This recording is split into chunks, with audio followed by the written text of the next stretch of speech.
There we go. Now it's picking up my mic. Hi, everyone. Are you ready for us to head off to the final zone? Oh, I never finished setting things up on YouTube. One moment.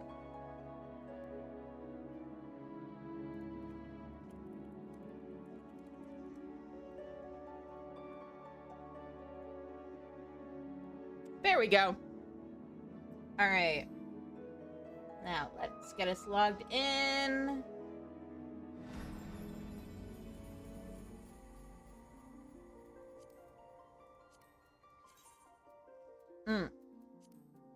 That's not the right character. Okay, so here's the deal.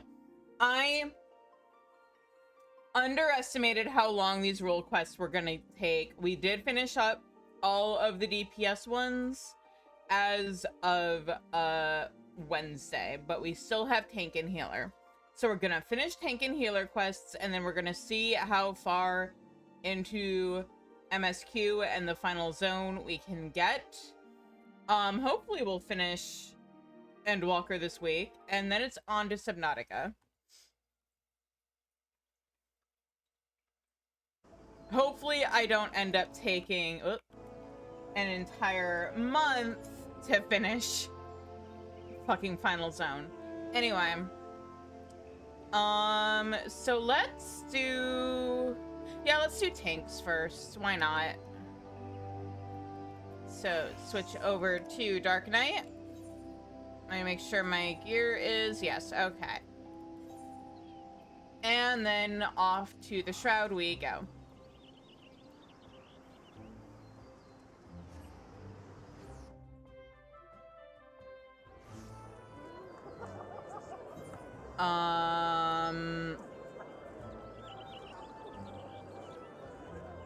It's one of these, right? Yes.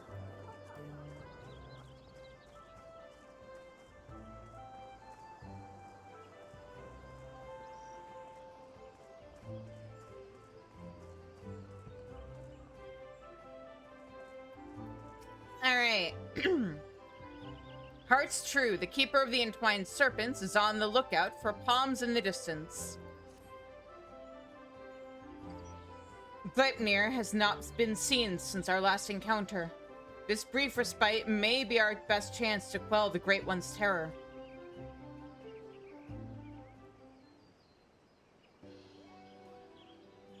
Also, as a reminder, you guys, you've got until the end of the night to get me up to 100 subs for August.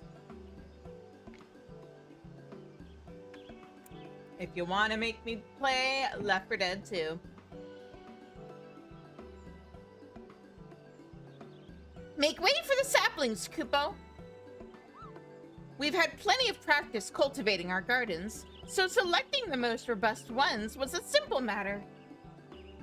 That was the hardest work, so you can help us with the easy part. So you can help us with the easy part. If you see a spot of corruption, cleanse the taint and plant the sapling in its place, Kupo. Do it enough times, and the Great One is sure to understand that we're doing all we can to heal the forest, which ought to brighten its mood. We'll see to the East Shroud. You should have no trouble making or taking care of the rest, Kupo. Your efforts are much appreciated. We will begin without further delay. I trust you will not object to my company. I dare say healing the forest is the one task for which I am more qualified than most. Oh, whoops, that is not the right voice. Elder Seatsier, are you well enough to leave the city? I should like to think I have been for some time. In any event, Izumi has finally grown tired of my objections and ceased his attempts to detain me further.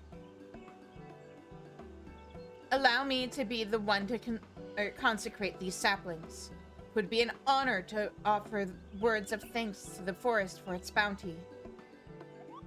Please do, Kupo. A prayer from the Elder Seedseer herself will surely hasten their growth from tiny sapling to towering tree. Such is my hope.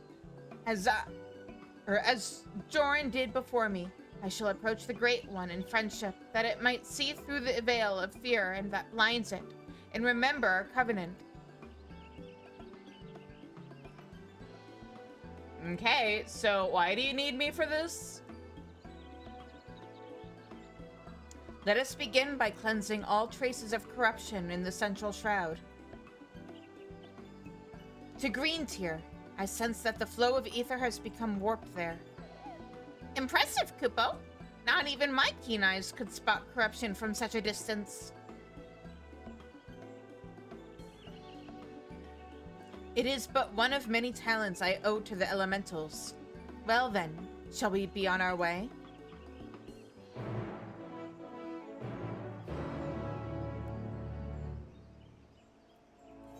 All right. Central Shroud.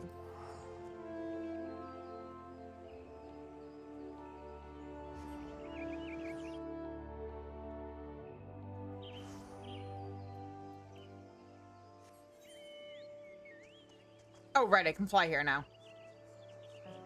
I always forget because they didn't add flight to the Realm Reborn zones until, like, late Shadowbringers.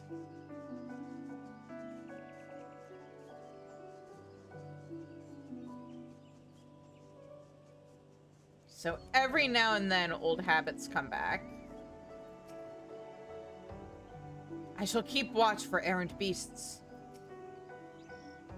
This blight upon the forest must be cleansed. When you have finished, I shall consecrate the sapling and soil with prayer. So you need me to punch the corruption. Got it. Okay. I can do that. I'm good at that.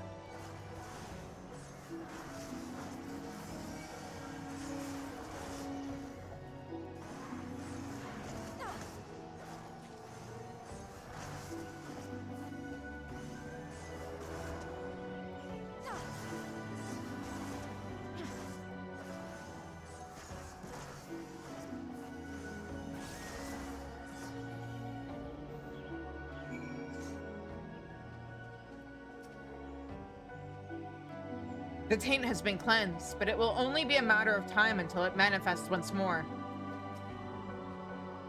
Gee, thanks.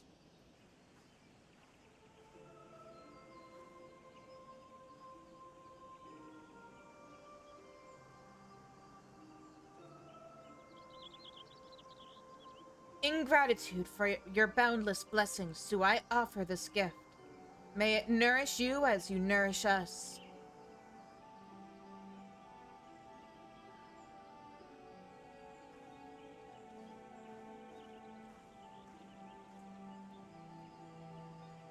At last, the earth is cleansed.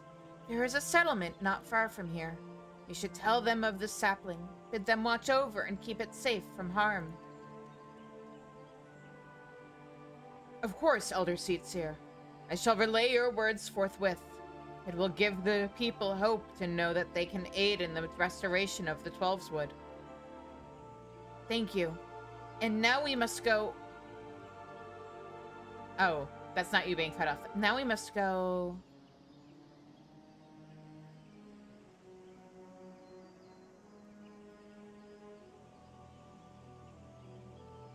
to Silent Arbor. There, something foul impedes the flow of ether. Let us hurry.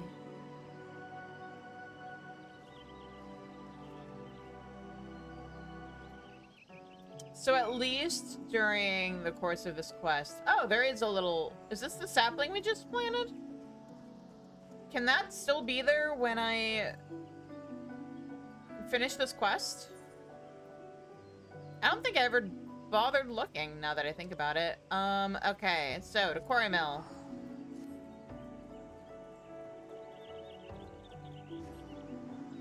Is that the tree we just planted? Or was that there already?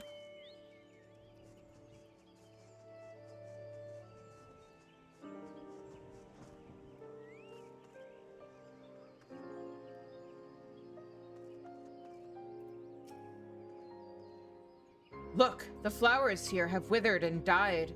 I shudder to think what the forest would look like if this were allowed to spread. I mean, I'm seeing flowers kind of all over the place, but I'll take your word for it.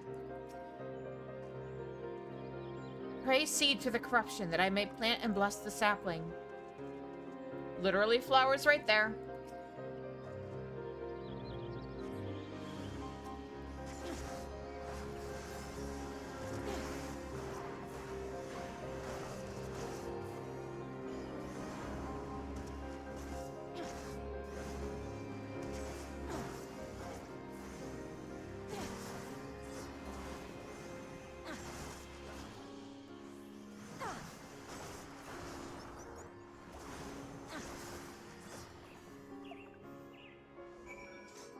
I need to find a better place for Shadowbringer. I just don't have enough buttons. I trust the Moogles are planting their saplings with suitable solemnity and reverence. But if they are not, let us hope their festivities do not draw Gleipnir's eye. It's Moogles. What do you expect?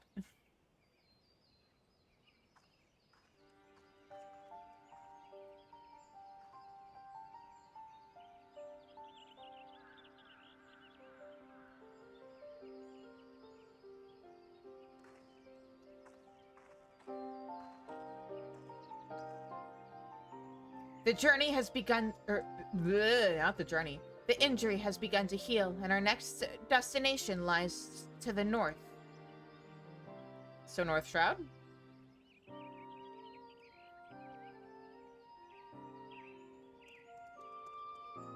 Near Hersmill, I believe. 'Tis faint. We are far from the source. Nevertheless, I am certain it is there. Come.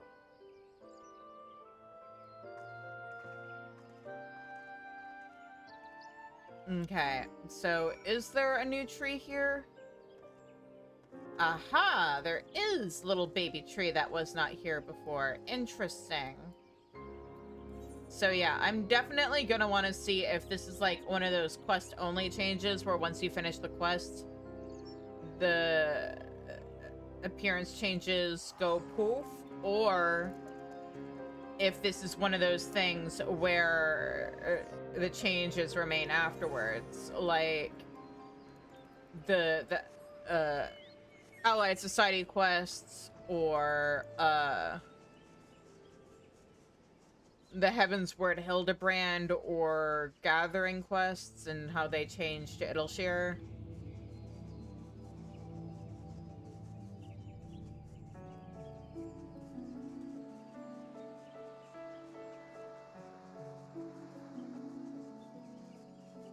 Because I'm pretty sure if you go back to Idleshire and like go outside, you can still see the machinery there. So close to the hamlet. Is nowhere safe? Where must the people seek shelter from this corruption? What do you mean so close? Aren't we inside, or was I not paying attention? 'Tis fortunate that the corruption here is faint. A simple prayer should suffice to cleanse the soil, after which we may plant the sapling.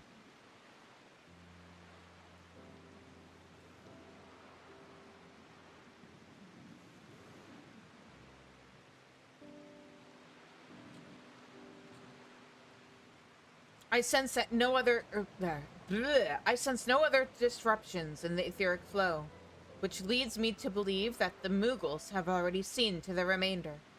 Indeed, the 12s would sighs with a contentment I have not felt in a long while. You guys probably should have maybe thought of doing this after the calamity, huh? But will it serve to placate the Great One? I cannot say. Not until we visit the Guardian Tree.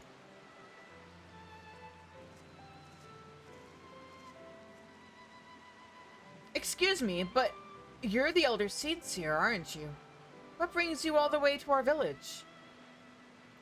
Corruption that had upset the balance of ether, but that we have since cleansed with prayer and saplings. Thus has the 12s would reclaimed a measure of peace. You've been planting trees? We have. The elementals have suffered much of late, and with these offerings we endeavor to raise their spirits. Elder Seedseer, I've got to protest. What of your people's spirits? We who dread every step we must take out of doors. That terrible monster is still out there, preying upon innocent folk without rhyme or reason. And if it doesn't strike us dead where we stand, its poison will finish the job.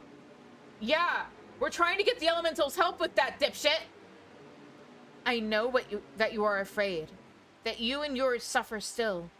However, 'tis under the auspices of the elementals that we may call the Twelveswood home, and they too cry out for deliverance. Even the Great One quakes with fear for the blasphemy's continued existence. To ignore their plight is to invite greater tragedy for us all. Rest assured, however, that I have not forgotten the needs of the people. We bring comfort to the elementals and renew our sacred ties that we might enlist the aid of the Great One in combating Glepnir and the suffocating despair it spreads. And so I pray you continue to put your faith in our guardians, and in me.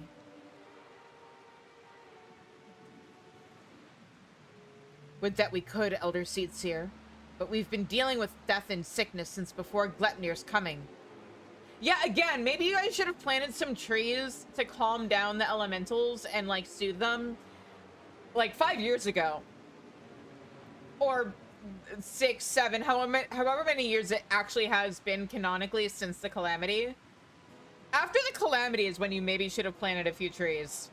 I know you had other shit going on, but they say the creeping death's nothing to fear these days, but we know better. One of ours caught it not long ago. We gave her the cure, had plenty on hand, and for a while we thought it would be all right. But by the time we realized it hadn't done a damn thing, it was too late to call for a conjurer. Yeah, that was Glepnir. It was a sad day for all of us when she passed, but for none more so than her poor husband, Supin. He was beside himself with grief, and who could blame him? And then came Glepnir to compound our woes. Supin, it cannot be. Do you speak of Asura Supin? Asura? No, Supin was an odd one, but no one would mistake him for a Pajal. Supin wasn't even his real name. That'd be Elengia, but his wife was fond of calling him Supin for some reason, and it caught on with the rest of us. I see. And what did Elengia look like? Well, I'd say he'd been or seen no more than 30 summers. Kept to himself. Came and went with nary a word at times. Though after he met his beloved, he became more of a fixture. Friendly, even. His wife was a sickly lass, but she had spirit. But spirit's not enough to beat the creeping death. Pity we couldn't do anything for her. Oh, right. Okay. This wasn't caused by Glepnir. This caused Glepnir. He had finally made a new life for himself here. Thank you for recounting Elengia's story. Sad though it was, it has helped me to better understand how much you all have suffered. I promise that you will have cause to celebrate soon. Until then, I implore you again to place your faith in the elementals and in me. Together we shall overcome this crisis.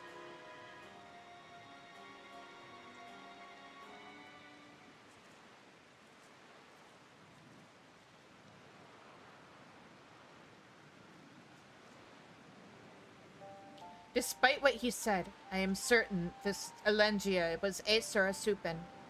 To think that he was living so close by for all those years, searching for new purpose and finding true love, only to be robbed of that fulfillment too.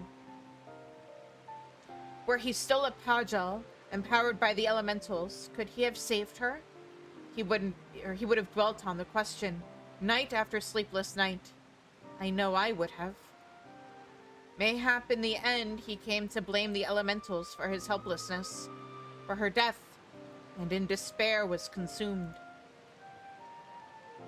Aye, the animosity would linger, endure, and in vengeance would Gleipnir find its final purpose.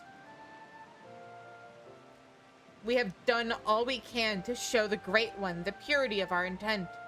Let us hope that we will be accepted as friends.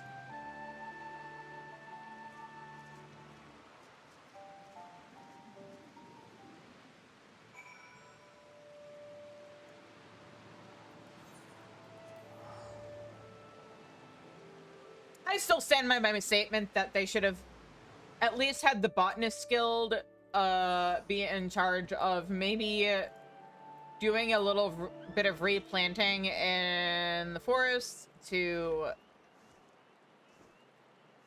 repair shit.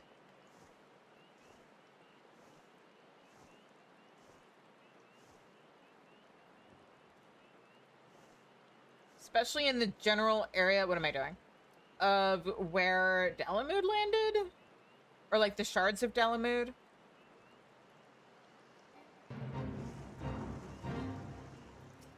I almost level synced and did the fate.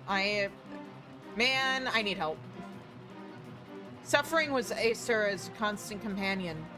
Nay, it still is, or it is still. For his sake and ours, we must deliver him peace. And by I need help, I mean I may or may not have been fate grinding on my main lately for Shadowbringer's relics. Our supplications cannot have escaped the Great One's notice. May it be enough to conceive or to receive an audience.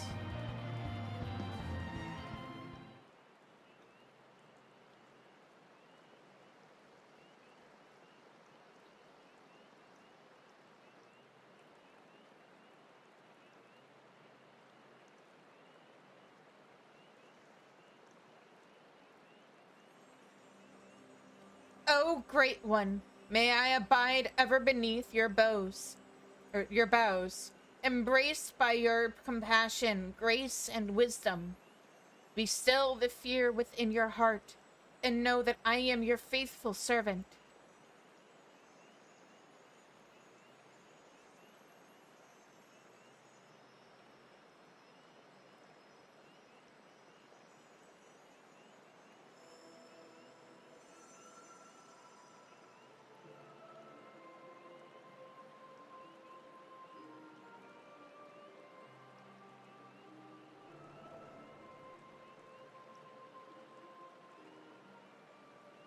All feeling,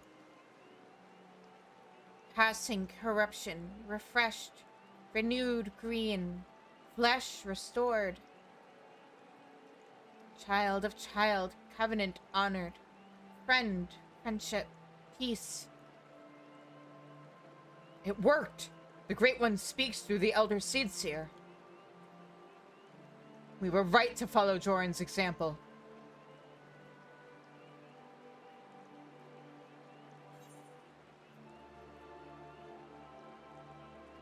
The corruption is but one aspect of a greater threat.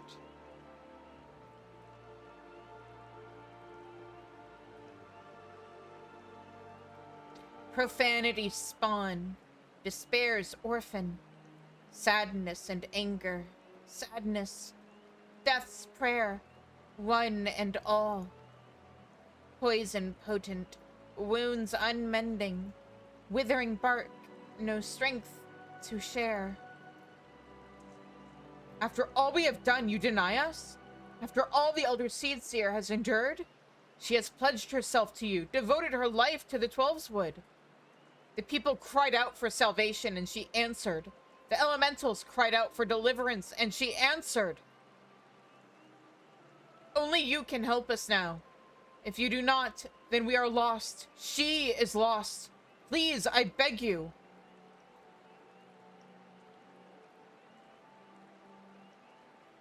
We beg you.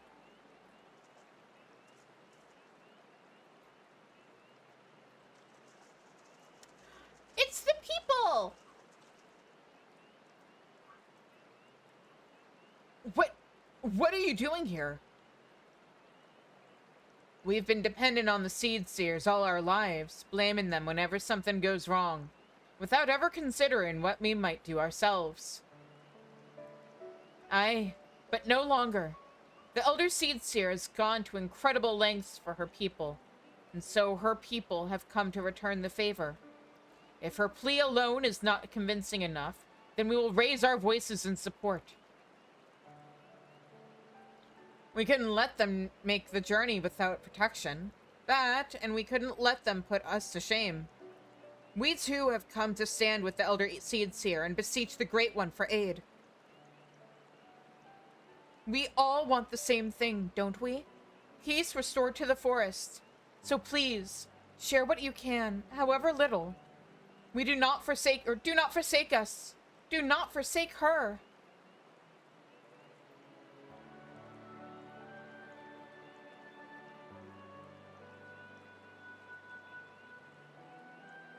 Kan-E, Covenant's child, walks with man, with elemental, keeper of ancient faith, unbroken. Cannot, will not break faith. To man, render up flesh. Then you agree to help us? Flesh, branches, take and join. To oldest elders, renew bond as one stir. Raise up to heaven's covenant symbol. Our staff, all join, all bloom, all peace.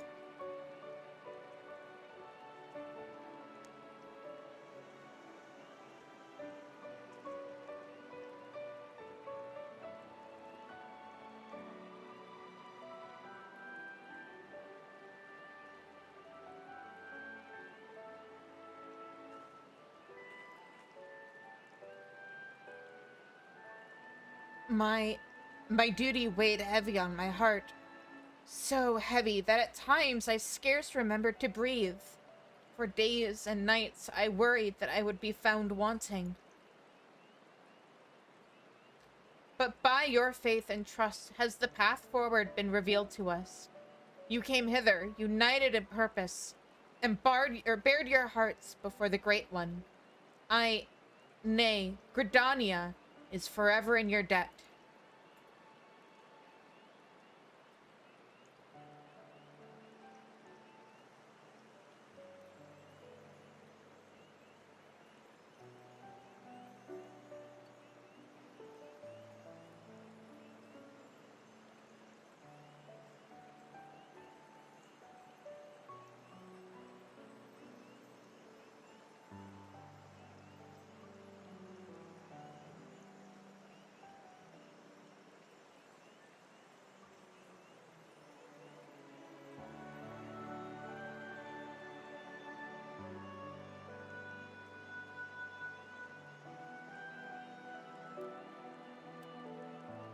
May I rely on you all once more?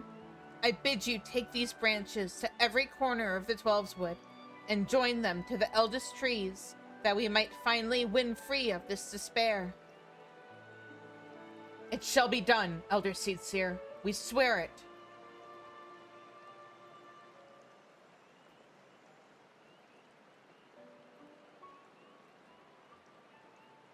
Once the trees have been bound together in spirit, I shall carry out the Great One's final instruction and cast its cleansing power all across the Twelveswood. Yet I must remind you, my friends, that Gleipnir still stalks the forest. It will not remain idle. It will attempt to stop us. Go with hope in your hearts, but do not lose sight of the danger.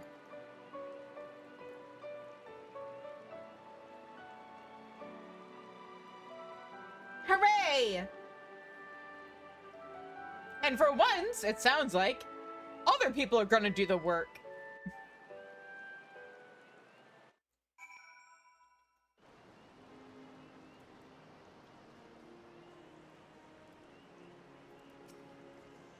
I admit, for a moment, I thought it wouldn't work. That the Elder Seedseer moved not only the hearts of the people, but that of the forest itself. Her final task appears to be a bit more complicated than the Great One made it sound, and so she must scour the ancient texts before the time comes. and consult with the Seedseer Council to make sure all goes according to plan.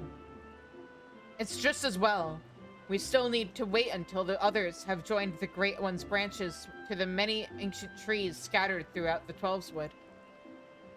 Then, of course, there is the matter of Glepnir. He will not go peacefully as we work to hasten his demise. When he comes, we must be ready. Yeah, well, guess what? I'm ready. The Keeper of the Entwined Serpents is pleased to see you. I mean, I've been here. Impeccable timing as always, Shizune. But moments ago, the Elder Seedseer sent word to go and fetch you. So we're all ready then? She's ready to get her way, she's already on her way, and will explain everything herself when she arrives. All right, let's go.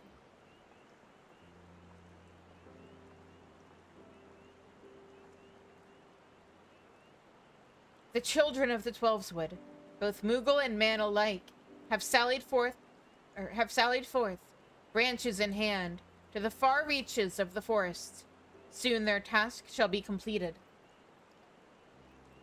Though the shadow of death yet looms large, they do not allow despair to enter into their hearts.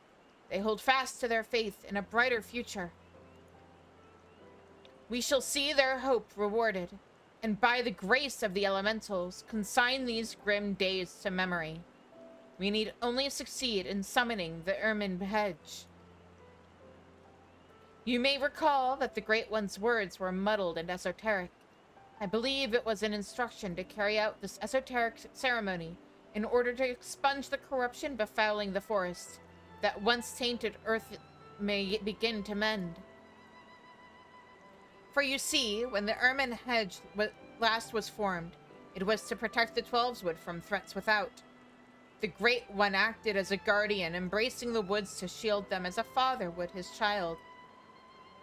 On this occasion, however, we will call upon it to nourish and revitalize, as a mother nurses her child to make them strong against sickness. In channeling the power of the elementals in this way, we can stem the spread of Glepnir's poison, and the scars of its passing will finally heal. At last, or at least that was what the Great One intended to say, I believe. The Seedseer Council agrees with my interpretation and has permitted me to perform the ceremony.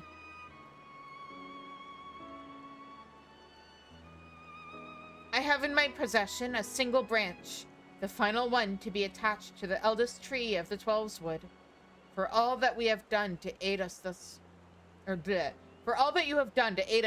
far, I ask you accept this honor.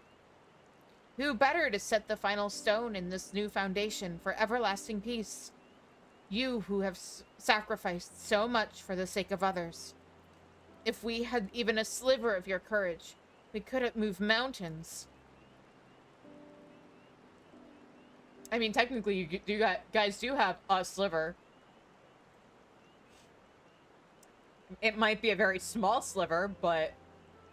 Thank you, my friend. We will find the tree of which I spoke in front of the Leatherworkers Guild.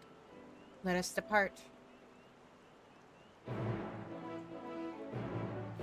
Oh yeah, it's kind of so big that it looks like a wall, so I always kind of forget there's a tree there.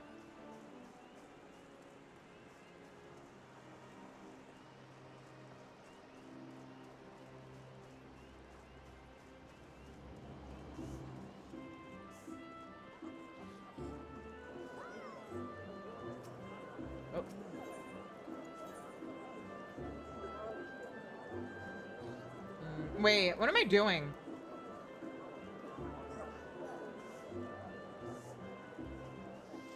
Leatherworkers Guild? That's right here.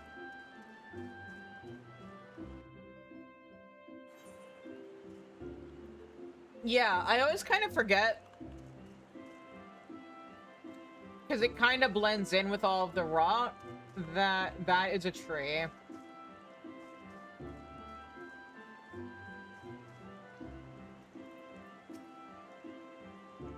From here, the Great One's blessing will spread to every corner of Gridania.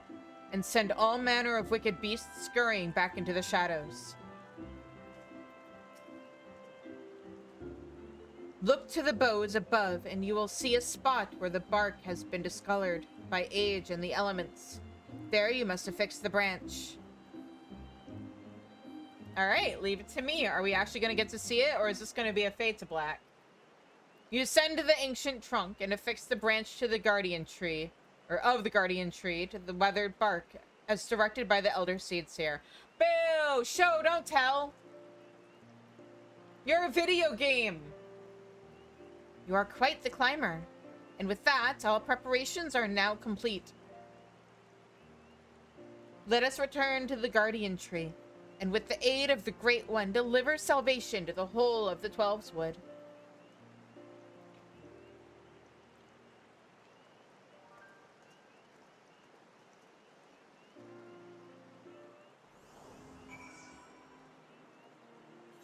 But no, seriously, that annoys me. It's come up in a couple of videos of Josh Drive Hazes that I've watched where, like, the text just describes an NPC doing something or, like, something happening. And I agree with his take, which is, don't do that.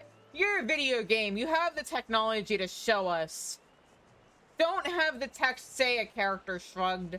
Have the character shrug.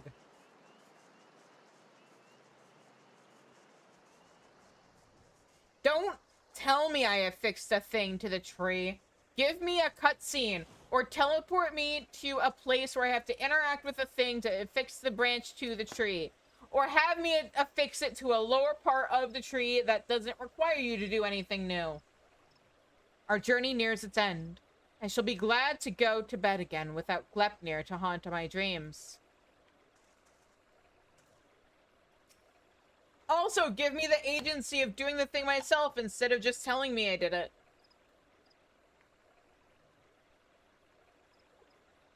If it is truly Aesir's lingering resentment for the elementals that drives the blasphemy, then it will surely come. For the sake of the man he was, I must try to appeal to his reason. But should I fail, then we will have no recourse but to fight. Regardless, this day we shall bid farewell to Gleipnir.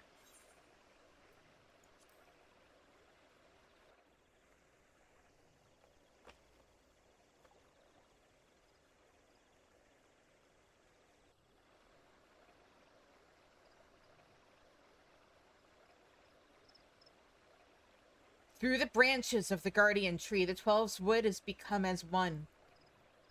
In summoning the ermine hedge, every elm of these sacred lands will be imbued with the Great One's nourishing ether. The forest will be empowered to heal itself, to break free of Gleipnir's despair. The ceremony is complex and delicate, and I must maintain focus.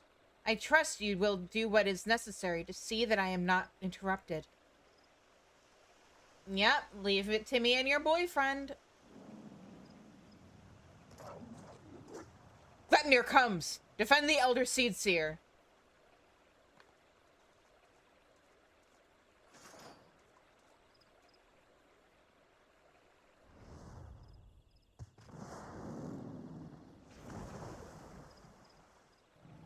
Also, his wife dying from the disease explains why his poison's effects mimic it.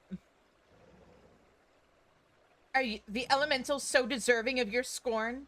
Do you hate me, too, for my horns? I knew a boy once, a boy who called them gifts, symbols of the blessings he resolved to share with the world. Yet the beast before me now brings naught but misery and death, marks its victims with chains to bind and condemn, to share in its suffering. I was not there for you then, but I am here for you now, to unmake what you have become. I shall begin the ceremony. Stand fast and remember what we fight for.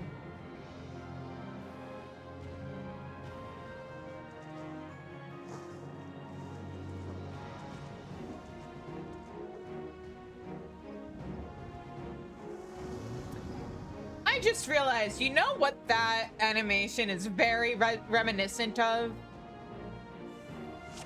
Yuna's sending spell from 7. Not 7, 10. I know my numbers. She's even doing it on the water. Oh man, what if they had leaned more into a 7 reference with this?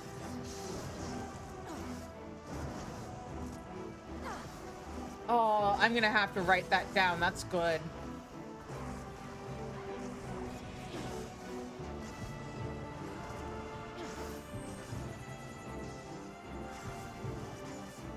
Oh, why is there a heartbeat? Why is everything purple?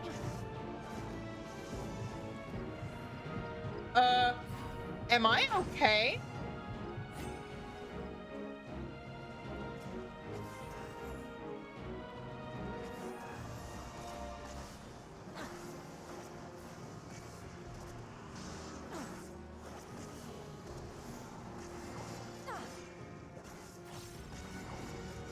Oh. No, not that. There we go. I did it. I remembered which button it is.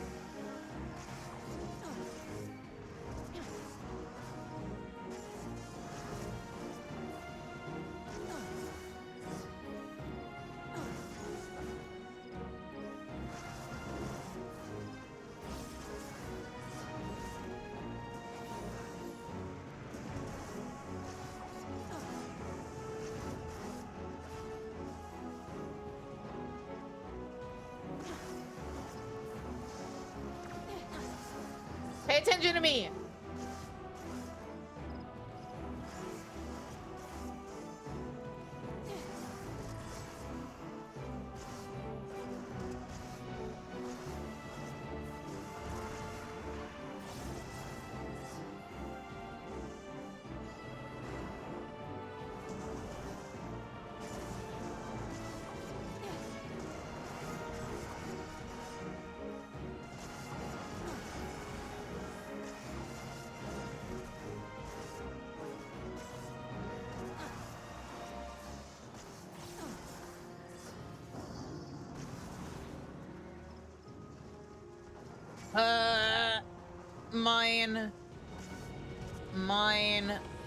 Mine. Let's pop a cooldown. Yeah, that felt right.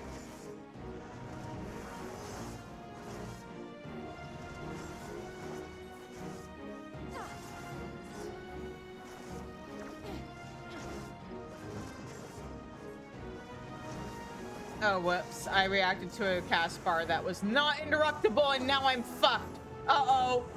Uh-oh. Uh-oh. Uh-oh. Whoops. I did an oopsie.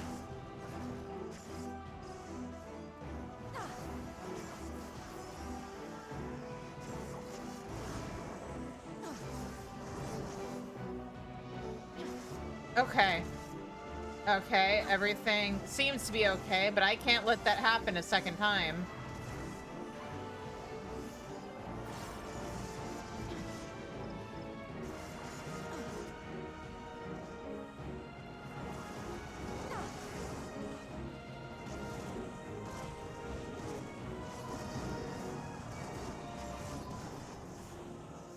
Come here. This looks like a good circle to move you guys into.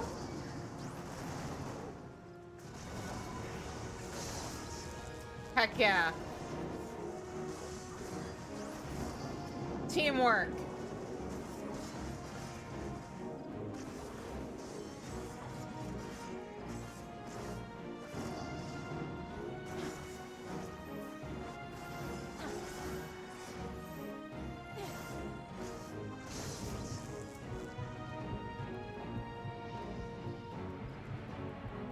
Oh, Shizune, please move.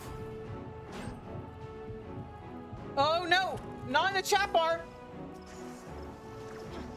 Woo! I accidentally hit enter. That could have been really bad.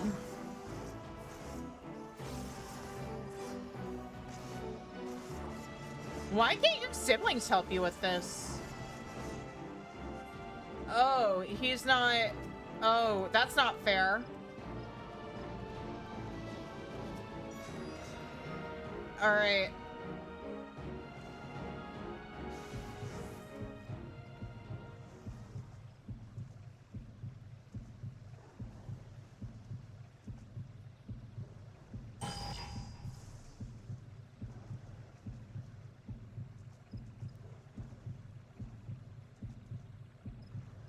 By the grace of the elementals!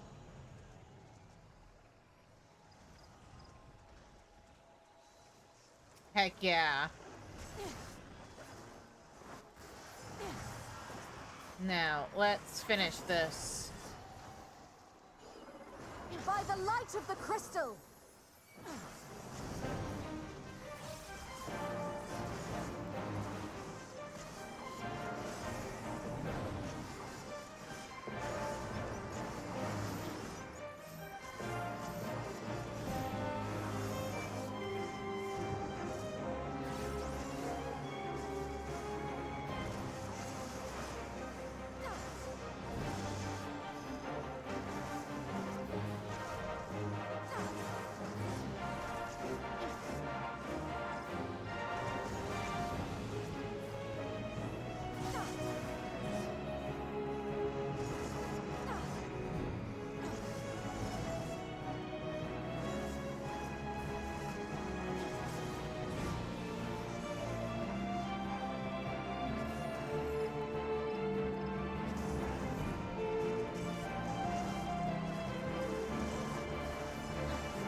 I shall ease your hurts.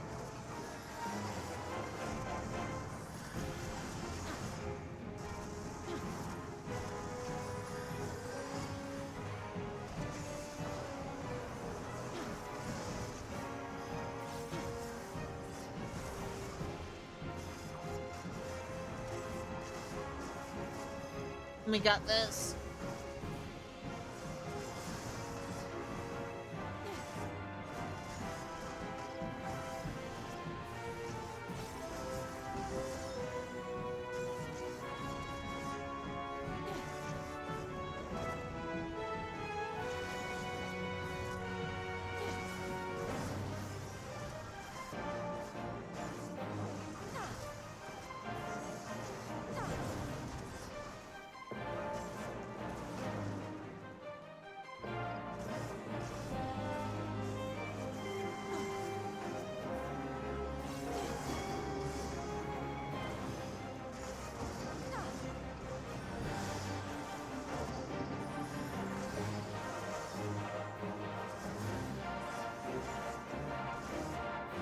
Oh, is this like a soft and rage?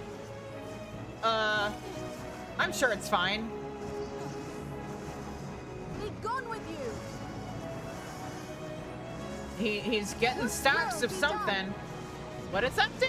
Damage dealt is increased. That's great.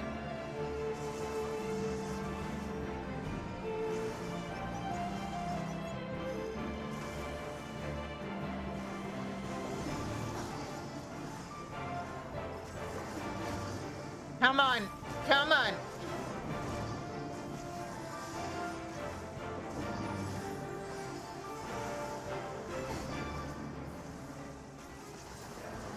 Is that because of how long this has taken, or is this scripted? Because I seem to be doing okay. There we go. I can't tell if that's scripted to make the fight feel more dramatic and it's based off of how much HP he has left, or if it's based off of how much time is left. Or like how long the fight has gone.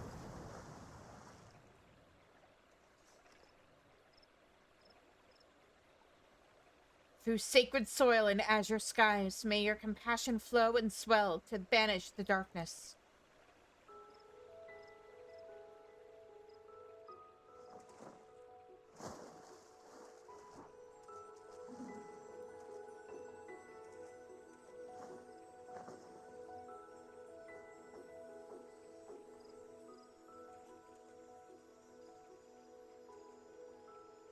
come on, show us the entire forest. Show the entire canopy just glittering.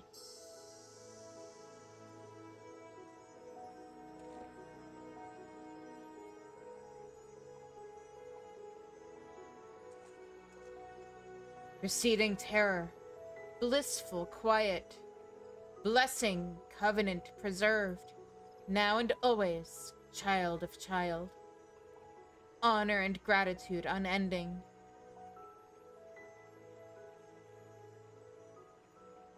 For we as well, honor and gratitude unending.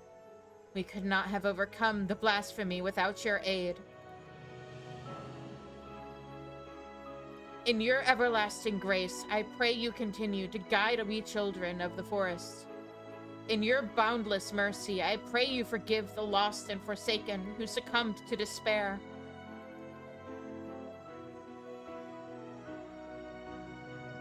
Aww. Oh.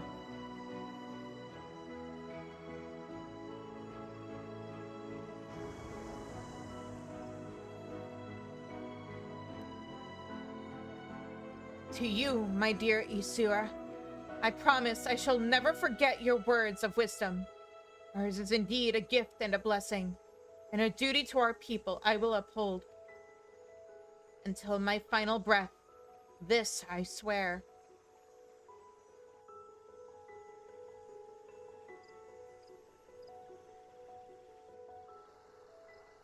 Yay!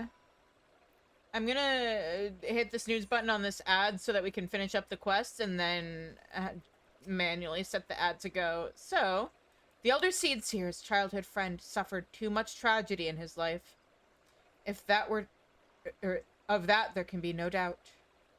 But with his passing, he and the realm may once more know peace. And we may finally begin to mourn the innocence lost to his rage. Thank you, Shizune. The great cleansing could not have succeeded without you. The blight has been purged, and the blasphemous beast which bore it had laid low. The sacred wood that once held its breath in fear now breathes a long sigh of relief. I must return to Gridania and my regular duties as Elder Seedseer, but I should be glad if you could call upon me there. That is, if I may impose upon you one final time. I almost said impose. What's wrong with me? Impose. Thank you. I promise to not detain you at length. Let us meet again at this lotus stand.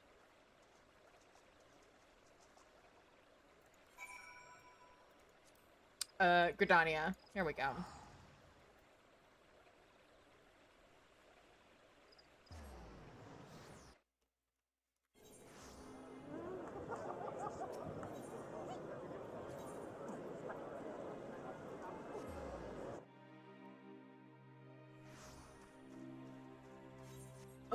Here we go. The Elder Seedseer awaits you within. Shall I escort her to you? Or you to her? I can read. I know how to read. Professional reader, everybody.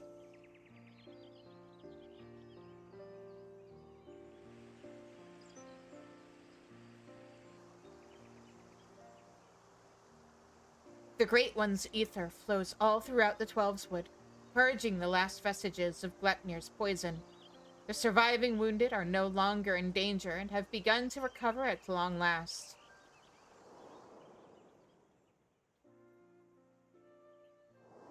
Aww. Niggles! We have much much cause to worry. Oh my god, I can read. Hang on. Reset. We have much cause to rejoice, in no small part because of you, my friend. On behalf of Gridania and myself, allow me to thank you yet again for your tireless efforts in bringing Gletnir to heal. You went above and beyond the call of duty for the sake of our people and their homeland. You were inspiring to behold, and not for the first time, I must say.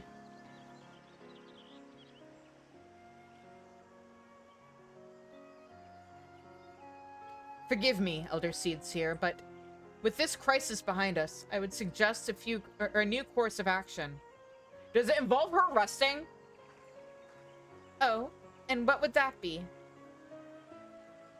Rest. Thank you.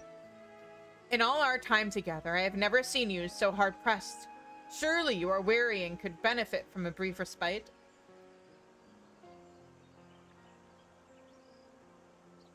Don't say no! He's right and you know it! I appreciate your concern, my friend, but I cannot. One day, perhaps, but not this day. Okay, give us a new role quest set in Gridania, or a new side quest or something. The conflict. Connie isn't resting properly, which means she can't do her job properly. She collapses. Oh no! Now the quest is for us to have to convince her to take the fuck care of herself. Or it's a bunch of fetch quests where we get her tea and medicine and shit because she's overworking herself, and eventually she's gonna cave in. She's gonna crash. It's gonna be bad. Gridania needs its leader, and its leader needs to rest. I appreciate your concern, my friend, but I cannot, will not. One day, perhaps, but not this day. But Elder Seedseer, recent events have given me cause to reflect upon my past, upon lessons that I once thought I had taken to heart. When I did not yet understand the duty with which I had been entrusted, when these horns of mine were but chains binding me to a destiny I did not choose. 'Twas Isura who taught me to appreciate the gift I had been given. Had he not been there to help me keep to the proper path, where would my errant feet have taken me instead? He was perhaps the first, but he would not be the last. I'm gonna snooze that again. My brother and sister and countless other kind souls, through their words and their support, have also helped me to continue to find a way forward, even when I thought there was none. 'Tis by opening our hearts to one another that we in turn open new paths, that we can conceive of greater opportunities and brighter futures. All who live within Gridania are deserving of these gifts, and so I must always be there for them, that together we may journey in safety through the darkest tonight. Okay, but you can rest for like a day, right? A week?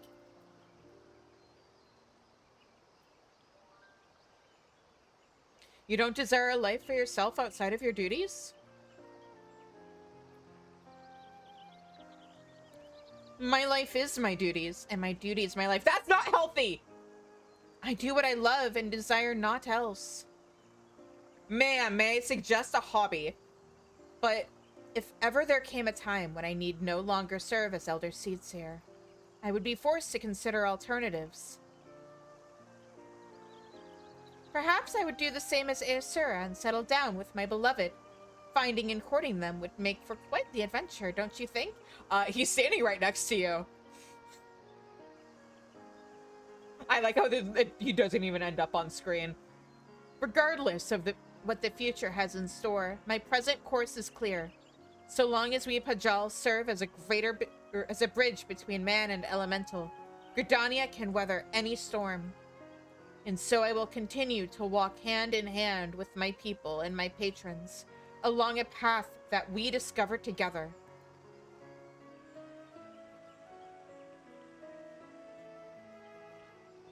Sounds good.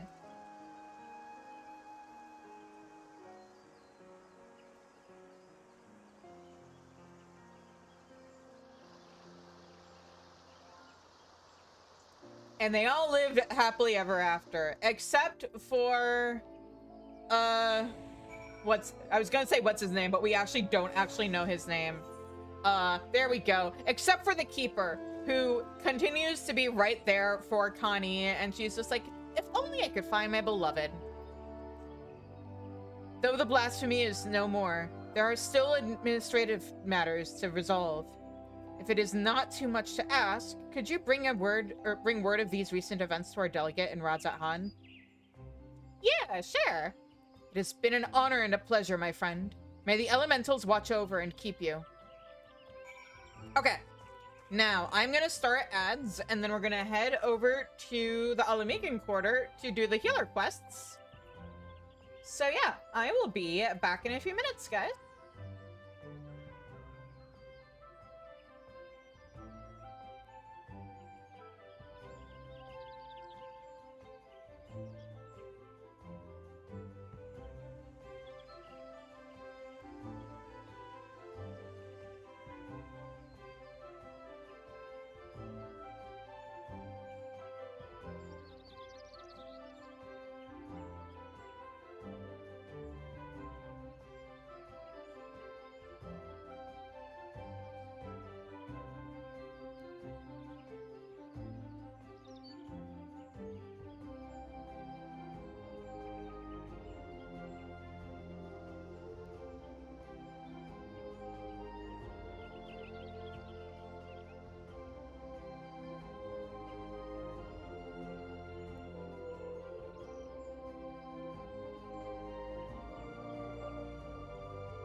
All right, we're back.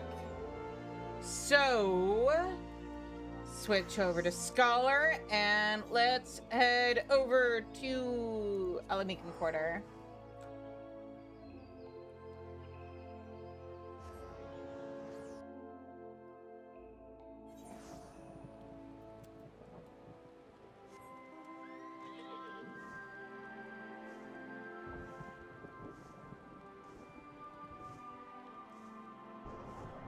What am I doing? That is not the right direction. Here we go. Maybe I should... No, this mount is probably fine. There we go.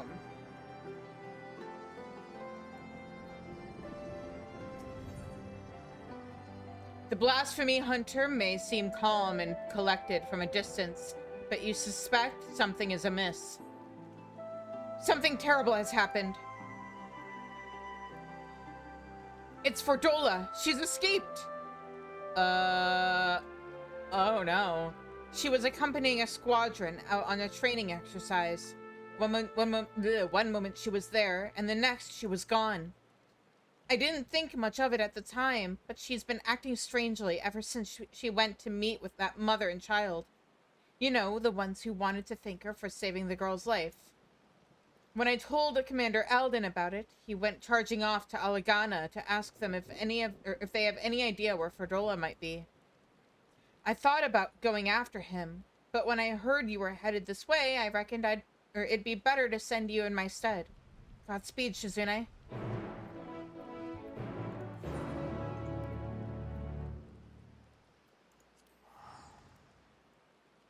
Alright, to Elegana.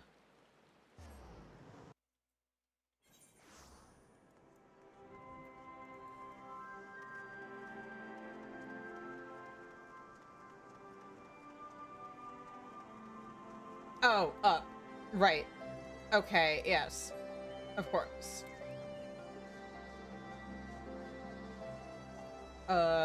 More up? Less up? Less up. Ah, here we go.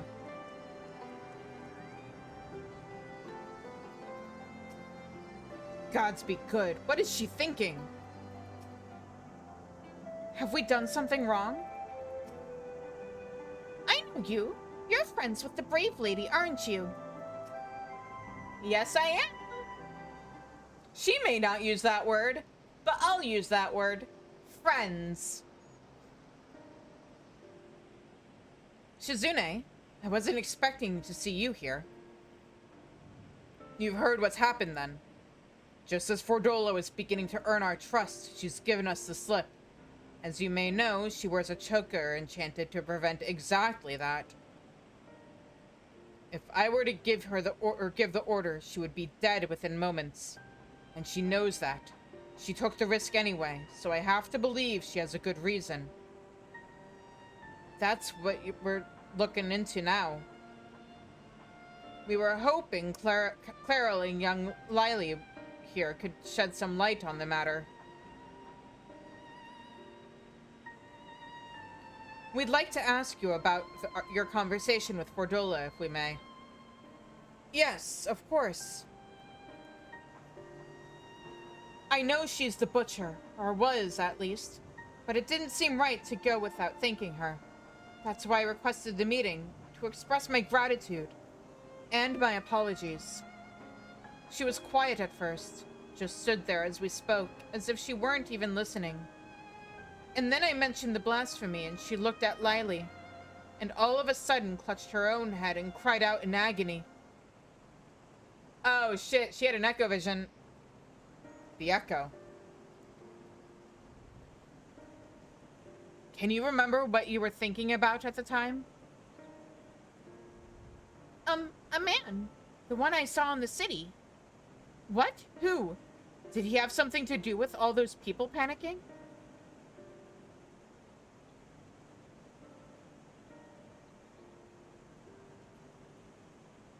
I think he did. When I was waiting for you, I saw him. He was by himself.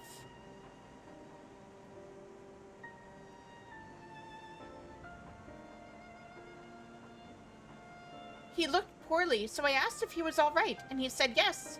He had a nice smile.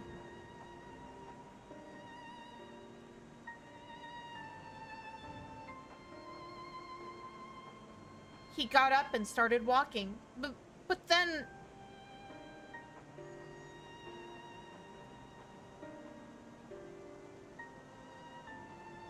He was shouting and screaming. I was so frightened I didn't want to talk about it, not even to Mum. I wish you'd said something sooner. Oh, I'm sorry, Poppet. This is my fault for leaving you on your own. The man who turned into a blasphemy, I'd wager. The girl saw him, which means Ferdola has now seen him too. There was one other thing. When Ferdola was having her, funny turn, she said something. Charlie? No, Charlotte, I think. Yes, that was it. Or Charlotte, I think. Okay. Ring any bells? Can't say it does, but if he has anything to do with the skulls, the Silver Griffins should have some information on him. We'd best have a word with Ragnfrid, then.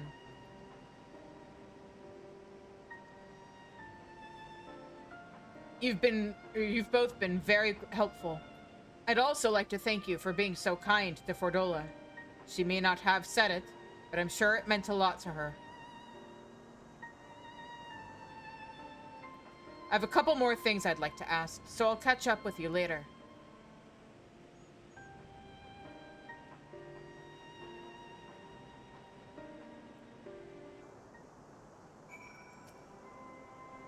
Fordola may well be everything people say she is, or worse, but she did us a good turn that day. I'll never forget it. Where did the brave lady go? We're gonna find out. Whatever she's dealing with, she didn't face it alone. I wish I could have told her that, even though I know she probably wouldn't have listened.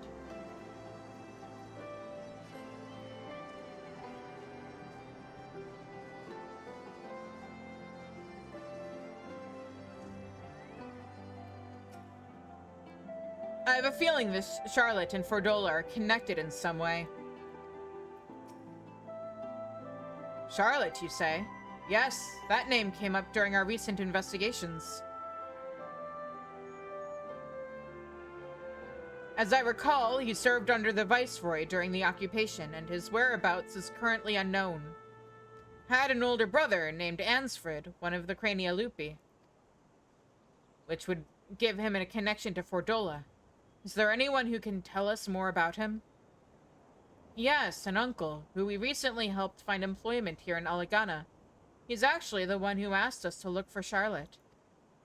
You'll most likely find him working at the Sleeping Stones. As it happens, I was planning to bring him something to eat. I'll join you there shortly.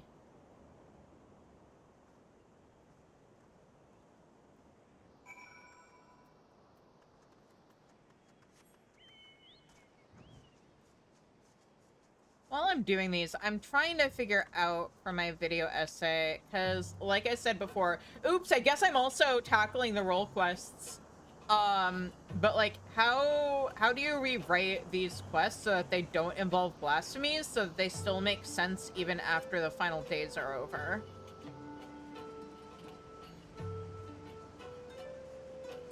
Or do you have to completely rewrite the nature of how the blasphemies get made so it makes sense that they would still exist even after you finish the base MSQ? Because like, that's the thing, it makes sense with Shadowbringers, because we know that like, yeah, the big Sin Eaters are gone, but the ones that were already made still exist. And can the ones remaining that could make Sin Eaters before still make Sin Eaters? They never really answer that question. But like, at least the role, like, it's enough that the role quests can still make sense. Shadowbringers, not so much. Or not Shadowbringers, Endwalker, not so much. It bothers me. Perhaps we should have asked what he looks like.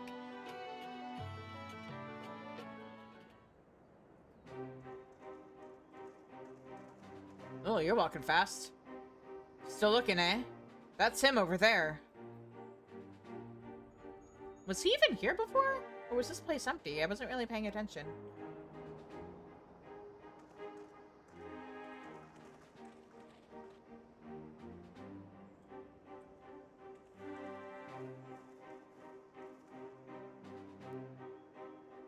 I hope we're not interrupting. No, of course not. It's good to see you, Ragnfrid.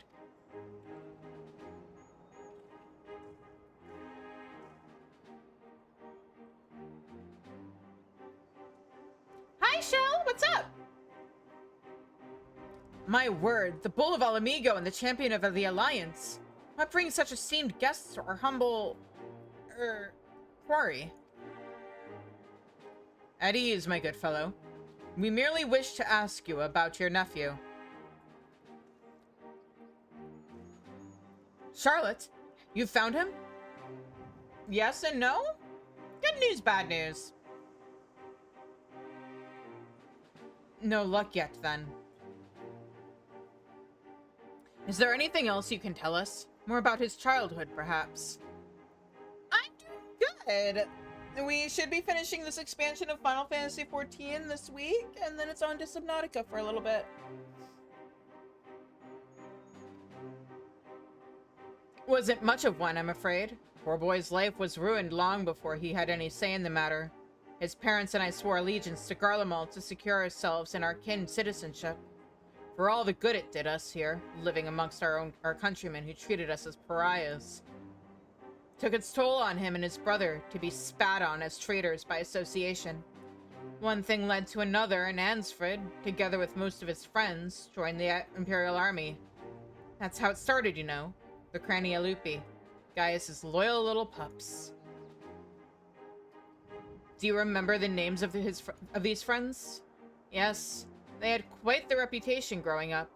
There was Emmeline, Rudolph, and the angry little girl who'd grow up to become the butcher herself, Fordola. Charlotte was part of their group too, yes? But from what we've heard, he chose not to become a soldier. Wouldn't have lasted a day in training. He knew that better than anyone, of course. Not that it helped him to feel any less guilty for turning his back on the others. He blamed himself for their deaths, for not stopping them when he had the chance, for not being strong enough to fight by their side. Maybe save them, maybe not. But he wasn't there, and he wished he had been. Then one day, he was gone. Wherever he is, I hope he's safe and well. Oh.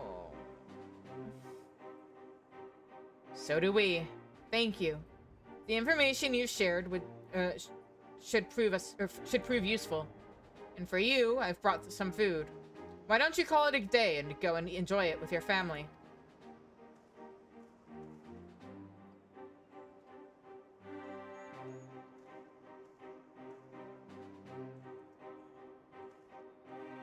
Let him have the peace for now.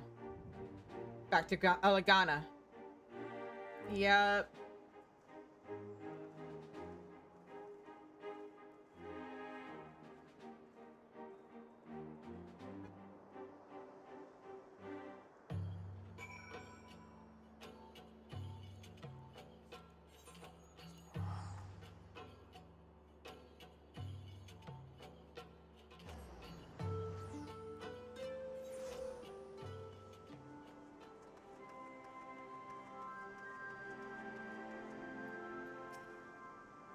That little girl's worried about Fordola. As for the mother, well, it's complicated. Understandable, really. Once we know for certain what has become of Charlotte, we'll have to tell his uncle. So, not only was his brother a member of the Skulls, but Charlotte himself was a childhood friend of Fordola's. I'm told he refused the support of the Silver Griffins as well. He's been trying to make his own way for some time now. His brother and his friends died at Specula Imperatoris, save for Fordola, and the gods only know how he felt about her after that. Or how Fordola felt about Charlotte after seeing Lily's memory of him transforming into a blasphemy. Brother of a man she killed and a childhood friend besides. She thinks she's responsible for this. That's why she ran, to kill the beast. I never thought I'd say this, but I'm worried about her. Fordola is a survivor and an outcast herself. Exactly the sort of person the Silver Griffins are trying to support. You've seen for yourself the sacrifices she's willing to make. If you can learn to feel sympathy for her, maybe others can too. I think we have enough information for the time being. Let's return to the city and plan our next move.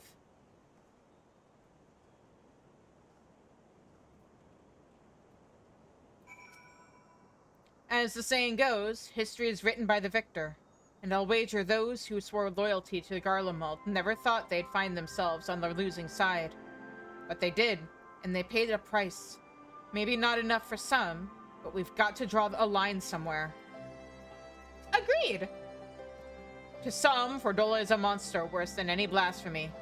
But I've seen enough working with the Silver Griffins to realize it's never that simple. I want to believe there's hope for her. That there's hope for us all.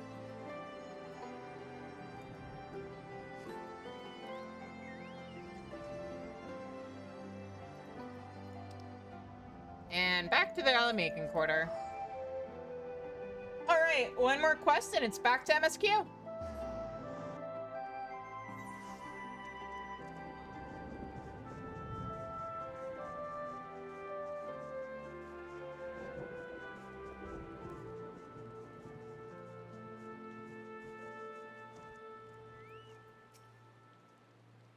It would be quite a blow for us to lose a warrior of Ferdola's caliber.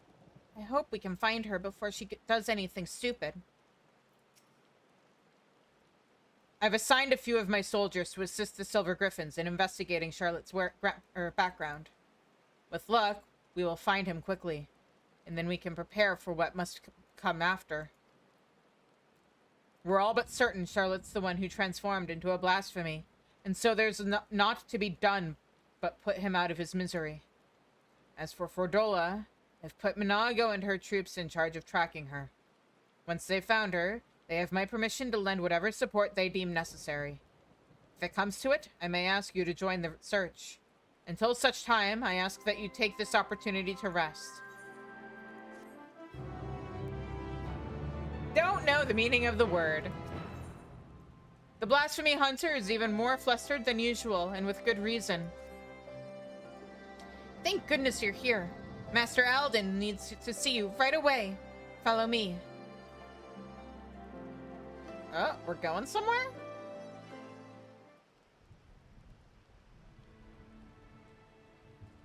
Oh, he's got the helmet on. Uh-oh. Keep it contained until I arrive. Do not engage if you can help it. Understood? That was Minago.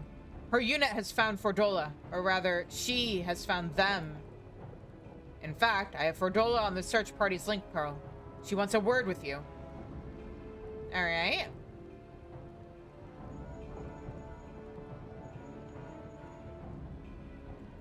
This is urgent, so be quiet and listen.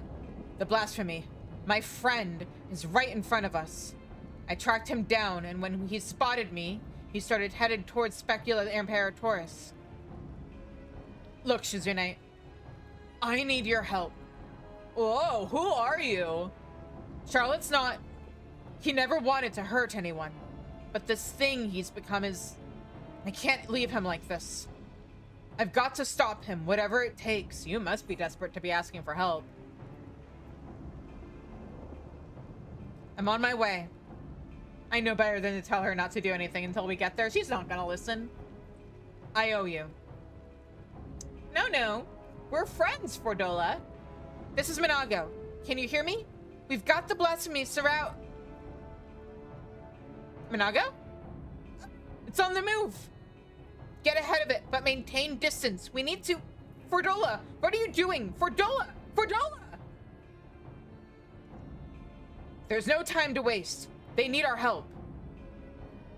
Right. Poor Arnvald. This is a situation where he'd absolutely jump in if he was able to. But he can't. Ralger's beard. Once she's got her mind set, there's no stopping her. She's convinced herself she's responsible for this mess. That she created the blasphemy single-handedly. All I ask is that you see she makes it out of this alive. She's come so far, and I don't want to lose her. Oh.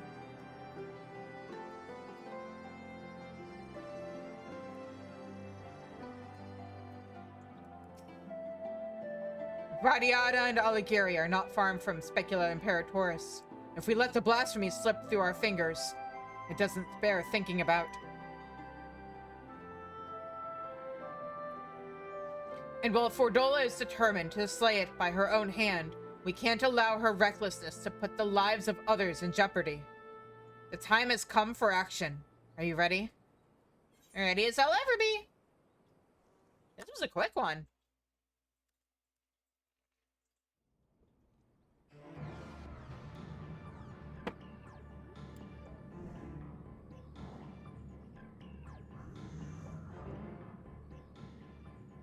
Hold the line, for as long as you can.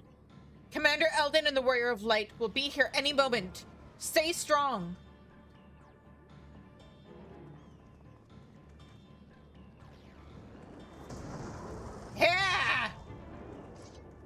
That's my general.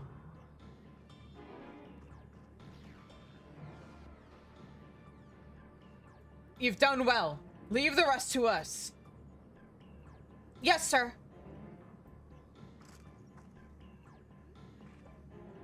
Get the injured to safety. Coward. Coward. Traitor to them, to everyone.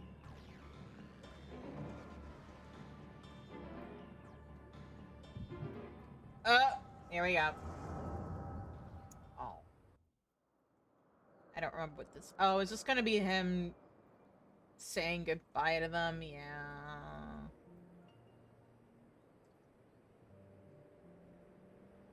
I wish there was another way. So do I, but fighting is the only thing I'm good at, or any good at. Makes me wonder how I ended up with such a clever brother.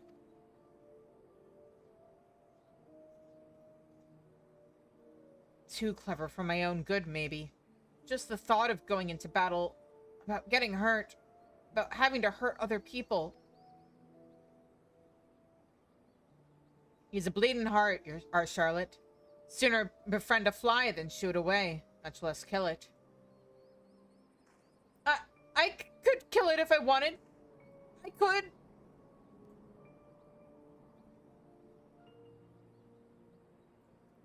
But you don't, and there's no shame in that.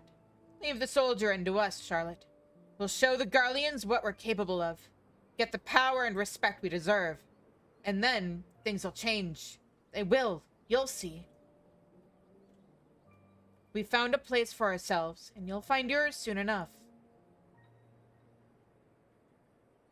All right, that'll do. Everyone who's enlisted, meet back here tomorrow.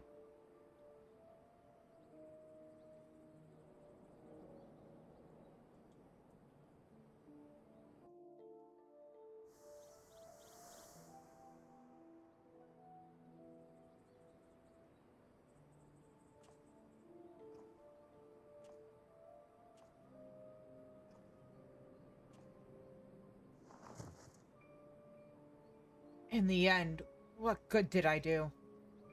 They gave everything they had to give, while I hid like a rat waiting for the storm to pass. Coward, coward, coward! Ah!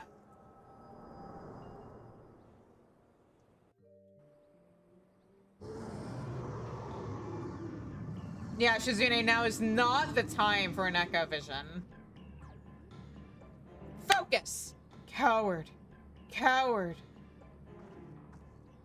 Better dead. Better forgotten. It's not your fault, Charlotte. It's not. You didn't do anything wrong. And I'm the coward. The traitor. The butcher. I'll always be the butcher.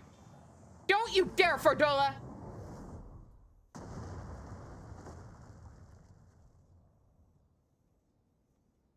You don't get to end it. You don't get to give up. I won't let you. You have a lifetime to make amends and atone, to become something more than you were. But if you die here, you are everything they say, everything you believe. Is that what you want?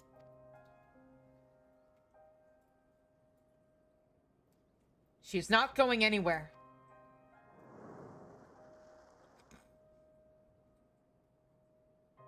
Arnvold, why are you here? There's nowhere else I'd rather be. I can't fight by your side, but I can still cheer you on. I've seen your past, Charlotte. How you were left behind while your friends rushed into battle. It's bloody hard, isn't it? Wanting to do something so desperately, with every fiber of your being, knowing that you should be able to. You should, but you can't. So you find another way to support them. Your way. You did that too, didn't you? You were there for them, even if it didn't feel like it. But you were, Charlotte. You were.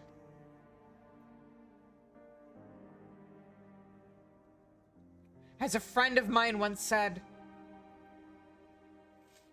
Not all heroes are forged in the fires of battle. The history of Alamigo is written in blood. While we cannot change the past, we can change the future. And for that, we must all play our part. All of us.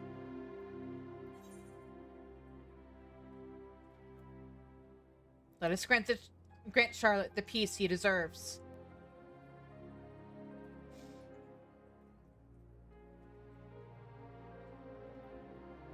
Damn it. Ansfred, Emmeline, one day we'll be together again. But not yet. Oh yeah, she doesn't have to say Rudolph anymore because she knows he's still alive somewhere out there. You'd never hurt anyone, Charlotte. That's not who you are. You'll be remembered as the kind soul you always were.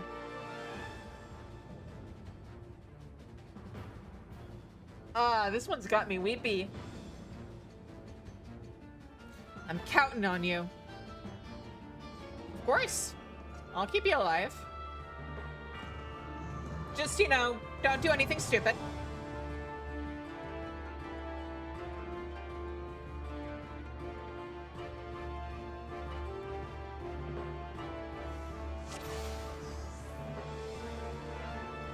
Summon fairy. And... As one!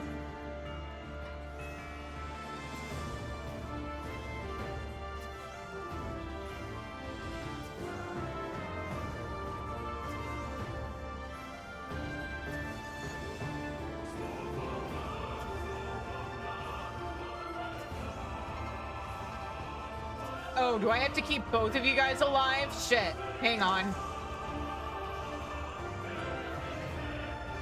I actually have to heal my general.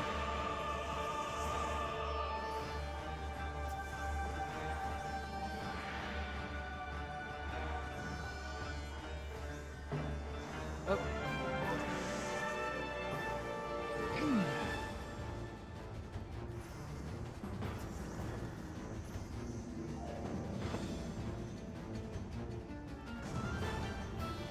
Uh-oh. Oh, Rabon. Let's get you healed. He's... Oh, he's not fine. Not fine, not fine, not fine.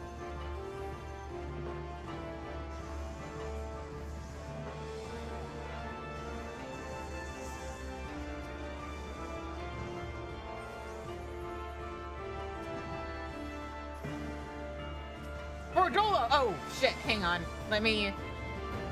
Okay, now... That. And that.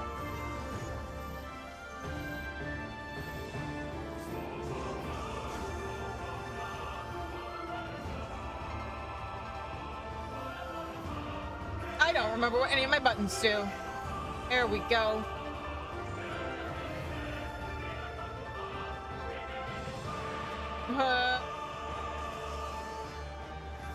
What do you mean I actually have to heal in this healer quest?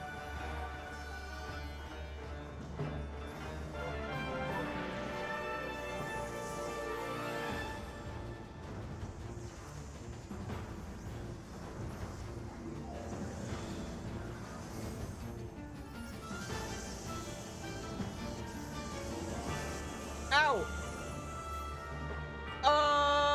Help.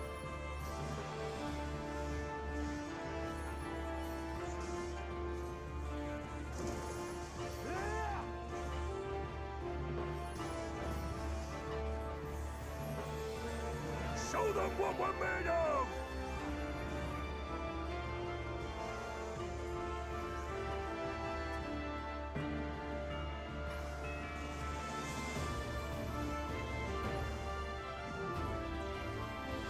Gentle reminder to everybody that there's a reason why I don't typically heal.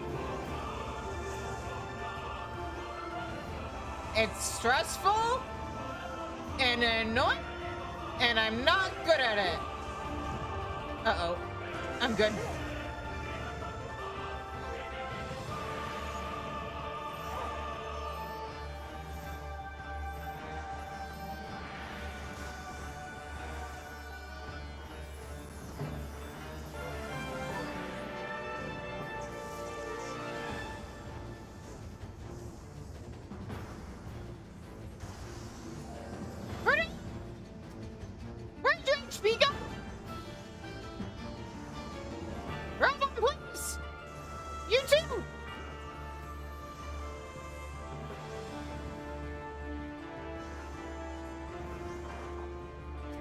He's the one actually tanking, so I do have to prioritize him.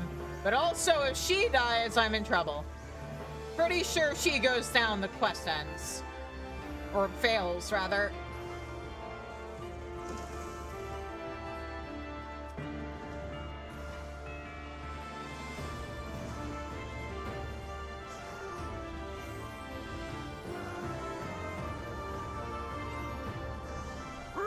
Tizona!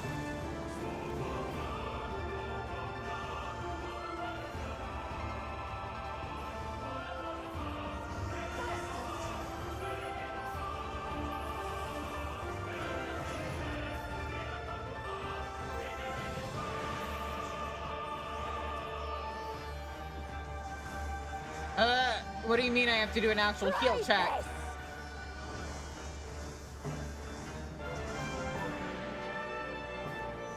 Did we do it? We did it!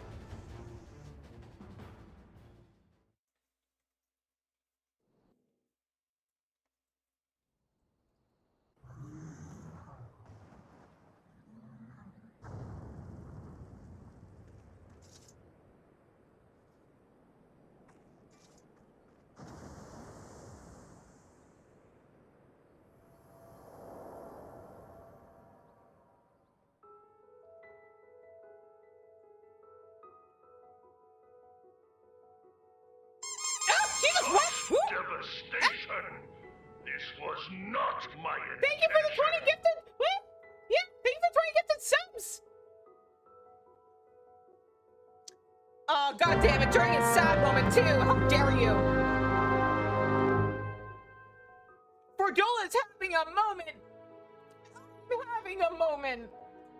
Oh... Imagine if we had gotten a quest minus the blasphemy, but dealing with very similar things after Fordola had been more involved in Gradani or Garlemald expansion. Thank you. I mean it. Best character. Favorite character from Stormblood. Other favorite character from Stormblood. Are they?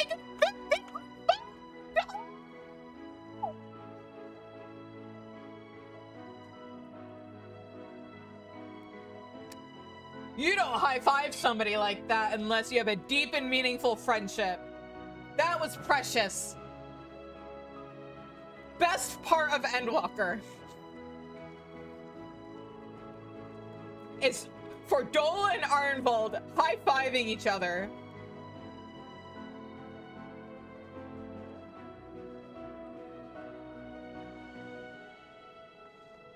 I just realized something too involving Fordola and her like dark past as a very bad person and now her like soft spot for kids. For anybody who's watched Leverage, is Fordola just female Elliot?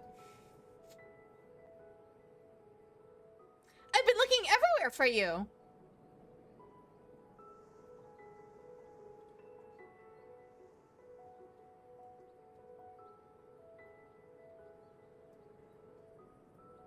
Have you now?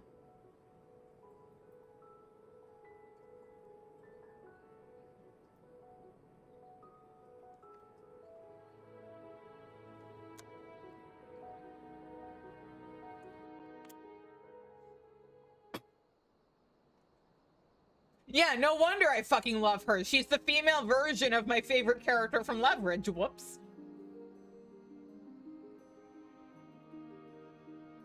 We've put down the last remaining beast spawned by the blasphemy. It's a pity we could do naught but for those who turned. But that we were able to prevent further casualties is nothing short of a miracle. Give her time. She's like Elliot right after he got out of the military. We don't get a whole lot of backstory about him, but we get enough snippets to know that he went through a rough patch. Here, what we need, this will complete the full comparison.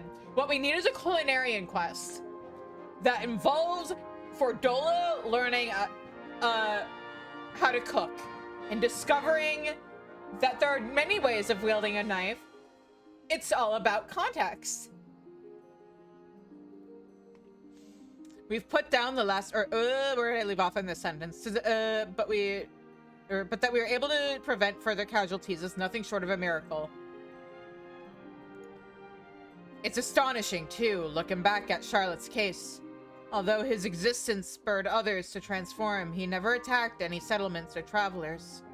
Even when he underwent the change in the middle of a crowded street, those who were present escaped with minor injuries at worst.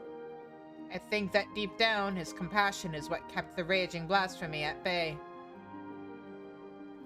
The only time he emerged from hiding was to journey to the place where his brother died.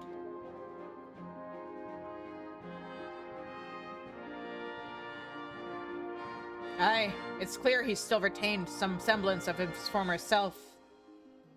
Another victim of the Empire's terrible legacy, along with his friends and so many others.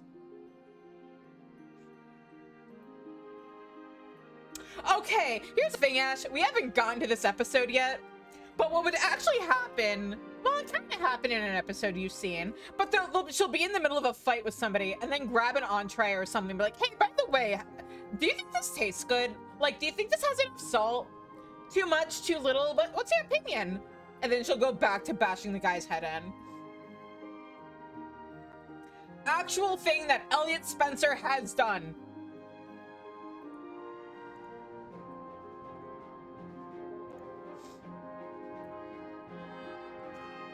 I mean, he did it in the wedding job episode where he's like beating the guy up. No. Did he have the guy try his mushrooms? I also love Elliot. He's my favorite. Aye. It's clear he's still retained some his friends and so many others. Okay. But the Crania Lupi wasn't the creation of the Imperials alone. Many of those youths sought a place with them because they were denied one with us. That's why the memorial ceremony is so important. It's our chance to face our past together. To give them in death what we couldn't in life. To not deny anyone a place in memory, even if it hurts or makes us feel ashamed. You'll be attending, won't you? I haven't been ordered to, so I suppose not. Fordola, if that's what it takes, Raubon, order her! In light of your leal service to Alamigo, I intend to have the conditions by which you are bound eased. Providing I'm able to obtain approval, you will be granted a degree of freedom. And at the very least, we should soon have no need for that choker. Yes! There'll be no objections from me. You've done well. Humph. If I didn't know better, I'd think you were smiling. She is! I can see it! Well, I, for one, couldn't be happier for her efforts are being recognized. It gives me that much more motivation to continue my work with the Silver Griffins and bring the people of Alamigo closer together. Got to do my best to keep up with a certain little lordling, I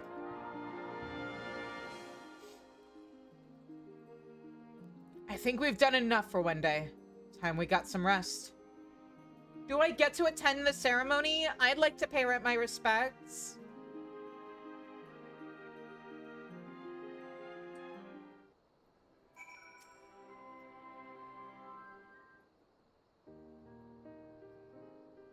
Allow me, as both the guardian of Alamigo and as your sworn comrade, to express my thanks for coming to our aid in these desperate times. And my, technically on paper, former general. In my heart, you're still my general. No matter what manner of disaster may befall us, your presence alone is enough to keep the flame of hope burning bright. Aye. Even someone on the very precipice of despair, such as Fordola, can find salvation in your guiding light.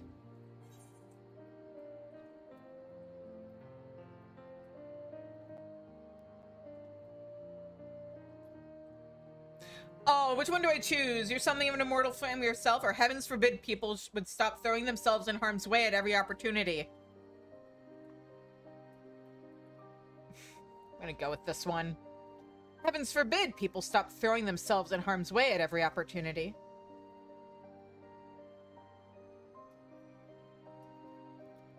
And put you healers out of a job? Not a chance. Though, in all seriousness, we could all stand to take fewer risks. In any case, it's safe to say we've all benefited enormously from your sterling work here. We couldn't ask for a better healer, or a better friend. Our ambassador in Radzat Han will be relieved to learn of our successes here. If you happen to cross paths, give him my regards, would you? Come on, let me attend the memorial service, please.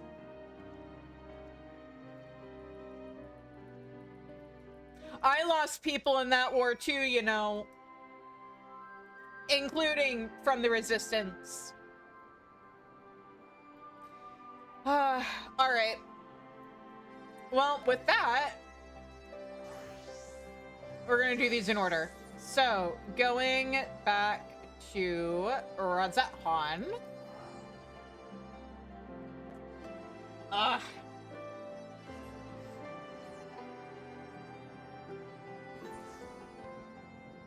There, I checked my posture. I hydrated.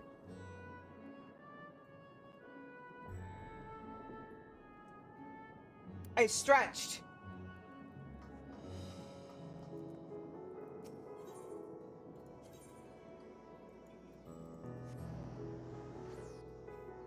I had my spine make like Rice Krispies and snap, crackle, pop. Happy?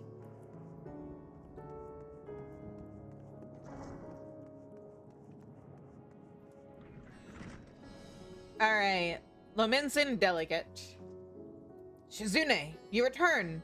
Pray tell, what news from my homeland? Everything's all good now. Extraordinary. And a chance at peace with the Sahagin? These are heartening tidings indeed. Without a doubt, you have helped to dispel the pall of despair that once hung over all Vilbrand. Our people now bask in newfound hope. I must share the news with the others. Full glad will they be to hear that the threat to Limsa Lominsa is no more. Thank you again, my friend. Oh, cool, I get all three of those.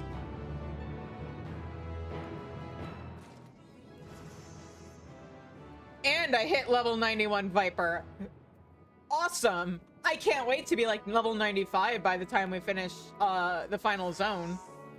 And now we go over here. Lady Shizune, you are returned. What word from Doma?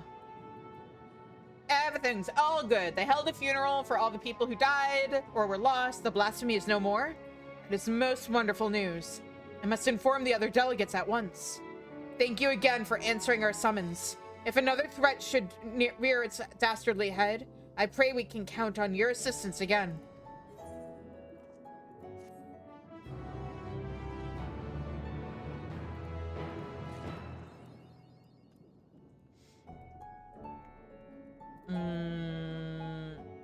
And now this one? Ah, my Lady Shizune. By your return, I dare hope that the hunt for the blasphemy was a success. Yeah. That you would vanquish the beast comes as little surprise, but that this occasion would serve as impetus for this church to embark upon a new path, or a path of reform, is incredible. I will share these joyous tidings with our allies without delay. If I may speak candidly, I must confess to being a great admirer of yours. When you have a moment, I would like to hear about some of your adventures, if you would do me the honor. For the present, however, in my official capacity as the Ishgardian delegate, I offer you my humblest thanks in our immeasurable service to our nation. You know what I'm surprised they didn't do just to like twist the knife as usual? More than an admirer of ours, imagine if this guy had been an old friend of Portia. Just cause like, we know how much they love to torment us with him.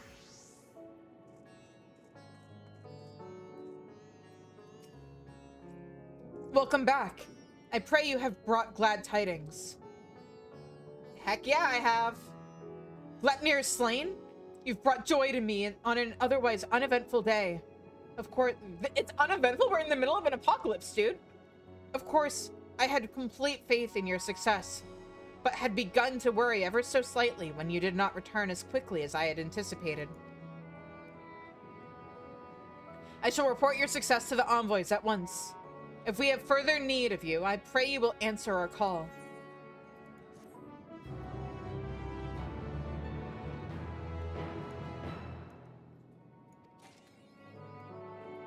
You know, comparing these quests to... Uh-oh.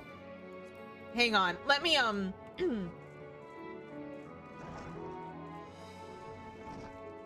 do something real quick.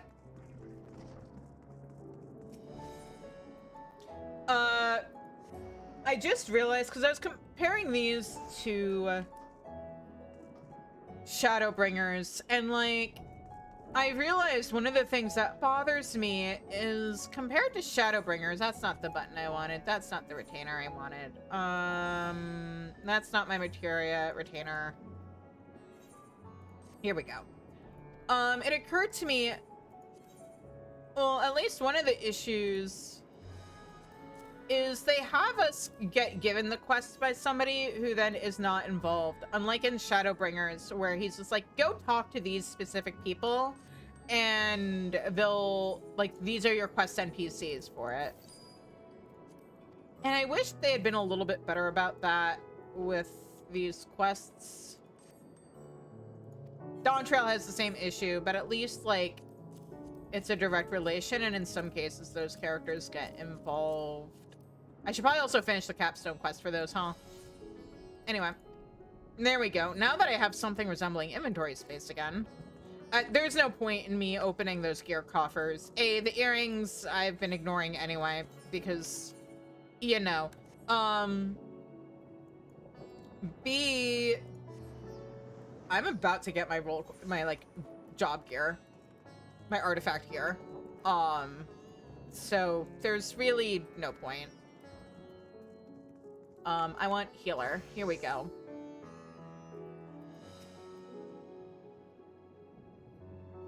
We've heard you've been doing a lot of good work in Alamigo and in Ul'dah. Still, who better to tell the tale than the hero of the hour? Greetings. How goes it in Alamigo? We're done. Everything's good. Eliminating blasphemies, helping organize a memorial ceremony that I couldn't even participate in, or join, or observe. They've certainly kept you busy. A fine example of going above and beyond the call of duty. I'll be sure to send word of your exploits to Ul'dah. Wait till the Sultana hears about this. Her Grace will not be the only one to welcome this news. On behalf of the Grand Company of Eorzea and our allies, allow me to express my most heartfelt gratitude.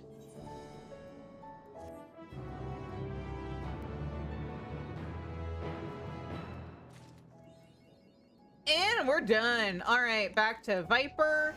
Back to... let me hit return. Nope, not return. Let me... Nope. We want to go to Old Sharlayan.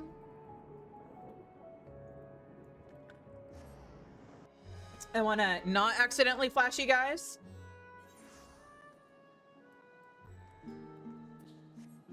All right, and now it is time that I take a well-deserved nap.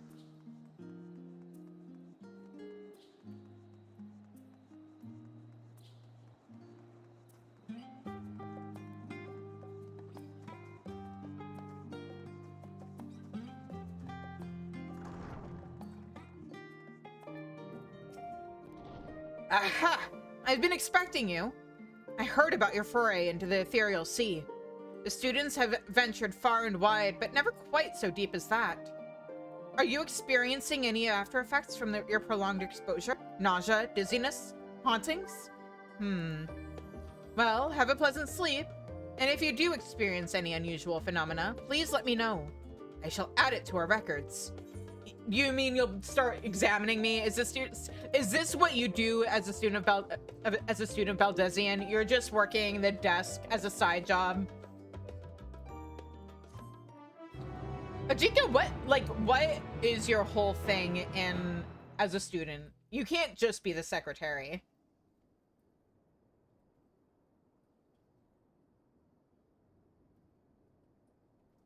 Honk. Shoo. Me.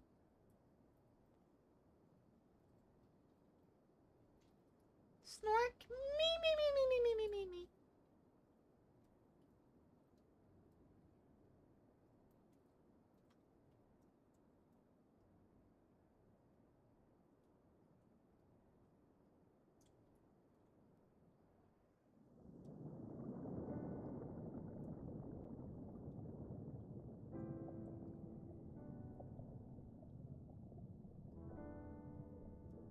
There you are.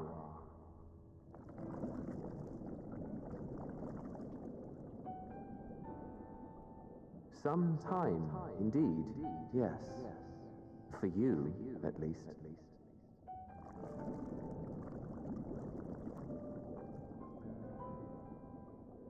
Believe me, I'd meant to get some proper sleep. But here we are, drifting along instead. Well, you too.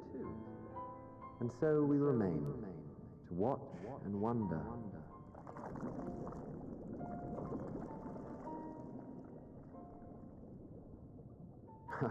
Yes, indeed. To begin, we first must see the end.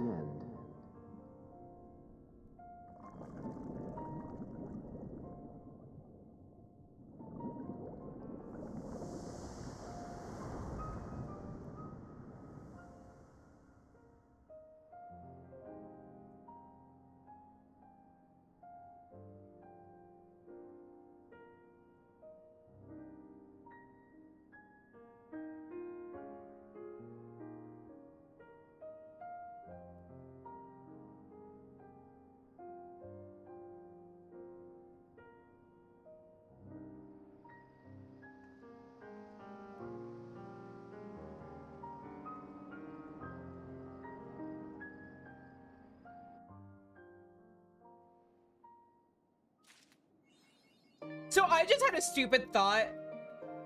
Emmett, Selk, and Hythlodaeus are totally the Warrior of Light's shoulder angel and demon, and probably it's probably not who one might automatically think is like who's which is probably not what people would automatically think.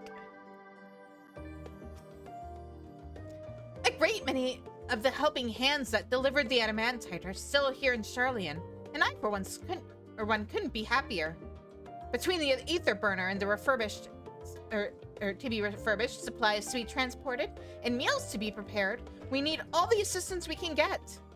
Even Lord Amadelaine has been doing his part, albeit at a snail's pace. Still, it's the thought that counts, but a bit more effort wouldn't go amiss. Prial has urgent news. Actually, maybe I should have finished this quest before running off. Oh well. Shizune, I trust you've had a good rest? An envoy of Master Fortunatos arrived not long ago with a message. The Loprits have determined Medion's location. Huh? What's up, Zelch? We've been asked to gather at the rostra. I'll meet you there along with the others. Do you have anything new, Tataru? Nope. Okay.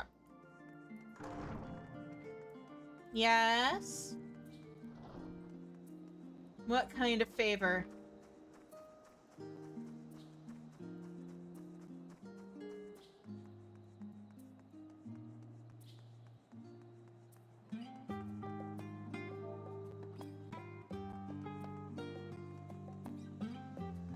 I can try.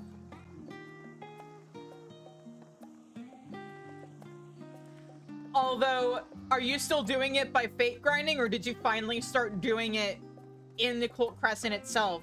Because if you're still fate grinding, you're kind of doing it to yourself. There's a higher drop rate in the Crescent.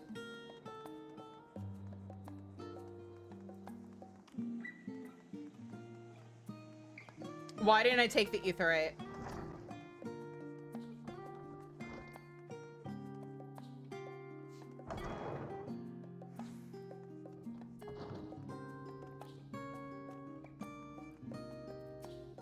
Oh, we're about to get an ad break. Let's see how many people I can read through. I fear our recent travails within Labyrinthos and the Ethereal Sea have taken their toll on my mind. For last night I received a visitor in my dreams. Monbrita.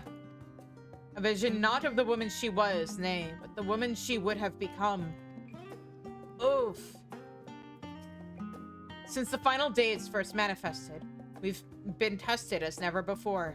Even more so in your case. Nevertheless, our work is far from over. We cannot afford to falter now, not when the end is in sight. You didn't by chance get visited by Isel last night, did you, Estinian?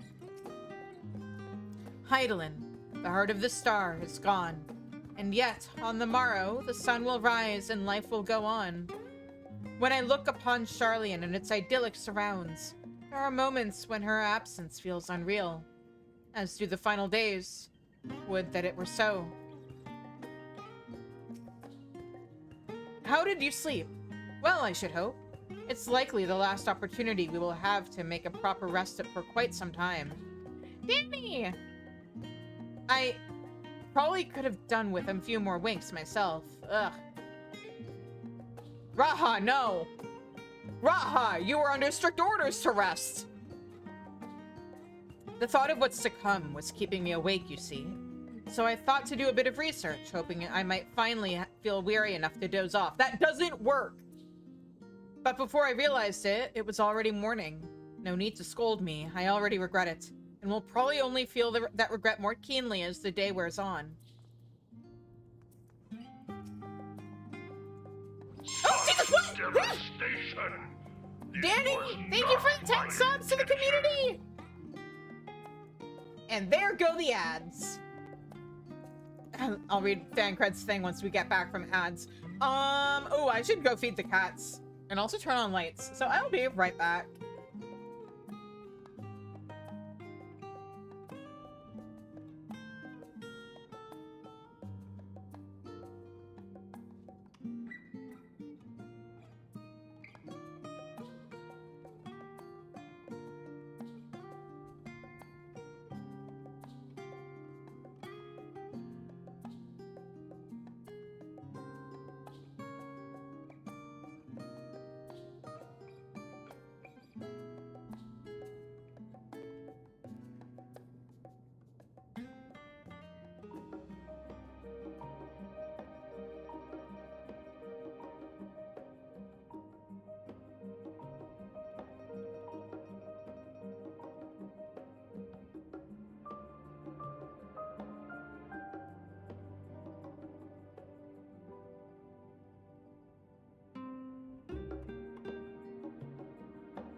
we're back. So, where did we leave off? We left off with Tancred. Not feeling any ill effects from the Etioscope, are you? After playing test subject for those new Aetherites, even the mention of ether sickness makes me feel a little queasy. Well, the forum is not here in its entirety to brood and glare at us. Master Barnier's presence alone is enough to put me on edge. Before coming, I thought to inquire after our comrades abroad. It seems that the effects of the final days have been observed further and further north of Garlemald. North of Garlemald? That's interesting. Given some speculation that I've seen about where we might be going in 8.0. For a blessing, those regions are largely uninhabited. But in any event, we mustn't misinterpret this as a geographical spread. There is no telling where in the world the phenomenon will strike next, and unfortunately. Gods, I can hardly believe the Loprits managed to find Meteon out there, hidden among the stars. The sheer distances involved are mind-boggling. What took you so long?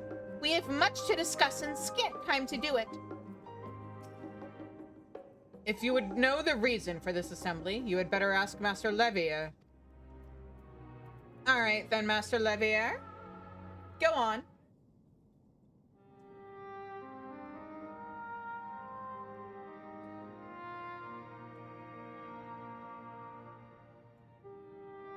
Everyone appears to be present and accounted for. Good. As you know, the Loprits have deduced the whereabouts of Meteon by means of a crystal bequeathed to us by Heidelin herself. Your quarry's location is a place far beyond the moon, in the furthest reaches of the Sea of Stars, at the edge of creation.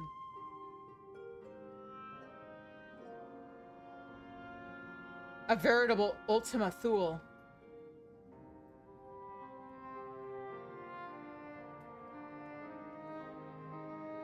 Indeed. Then how are we to reach it? What does Ultima Thule mean again?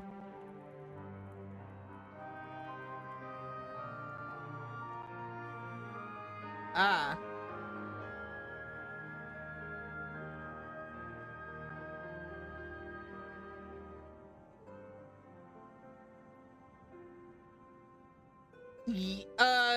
So according to... Hang on.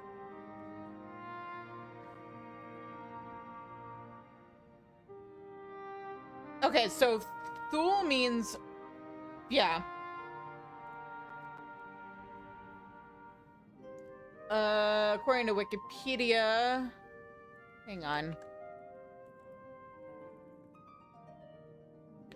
In classical and medieval literature, Ultima Thule acquired a metaphorical meaning of any distant place located beyond the borders of the known world.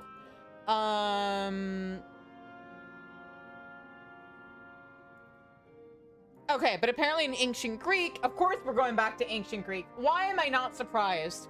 It is the most northerly location. What do you mean low battery? Hang on.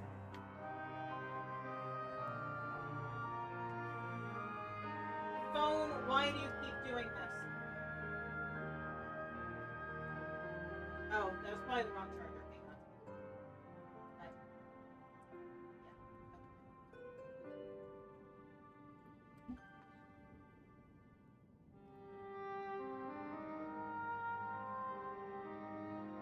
Are you gonna cooperate?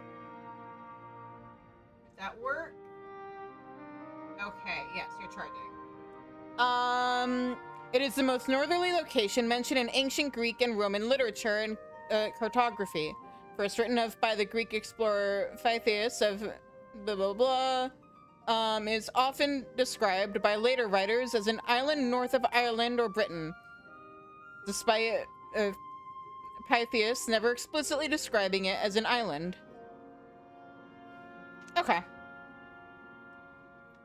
An excellent question. Luckily for you, I haven't... Sorry. An excellent question. Luckily for you, I have an equally excellent answer. theory, it is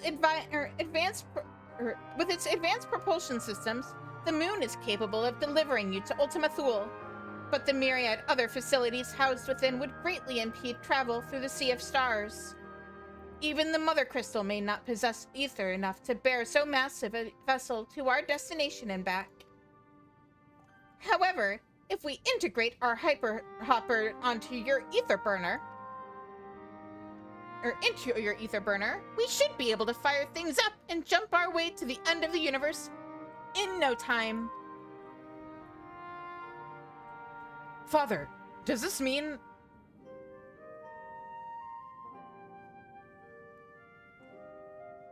Bear in mind, this decision was not made solely at my discretion, but with the consent of the Forum. Hearing the Loprits' proposal, the Forum was faced with a grave decision. To commit the Ark to this endeavor would mean abandoning both our plans to evacuate to the moon and to resettle on another star. Needless to say, the proposition invited fierce debate. I mean, if you guys secured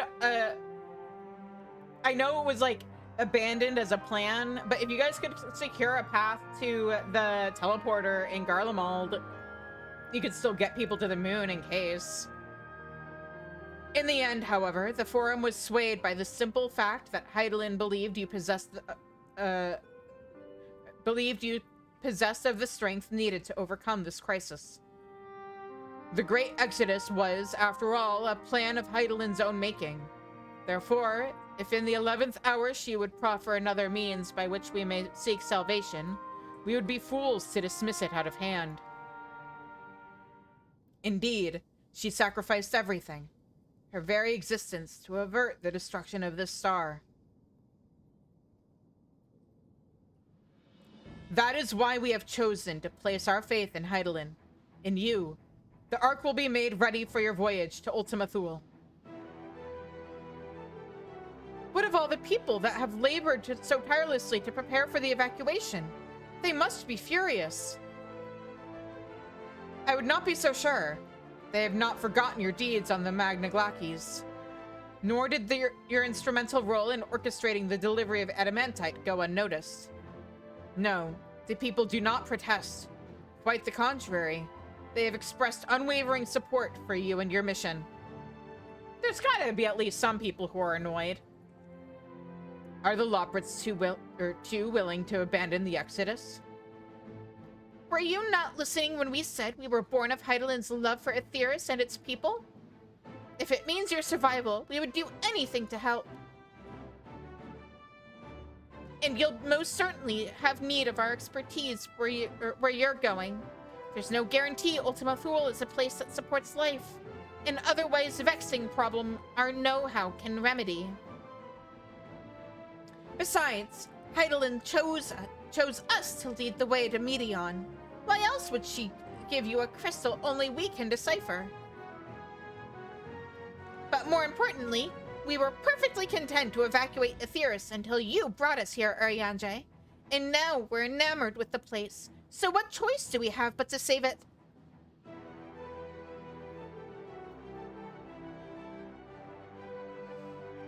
Of course, none of this is possible without you and the Scions, so I must ask, are you certain you wish to do this? Do we have a choice? Why are you guys looking at me?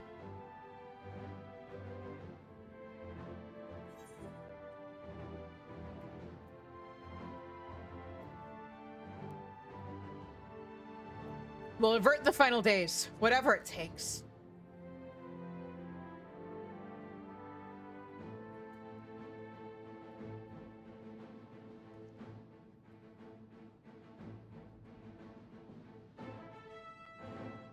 Very well. We shall inform the Forum of your decision and begin preparations to bolster the Ark with the, Hyper Hopper. The Loprits will coordinate with the Ilsebard contingent to have the necessary components transported via the Tower of Babel. Of course, it will take time until the work is complete.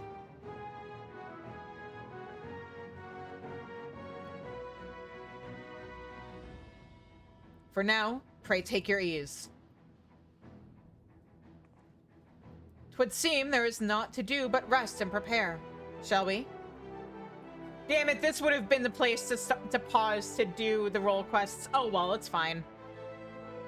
We got them done.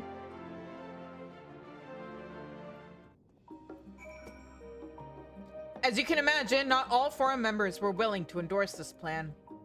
Though through no fault of yours, of course. Given what is at stake, it is only natural that opinions are divided. That said, the final decision was reached with an overwhelming majority, much to my surprise. Were you one of those dissenting votes, Banier? No need to worry about lending a hand with the hyperhopper. We already have more than enough help. So go and relax while you still can.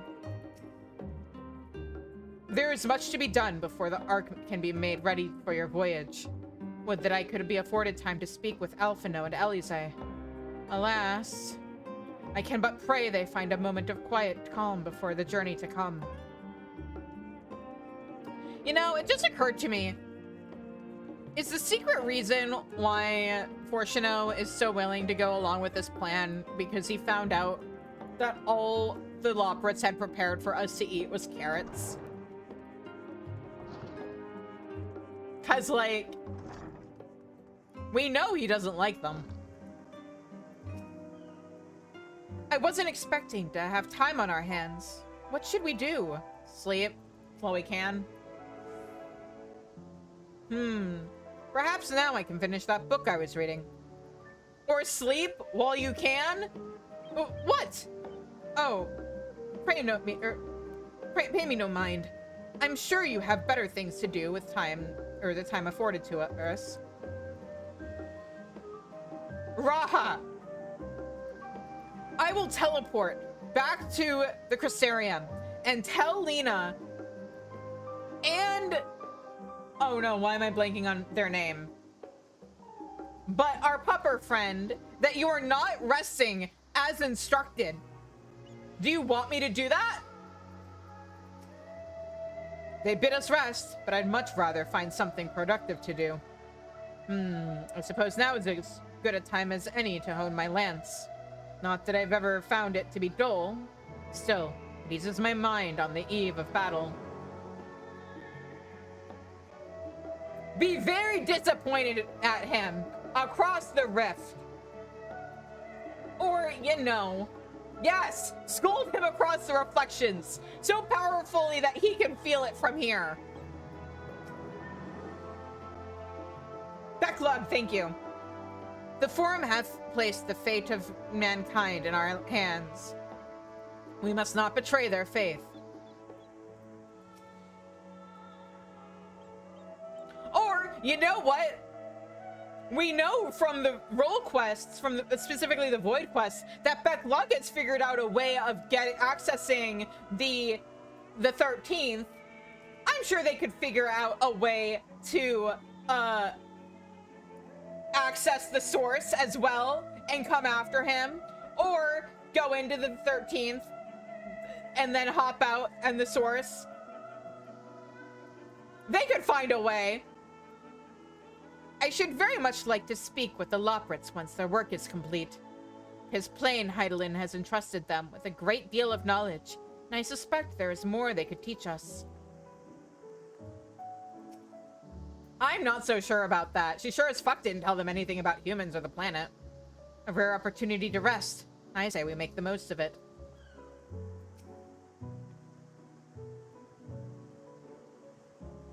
In all honesty, I didn't think the Forum would approve this measure, and certainly not by such a large margin. I dare say, though, that Master Fortuno's impassioned recounting of your audience with Heidelin helped sway the vote. He has a way with words, after all. Where did you think Alphino got it from? I mean, to be fair, so did Louisois, from my understanding.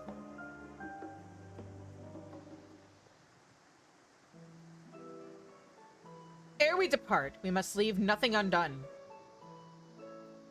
Quite, though it is difficult to conceive of how we can best prepare to brave a domain where Dynamis governs all.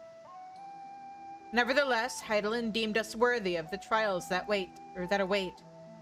For lack of any other feasible options at this late stage, let us trust in her judgment and face Medion as we are. Which leaves the not-so-small task of coordinating our efforts here to you and Tataru. If all goes to plan, we'll be back before you know it. I certainly hope so. We will be praying for your safe return. Mayhap it will affect the Dynamis for the better.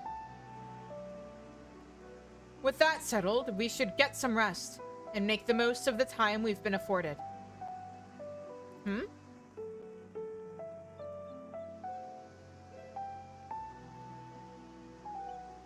meeting's over, is it? You were in there for so long, I started to worry. What did they have to say? That we're allowed to use the ship.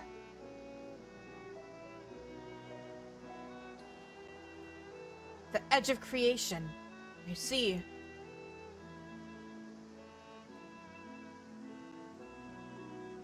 Rest assured, everything will remain in order until you return. And you will return. Actually, Shizune, could I borrow you for a moment? Tataru, the last time you said that was back in, like, Heaven's Word, and you had a bunch of people tackle me to the ground to take my measurements. Looks like your plans for the interim are decided. When the two of you have finished, meet us back at the Baldesion Annex, all right?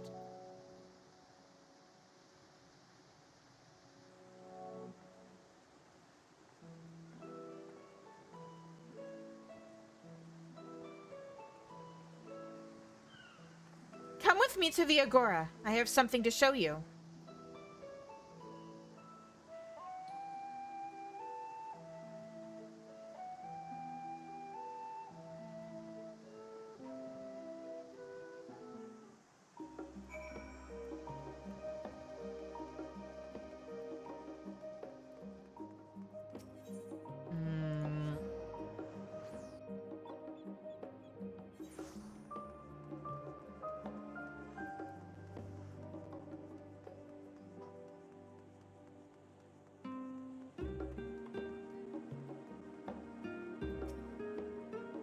Welcome, Shizune, to Taru's boutique. I've always done my best to provide the Scions with fashionable attire, but in your case specifically, I make an extra effort to strive for the most functional yet stylish clothing one could ask for. Not that I'm playing favorites, but you are the Warrior of Light. Faced with this unprecedented crisis, I knew you would need an ensemble unlike anything I've created before, and that I would be able to do it alone, wouldn't be able to do it alone. And so, after enlisting the aid of the world's finest artisans, I finally completed my career-defining masterpiece. But then inspiration struck, and I saw a golden opportunity just begging to be seized. With the help of some Thavnarian refugees, I decided to set up shop here in Charlian. Of course, I would never charge you for any of our works. Perish the thought. Varsarud, how are things coming along? Everything is in order, Mistress Tataru. We'll be ready to open shortly.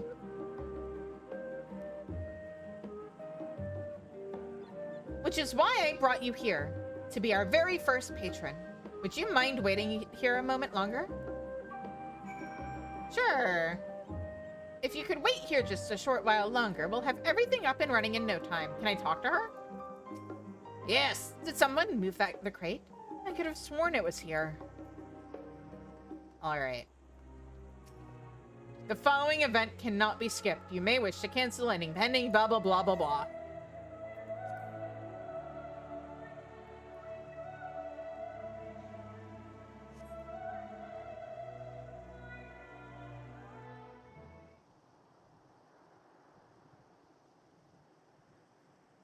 This is where she told me to wait. I'm just facing the other direction. Got it.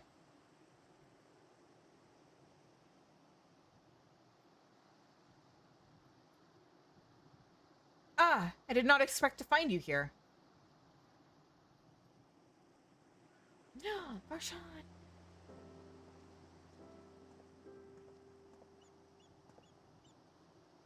I imagine Mirana would also wish to offer her regards. Alas, after delivering our dragon scales to the engineers, she remained to assist with their work on the ether burner.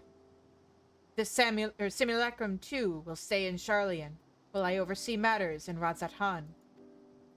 It is a rather convenient means to keep abreast of developments pertaining to the final days or anything else. It also allows me, after a fashion, to watch over my people in this distant land.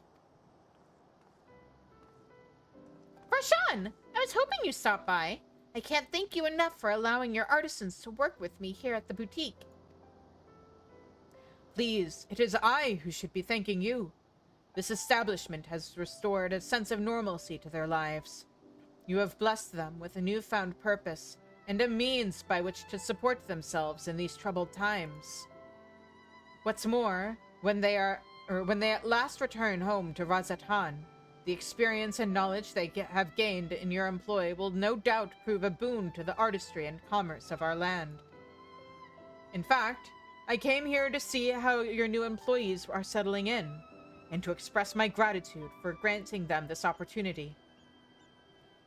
It's an opportunity for me as well, believe you me.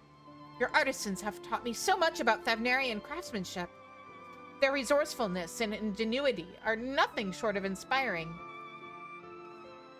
I can't wait to see what kind of wonders we come up with. I pray you every success in your endeavors, Mistress Sataru.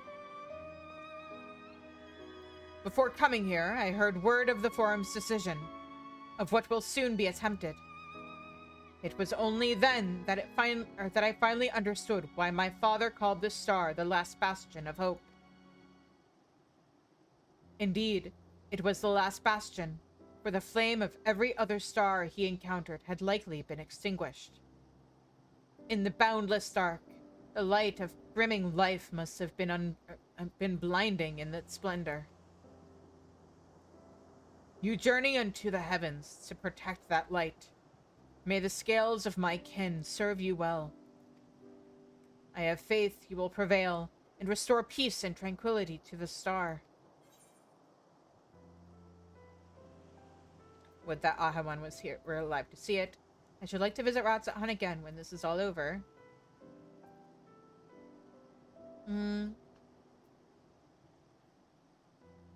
Would that Ahawan were alive to see it.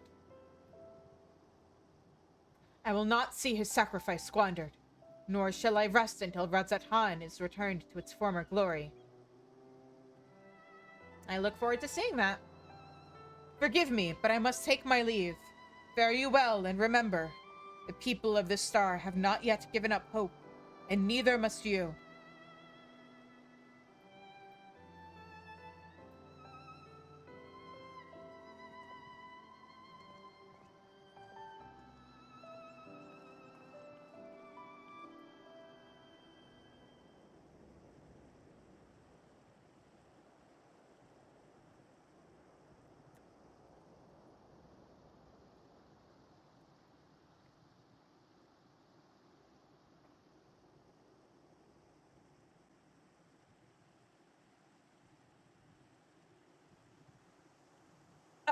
Where must I go to get a meal with some flavor in this wasteland of taste?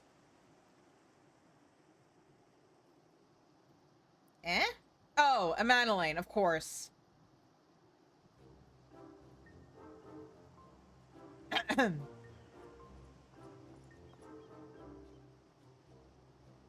Shizune, old girl. My, whatever are you doing here? Waiting. A new boutique, you say? I had been meaning to expand my wardrobe. Yes, something with a little more flair, perhaps, befitting a man of my station. Though I have nowhere to flaunt said raiment so long as my confinement continues indefinitely. The young Lord Fortom insists that, so long as there is work to be done, no matter how trivial, I must abide here in Charlian. Thus do I toil, though every fiber of my being rails against it. Why, I've even suffered the company of that brute Sickhard to see his supplies transported in a timely fashion. Oh, please, you loved it. Yet he was the one granted leave this morning to participate in some supposed covert operation. So I suffer instead for his otherwise welcome absence, now burdened with extra busy work. And without Ennui here, there is no one to prepare my meals. I came here in the hopes of finding a nice cafe, perhaps. Alas, the Charlian delicacies I've sampled were lacking in every aspect or respect. If a hearty meal is what you're after, I'd suggest The Last Stand. As funny as it would be to be like, hey, have you tried Arkenloaf? Yum yum. The cafe over on the pier? Their cuisine didn't appear all that appetizing, but if you vouch for their cooking, then perhaps I will give it a try. Thank you for the suggestion, and ta-ta for now, old girl.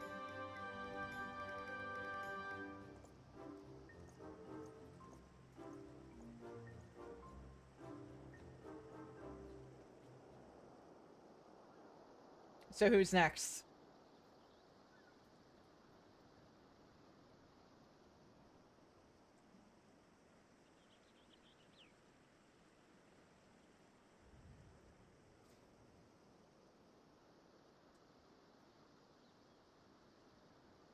Well, well, is that Shizune and Tataru I spy? Ah, you.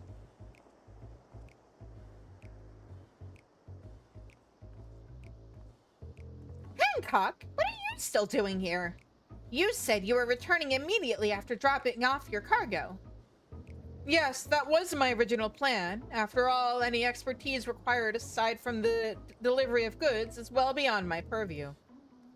But what manner of entrepreneur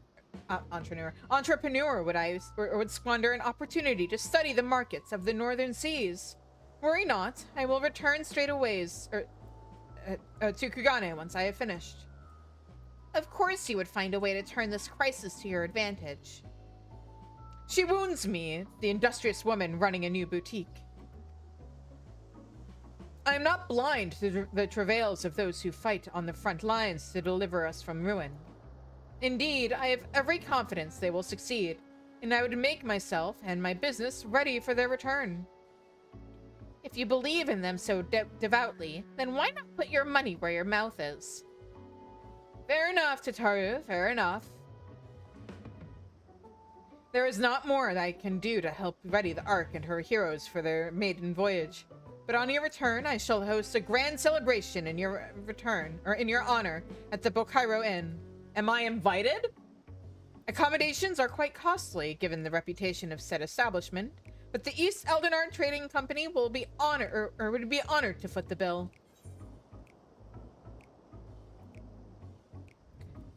Why am I asking about lemon cakes? Will there be lemon cakes? Oh, a woman of tart tastes, I see. Yes, there will be lemon cakes and much more.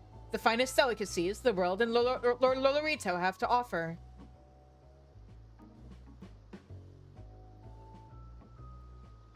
But let us speak more of this upon your return, lest I draw even more of Tataru's ire. Until next we meet, I think she's looking for you to offer some money, like seed money for her venture. Tataru, it's not worth it. You don't want to owe him. It's fine. You're good.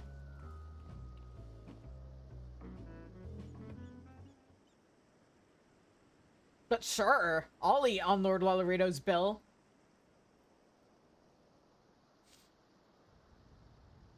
What's the point of getting framed for murder if I can't take advantage of the guy afterwards to, like, sponsor me and give me his money?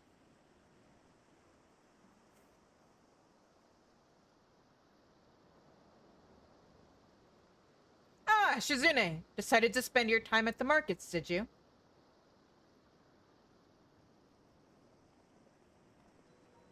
Ah, these two.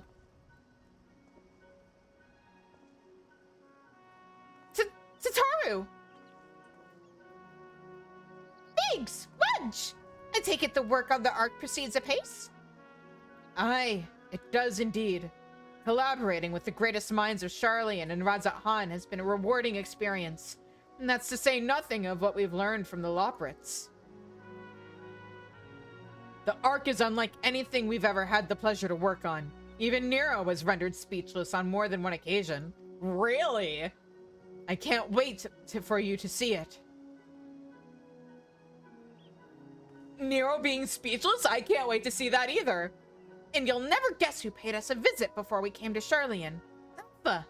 I think he sensed the coming of danger and returned to check on us. He was always one to turn up in a time of need, and I suppose that's why he decided to join us here in Charlian. Good thing, too. I don't know how he does it, but he has a knack for brightening your day just by being there. It's the power of cute. It's still hard to believe we have the means to send you off into the great expanse, though. To the furthest known reaches of, well, everything. I never thought I'd live to see such marvels, yet here I am. More often than not, you and the Scions are the catalyst that sparks the need for these great innovations. To think how much I've missed out on had I not been a member of the Ironworks. An awful lot of work, to be fair, and the privilege of being worked like a cart chocobo.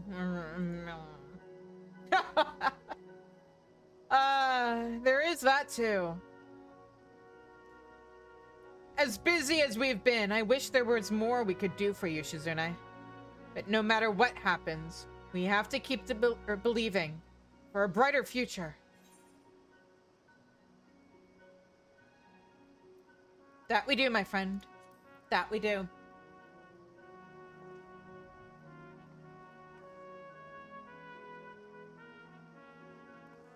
When you head back, would you tell the engineers I'll be along shortly with refreshments? That's very kind of you, Tataru. They'll be glad to hear it. And on that note, Wedge and I should get going. Still a few more supplies to gather before we return.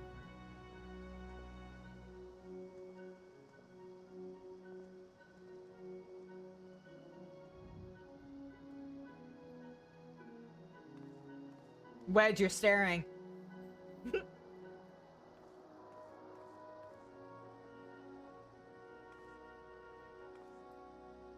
Terribly sorry for the wait. Right this way, if you please.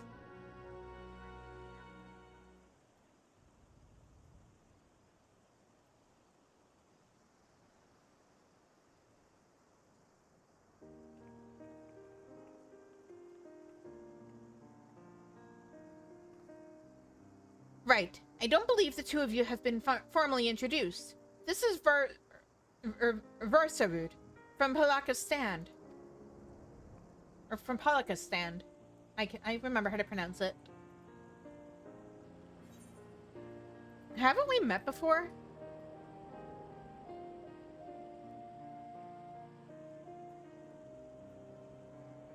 Ah, yes. It was you who helped us at Perusa, and again when crossing the ice fields, was it not? I doubt we exchanged little more than glances then, but it is kind of you to remember me. Thanks to Mistress Tataru, I and many of my friends have found gainful employment in this foreign land. It is only natural to feel fear in the face of calamity. In such times, we must look to one another for strength and succor. I know not whether we will come to call this place home or return to Thavnair. But we are here today and are glad to have contributed to the cause.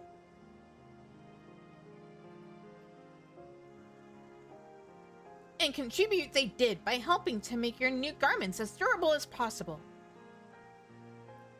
We put our hearts and souls into them, and I have every confidence they'll keep you safe in the battle to come. Thanks, Tataru. Gods, to think how far we've come since our humble beginnings at the Waking Sands. From the rising stones to the falling snows, and even a certain insufferable someone's Ruby Bazaar. We were always fortunate to find friends along the way. Even when you were swept away to the first, Grahatia was there to grant you sanctuary. I'll never forget the relief I felt when you all returned to us. I thought my heart would burst. Yours has been a long, long journey, and I've been privileged to watch, even with bated breath, as you persevered time and again. For all the joy we've shared, there's been much sorrow as well. But I've long since learned you can't have one without the other.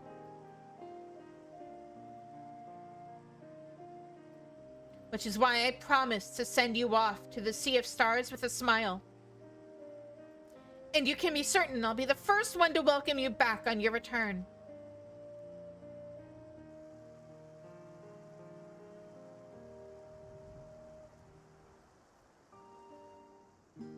Alright, give me my gear. Don't forget to pick up your clothes from Vassarud before you leave. They were expertly tailored just for you. Yep. In addition to your new ensemble, we have raiments and weaponry for every need. So please, feel free to browse our stock. Yep.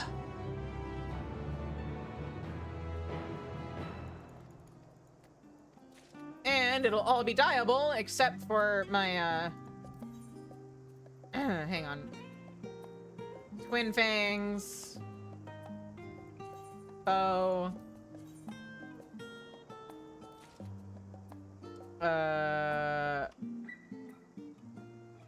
Snakebite headband.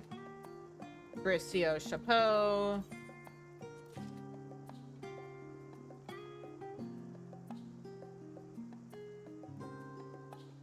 Snakebite. Bricio. Snakebite. And this one.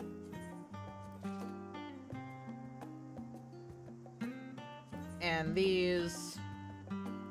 And these. And these. And those. And then Hank. Grab the Dark Knight stuff. And then ignominy. Ignominy. I'm sorry, ignominy. Ignominy. Ignominy. And ignominy. Magic. Summoner book. Convokers. Convokers. I forgot to grab the chess piece.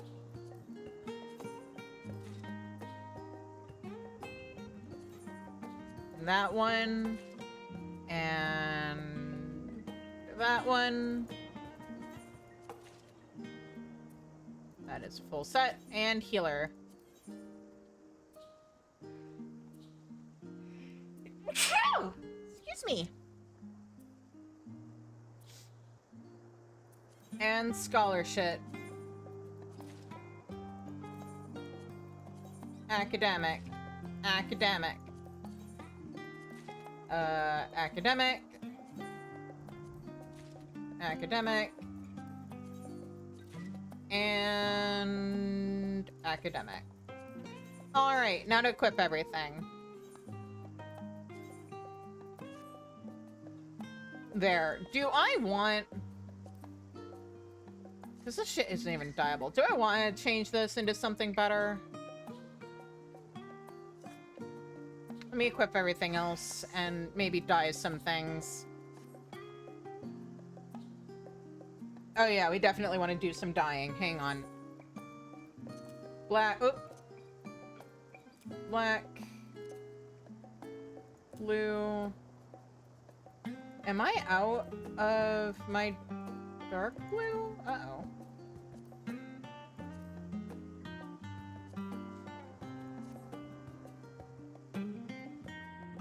Hang on, I might need to buy some dyes real quick. Am I really out?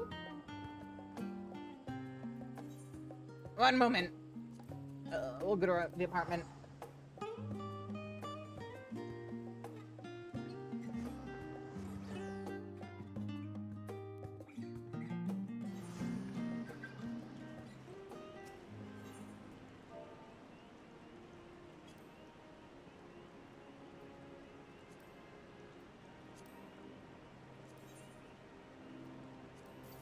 Let me just buy up a whole bunch of these because this is my go-to dye color.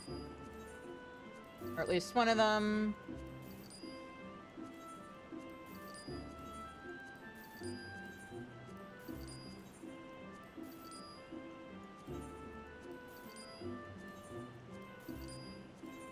Alright, 40 is a nice even number, that's fine. Now back to old Charlian.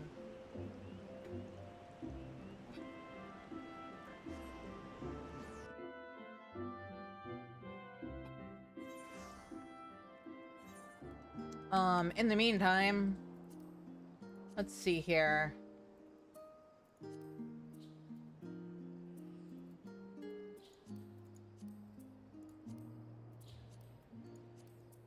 Do I want it? No, I think I want to swap that.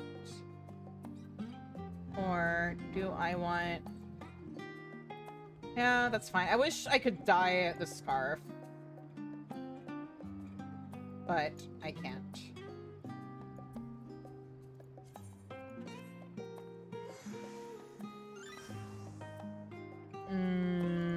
I don't really... I mean, the hat's okay, but I'm not really a hat person. Maybe I should dye the hat just in case I change my mind.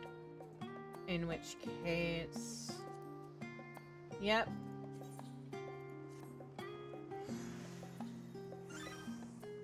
And honestly, since I can't dye the red part, I'm good with it the way it looks.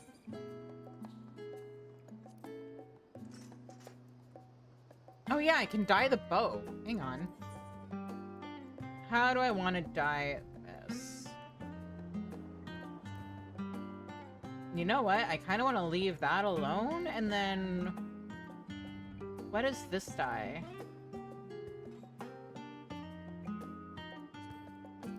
Oh. Yeah. Blue looks really nice on that. Wow.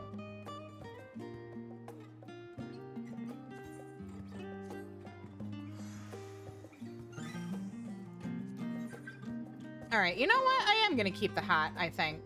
Normally I'm not much of a hat girl, but at least... Not you. Not you. At least for now.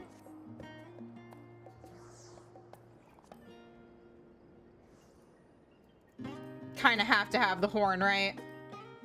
But...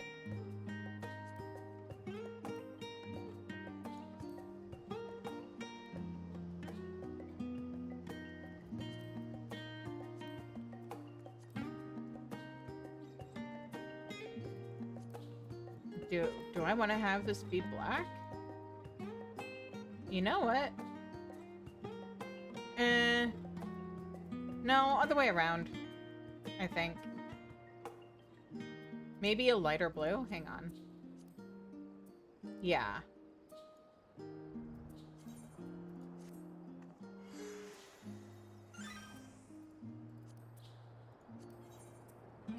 And then we're gonna leave that, but dye this like so.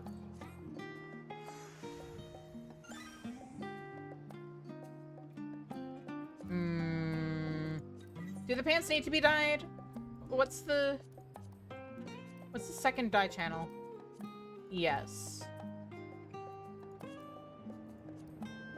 Just 'cause.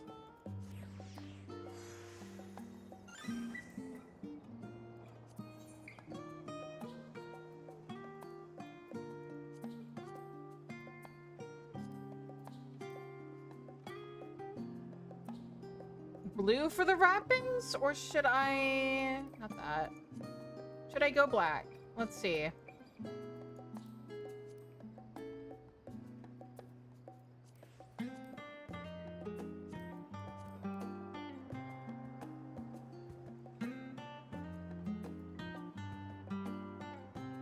I think... Yeah, let's go black. Or let's go blue. It's my color. Heck yeah. And then weapon.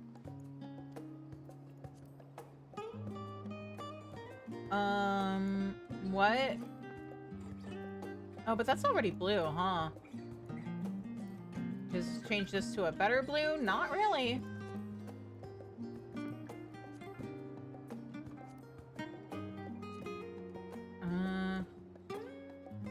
Honestly, I think the book is fine considering the colors it gets tied to. Alright.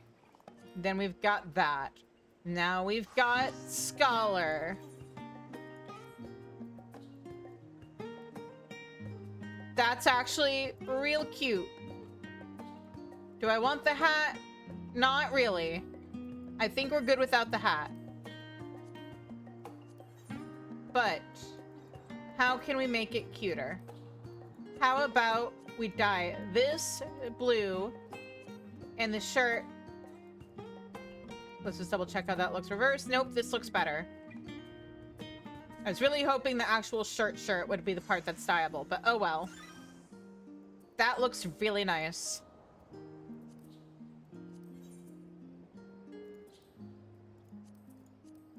Is that gonna... Yes.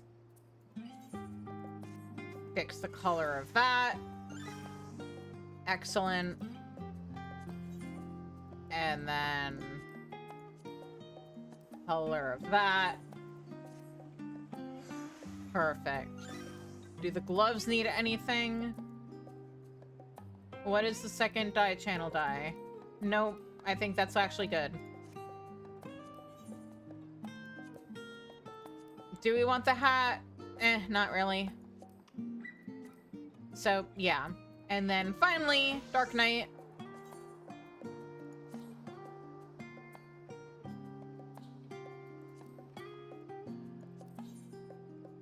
Let's see here. I think the metal looks fine. That does dye what I want it to. I think the dark blue looks really nice.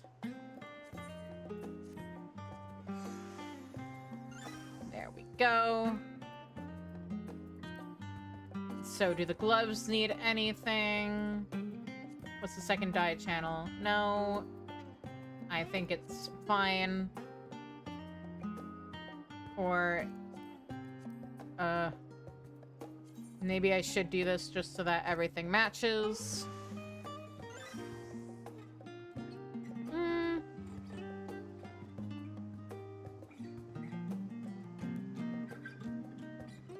Yeah. Alright. And then... dye. Second channel. Blue. I am the blue Dark Knight.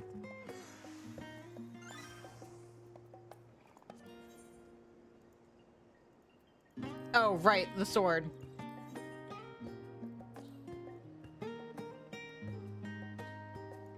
This had better dye what I want it to. Yes! Good.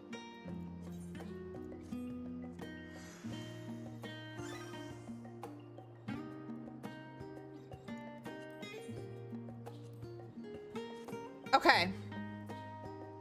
So that's everything, right?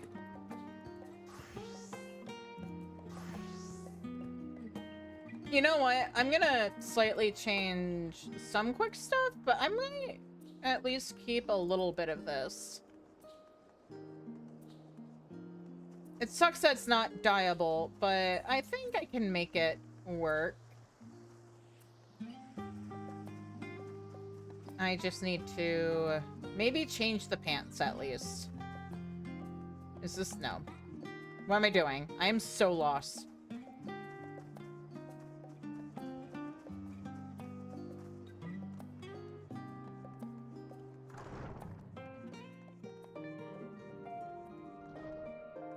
Oh, right. I have to talk to Ojika to go in here.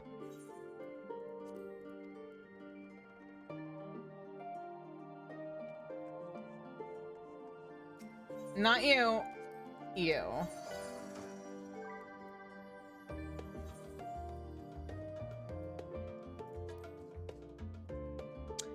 Yeah, we're gonna glamour the swords.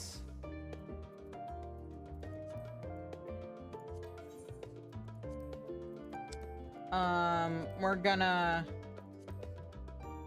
change those pants to... well, let's start with the boots. gonna change the boots to these.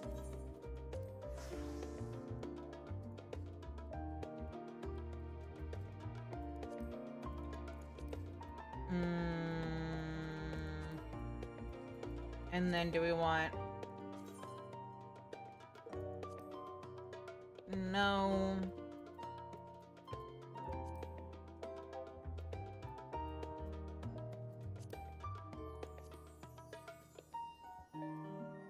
No.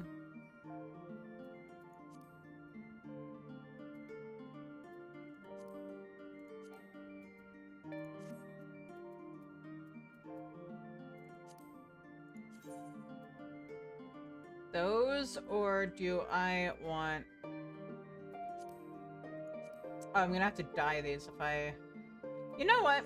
I'm gonna check something real quick and see if there are dyeable versions of this chest, at least, on the market board. Because I like the look. The problem is, I don't like that the look isn't dyeable. I wish they would at least have made the... Like, I can understand the stuff we get in the coffer not being dyeable, kind of. But I wish they would make... Or, ooh. Do I want this? No. That's too modern looking, I think, for what I'm going for.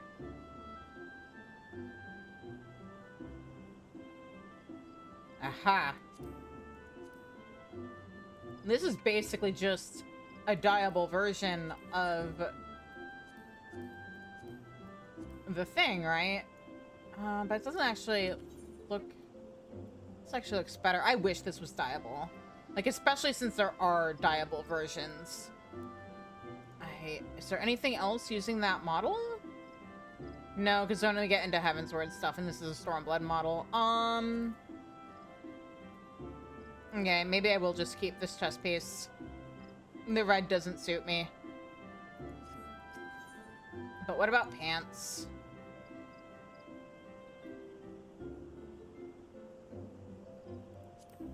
What do the new Ashgardian pants look like? Not great.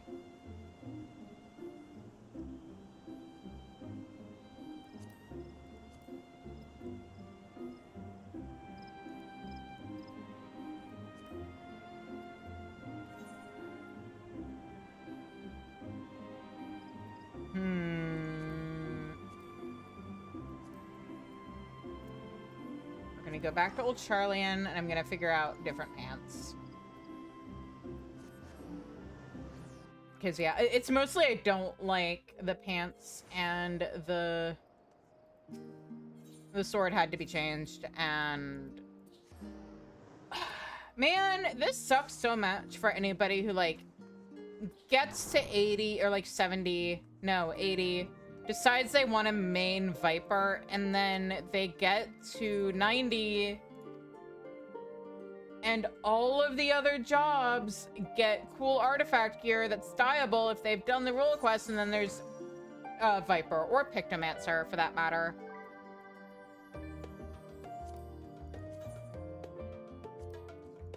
Okay, so if I dye these... Yeah. Yeah, that's probably gonna be what it has to be. Do I have better gloves? Not really. Unless I'm gonna go with these. Actually, yeah.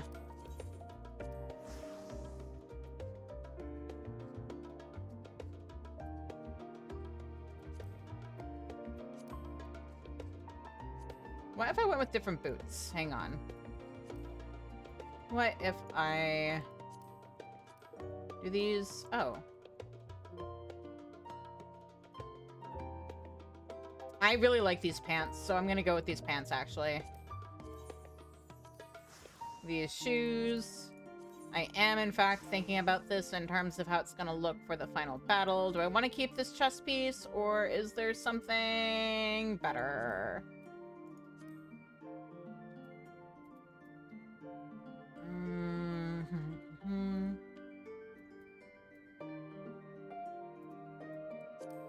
How does this look with this? No.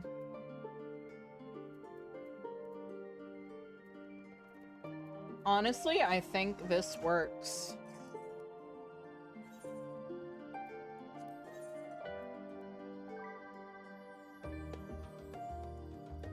Oh, hang on. Do I have a glamour closet that is just... Or glamour closet, a glamour plate. You know what? I can.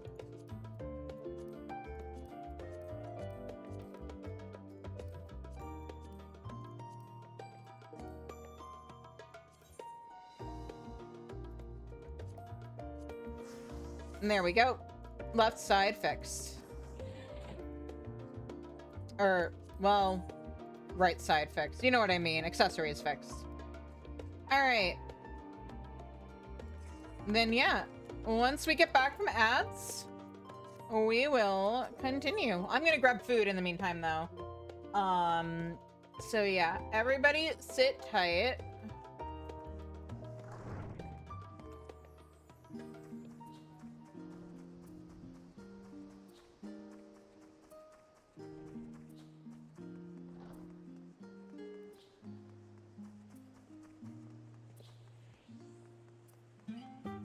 I'm gonna go back to where Kataru is waiting for me to talk to her. And yeah, I will be right back in a few minutes.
Okay, we're back.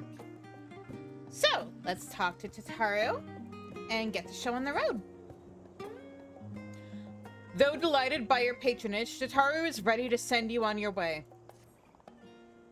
I realize you've still got lots to do before you depart, so I won't keep you any longer. I do hope you can find a moment for yourself, and that the others can as well. They said they were returning to the Baldesion Annex, though I doubt they stayed for long.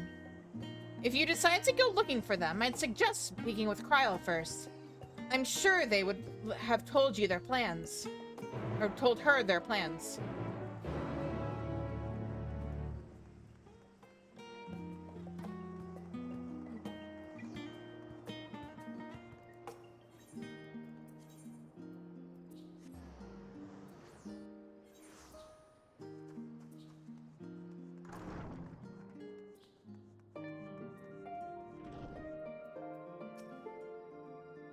You're back!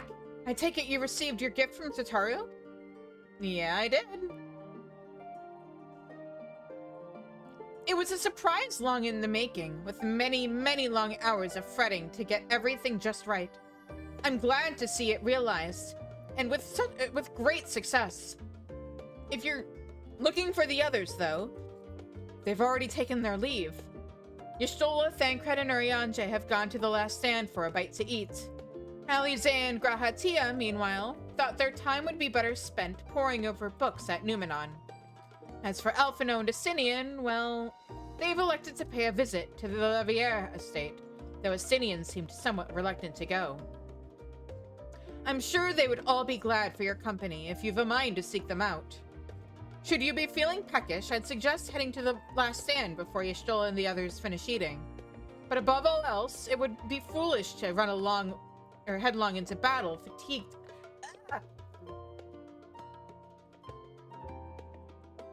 A fatigued mess. So do remember to get a good night's sleep. I don't know what that is.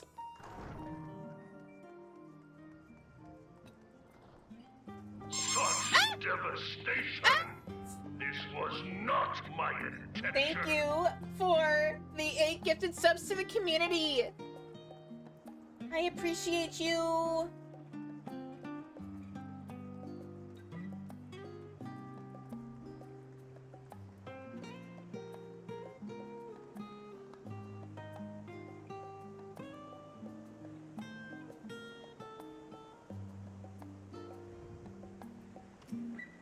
Try as she might, Tataru had no chance of standing between you and a hearty meal. Don't worry, we saved some for you. Mona says, tell Mona, give Mona boobs for me. Give her head scritchies, give her tummy scritchies. Give her tree toes from me.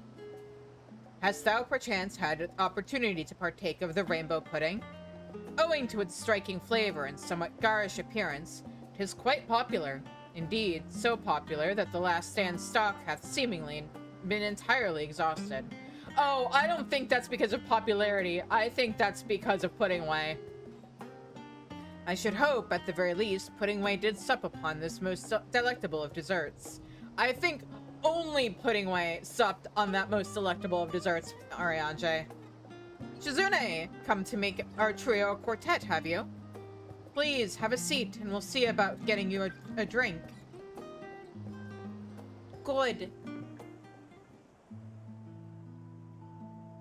Is this voiced? Please be voiced. I'm so hungry. Your business with Tataru is finished.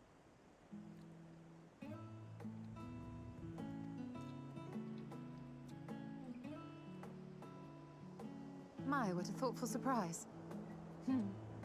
Whatever would we do without her? Indeed. And she's right, you know. It hasn't been all doom and gloom.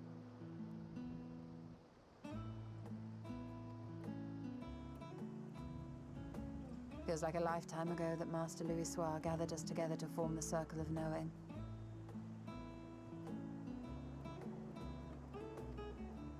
Since then, we have experienced much. But rather than feeling wiser, the more I learn, the more I find my knowledge lacking. Forsooth. As a student, vainly did I believe that I held the secrets of creation in my grasp. Yet that which I had seized was but an insignificant sliver of what awaited in the wider world. Every encounter, every experience hath served to open mine eyes, enlightening and humbling me in equal measure. Even from those whom I called enemies have I learned many a valuable lesson. What will we learn at the edge of the universe, I wonder?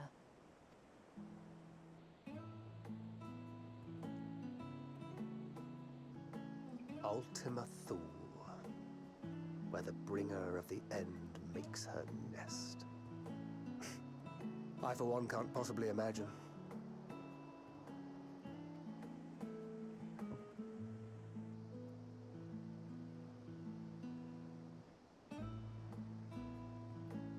But whatever awaits us there, we will survive. We must. For her. Oh. Desperate to get back to your daughter? You've nothing left to prove, not to Reign nor Minfilia. We'll get through this together.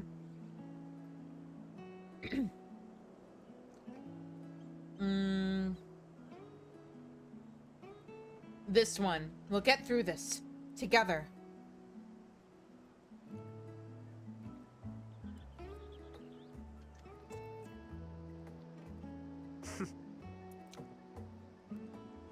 Gods, it feels like only yesterday that we went on that mission to Drybone. We've both changed much since then, have we not?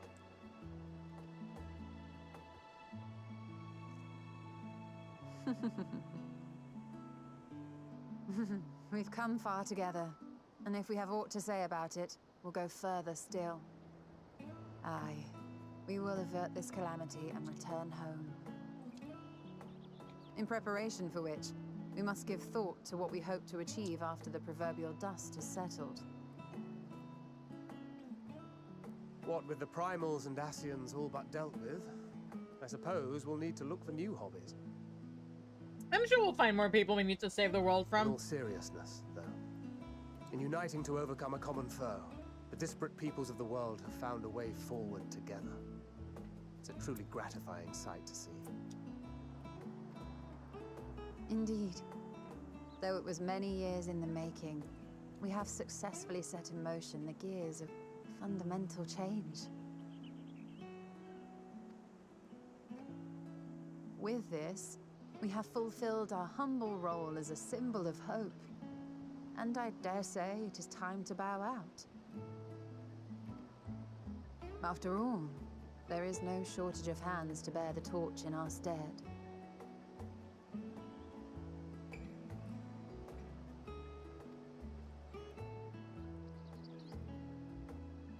You know, I never really considered I might live long enough to see an after. But even if my time as a scion came to an end, I don't expect that much would change.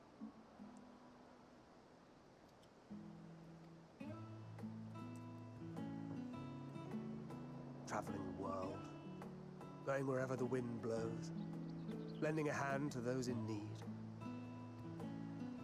A journey for journey's sake. It doth suit thee well. I must confess, I too have yearned to see more of the world. If thou art amenable to the suggestion, I would accompany thee.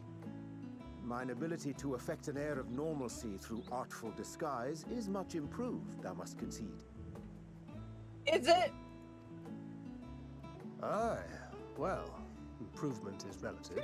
You still look suspicious no matter what you wear.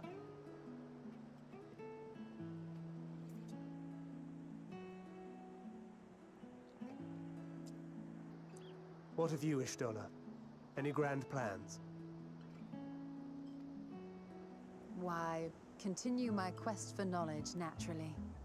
To begin with, I wish to know the state of the reflections, to which end I must find a means to travel between worlds. 'Tis the least I must do if I am to keep my promise.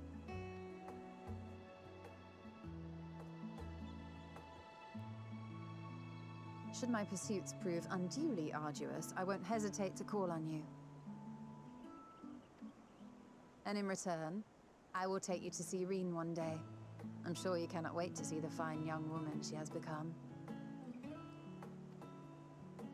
Spare me.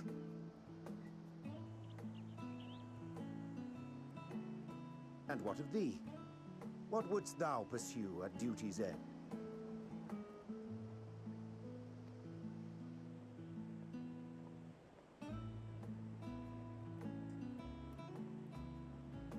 Here's yours. My apologies for the wait. Thanks for the Shall we water? make a toast?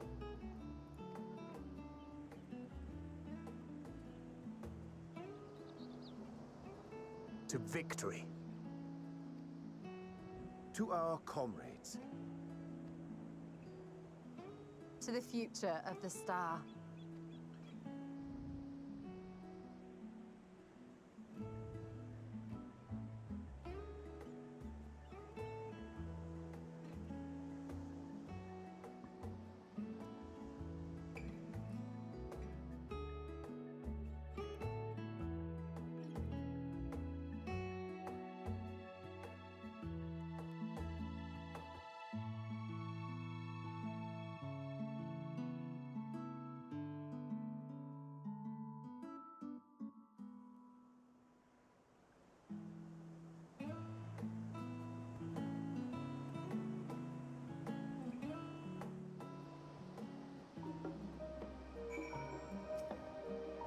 You can always count on your friends to help you maintain perspective.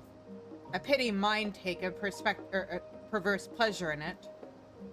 I'd like to think I give as good as I get, though I'd fare better with the occasional assist from your consummate nodder.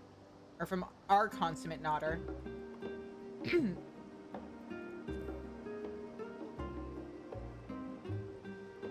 But it's all in good fun, and I wouldn't have it any other way. I say, Shizune, whence came this simulacrum that standeth beside thee? Oh no, Urianje's drunk! I see falsely, but Y'shtola in Thancred, but moments ago, employed the self-same doubling magic. Alright then, keep thy secrets. Oh no, and he never touched alcohol ever again. Leaving so soon? I suppose it's for the best. If you'd rather not explore the bottom of a bottle with Urianje. I dare say the others would welcome your company as well. If you can find them, that is. In any case, as long as you make the most of your time, then that is all that matters.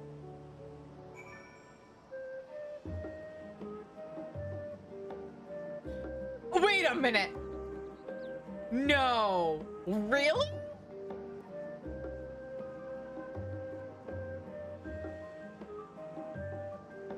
Okay, there's a fishing pole here.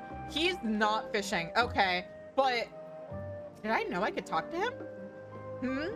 No, I am not neglecting my duties. Honestly, am I not allowed even a moment to myself? A genius needs time to reflect on his thoughts, you know.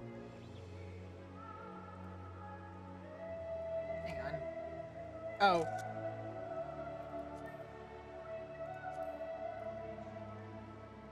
I need to make sure that it is understood that there is a fishing rod nearby. Whoop. Hide. Give me that screenshot. There we go.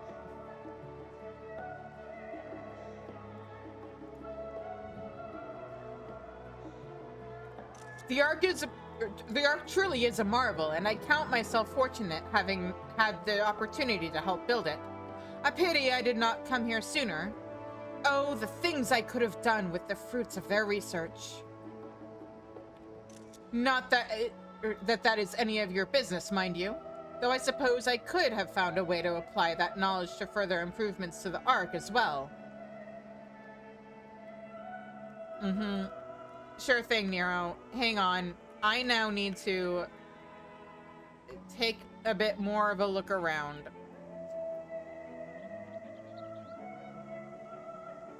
Alpha's here. Quick, quick!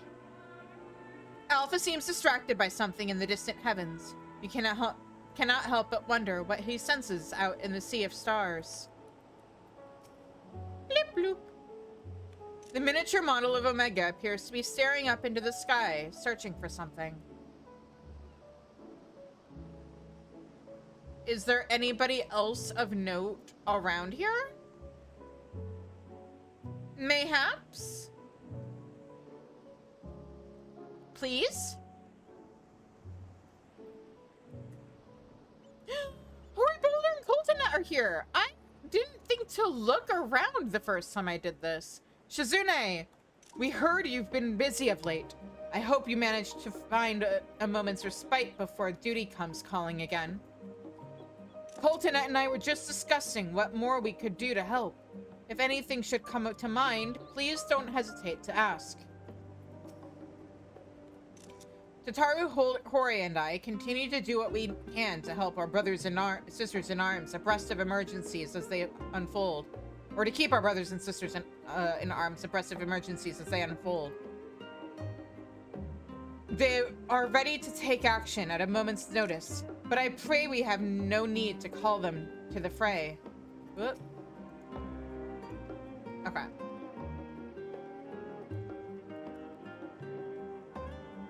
So there's those two. Anybody back here?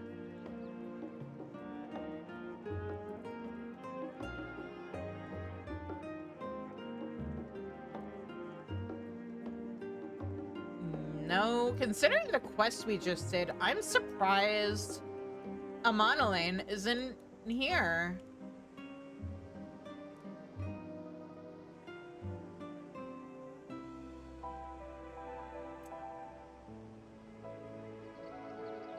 Maybe having a bit of a flirtation with his husband. Oops, I forgot. I'm not on Bard right now, but... Ugh. All right.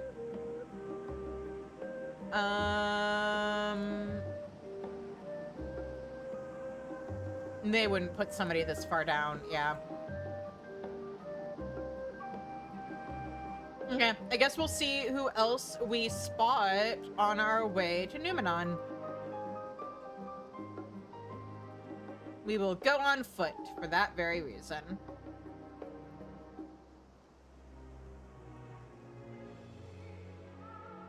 Now I have to have my head on a swivel the entire time. Awesome.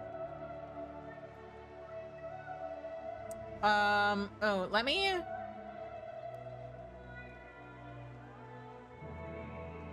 I'll go up this way. Okay, at a glance, nobody here.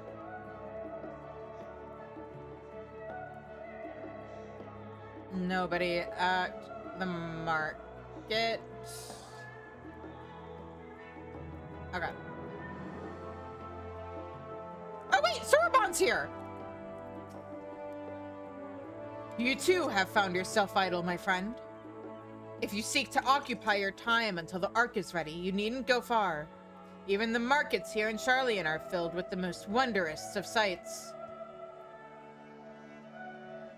I'm so glad I decided to take a moment to actually look around.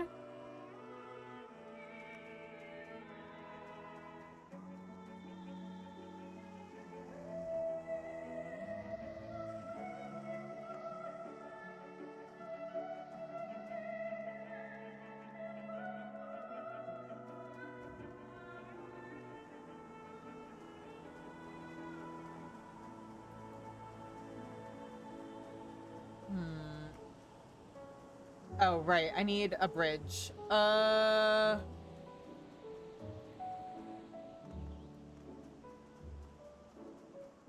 is one over here. Oh, wait. I'm already on there. Okay.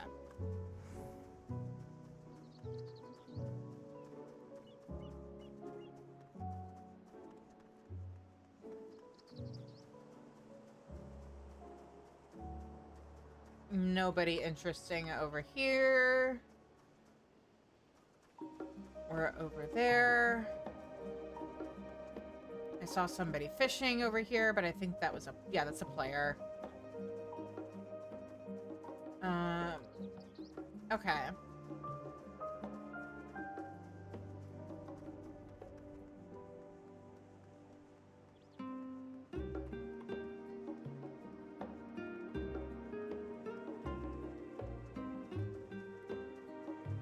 Yeah, I doubt any of the people who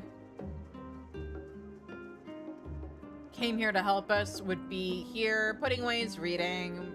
We've already talked to him. I'm just gonna check inside the building since it's pretty easy to look around.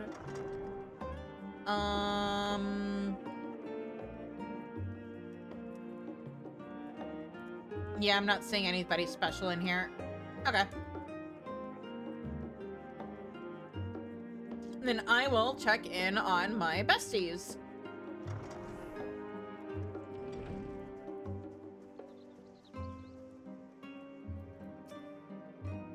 Snore! Braha, go to bed! You too! Alize! You try speaking with Alize, but she is asleep.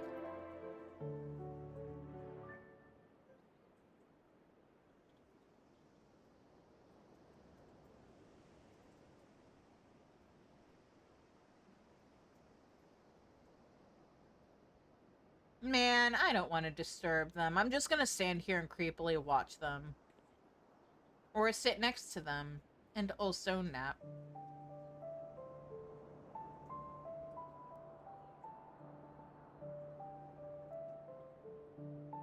Oh, it's the Final Fantasy III music.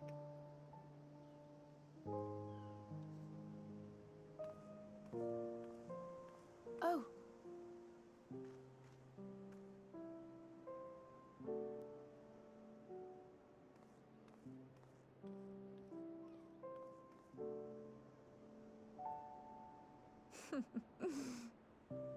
Knowing them, they're probably dreaming about the celestial adventures to come. Just as well. They've been running themselves ragged of late. Unlike you and the others, I'm a few steps removed from the danger and excitement. The things you all get up to never fail to impress me. But by the same token, I can't help but worry. Not only for your safety, but for your happiness. After everything you've sacrificed, you earned it 1,000 times over.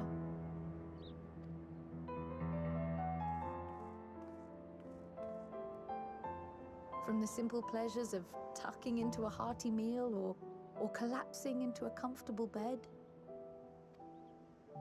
to the grand triumphs of visiting legendary lands or finding true love. You deserve all the joy in the world. There is so much that life has to offer.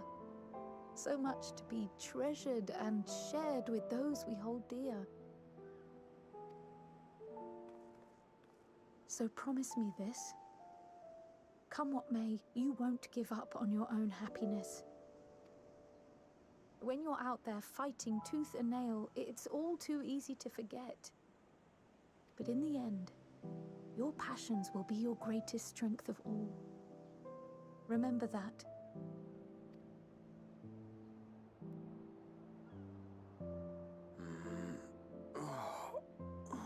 Good morning, sunshine. This feels familiar. You mean like when you woke up at the Crystal Tower? It is good to be...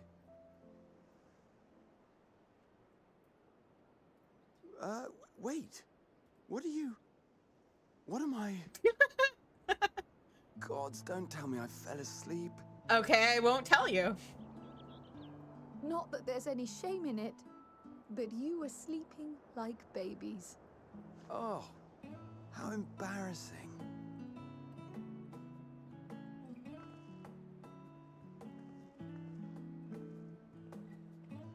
Not a word to anyone. Understood? Not one word. Not even a little bit? I'm told that sleeping in proper beds of your own choosing is a much more effective way to prepare for battle. Oh. So, what were the two of you doing here? Just sitting here watching you sleep. Completely normal things. I had a few books to return to the library. Thought I'd take care of it while I could. And you? Sitting here watching you guys sleep. It's a secret.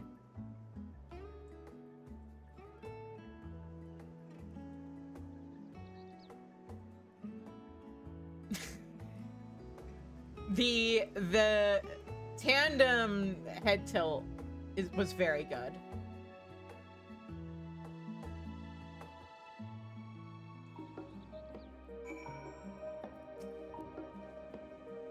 If nothing else, these two seem to be in good spirits.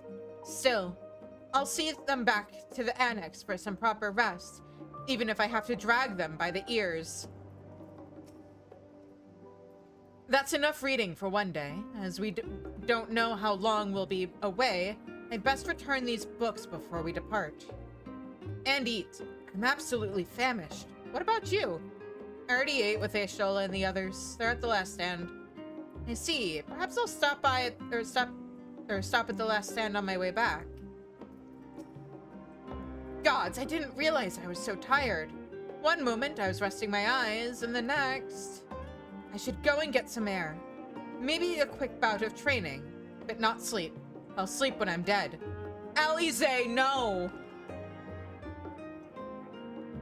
Also, I just realized that the, like, besties dynamics are color-coded. Arianje, Y'shtola, and Thancred are, like, kind of a white to black spectrum thing. Alize and Raha are the red ones. And then you've got Alphino and Estinian as the blue ones.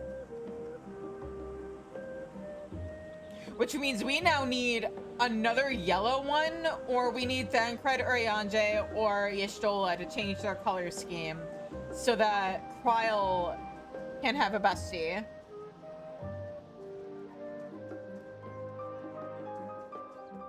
I just realized how far... Well, oh, right. I'm supposed to be keeping an eye out for NPCs, huh? Like, friendos. Cheating ways here! We'll deal with them later.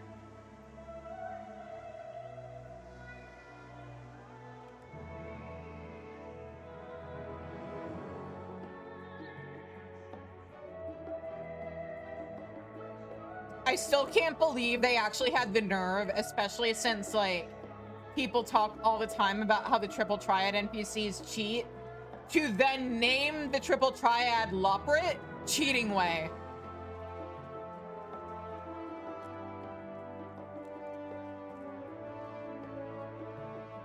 Hey, look, it's the blue ones. See, even his casual outfit is blue. Maybe, you know what? It just occurred to me. Estinian's the only one who has, like, battle outfits and then casual outfits. We don't get that with the others. I kind of want the others to get downtime outfits. What? Surely this isn't the first time you've seen me without my armor. No, but I like this look better than the other one. It's actually really nice.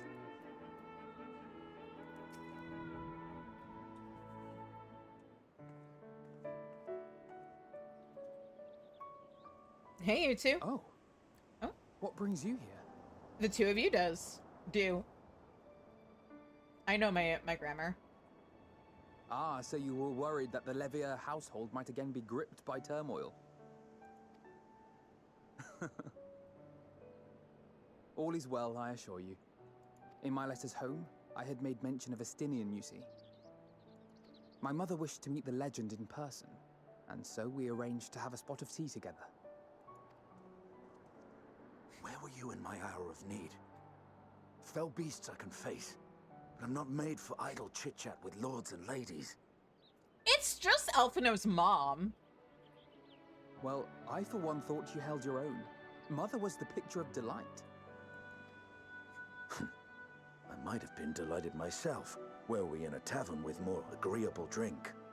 Oh god, I could see Emeliance in a tavern is the thing. The thought of fleeing crossed my mind, but what then?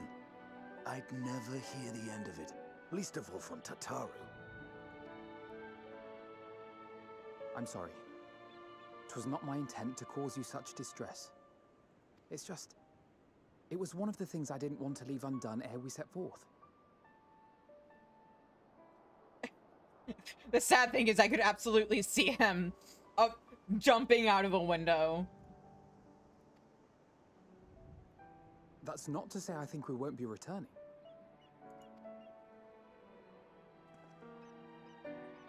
Yet, given what lies ahead, I did not wish to leave for later that which I could do today.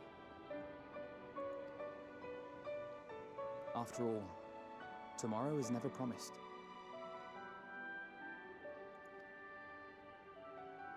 It's fine. Not like I had better things to do. Danny, let's be fair. We're all afraid of Emeliance. Besides, seeing you with your mother brought back fond memories Oh of my own. no. Be we rich or poor, family is family. Damn it, Estinian. Well, it's past time we were on our way. Hold on, that wasn't fair.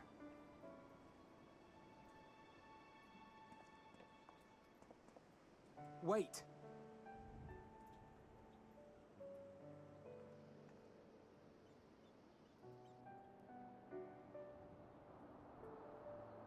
Since I left home, I've made a great many mistakes. Mistakes for which I can never make amends. But through it all, you didn't give up on me. To have returned here with you at my side, it means more to me than you know. Are you talking about me or Estinian, Elfino?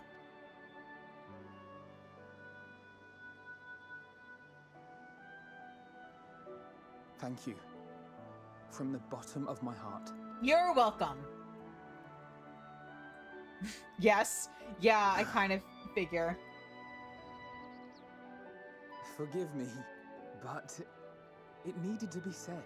But also, this is a really nice moment between them. I'm the one who owes you thanks. Were it not for you, I would not be alive today, nor come to terms with Nidhogg's spirit. I am ever grateful.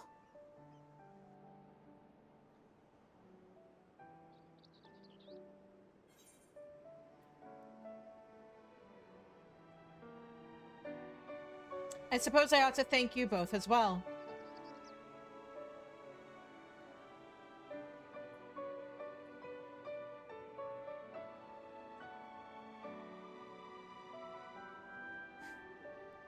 Well, we needn't make it a competition.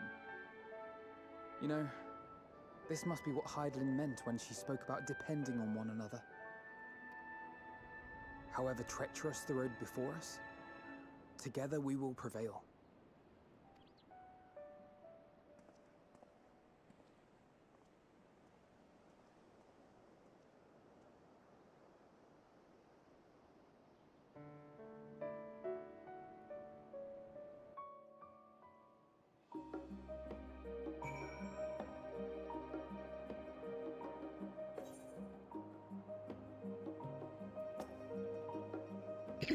A few of our comrades decided to remain a while in Charlene after making their deliveries. Did you happen to pass any on your way here? Some. All that remains is to return to the annex and give my armor one last polish. I expect Elfino has maintenance to carry out on those floating things of his, too. Floating things. Okay, and we'll go back this way. just in case there's anybody else for us to run into.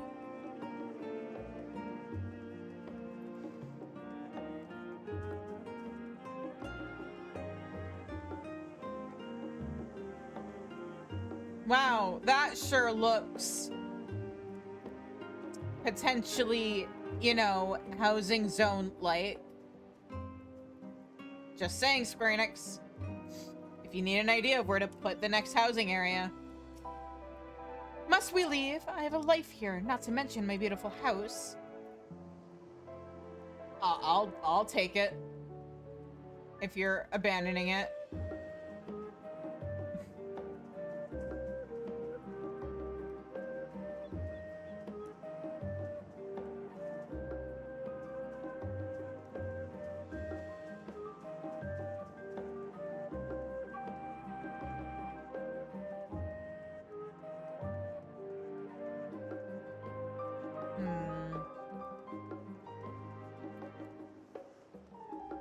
I'm just gonna check one more thing. We already talked to Hori and Coltonet, but what about... Is there anybody down here at all? Maybe?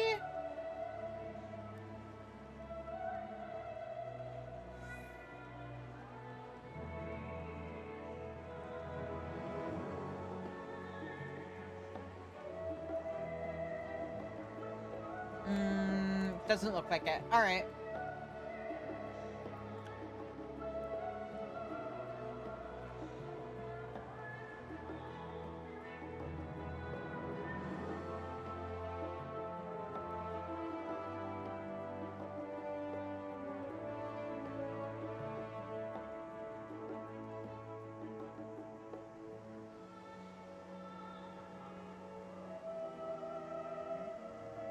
Anybody down here? No. Okay.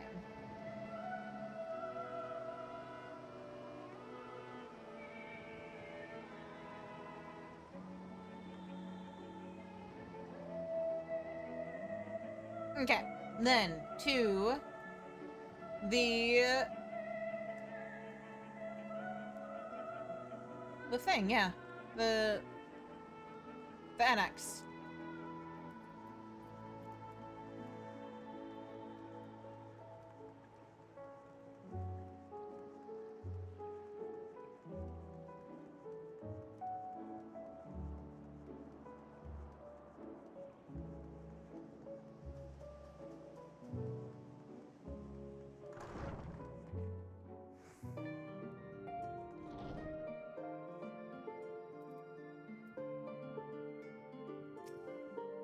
Welcome back, Shizune.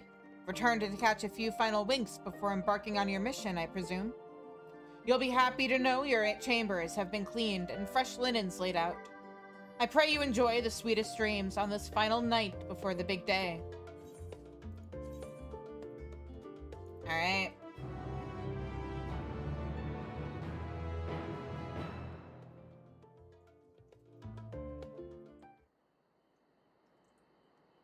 That night at the Royal Menagerie in Alamigo.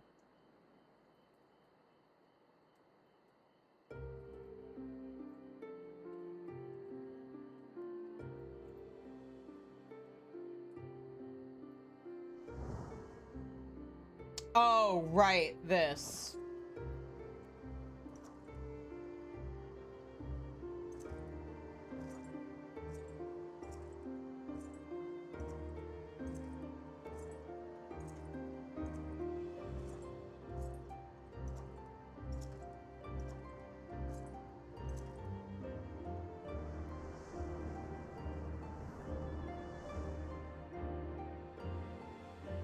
You will never get what you want. Not even the battle you pine for so dearly.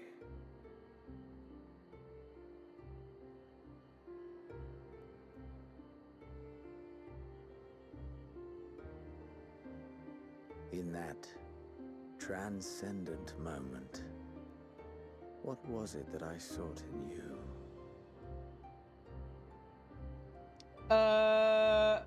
A replacement for therapy, because that's all anybody in this game is looking for, apparently. What was it that you sought in me? Oh, buddy. What do you mean, what did I seek in you? I was trying to liberate a country. And thus it dawns. You were just kind of in the way of that. The day of reckoning.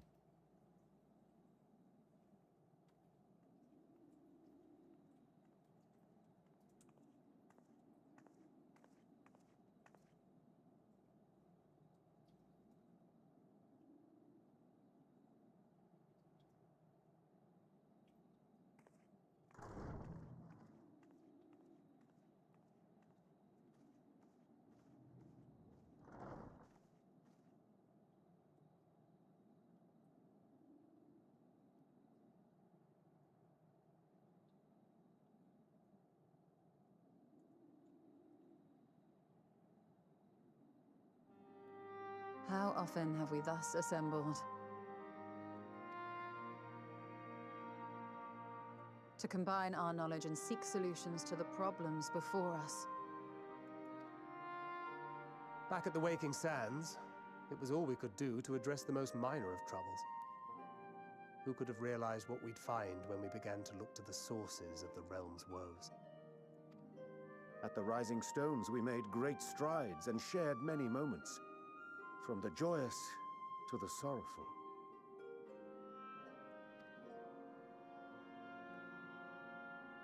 We've had occasion to call other places home too.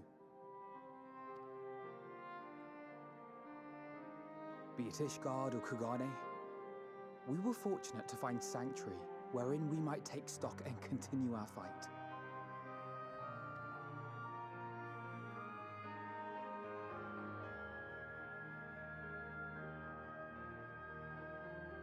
I was honored to host this company in the Crystarium, to stand with you all as we confronted the truth of the star itself.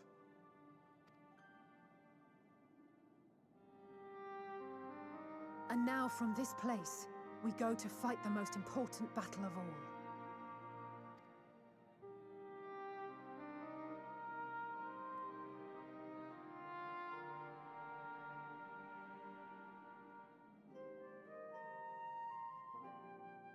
The Forum has sent word. The Ark is ready. The Loporrits naturally will be commanding the vessel.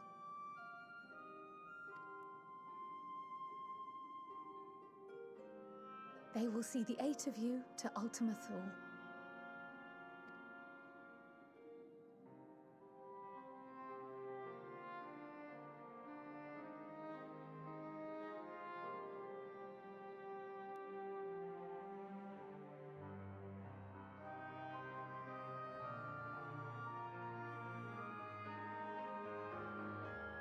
Upon arriving, your objective is to find and vanquish Meteon.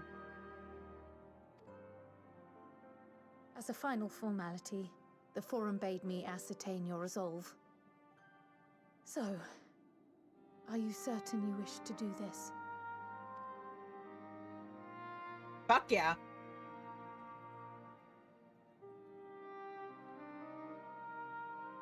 We are.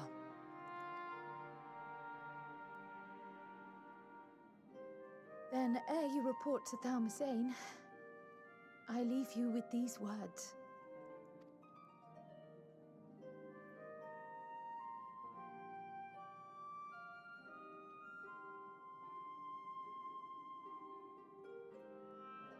You must triumph. What that means will differ for each of you. To make it back home, or to simply avert doom, or perhaps something else altogether.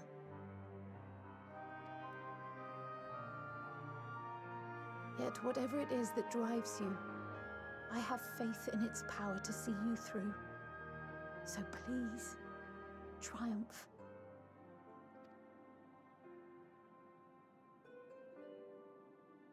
Triumph, as we who remain behind believe you will.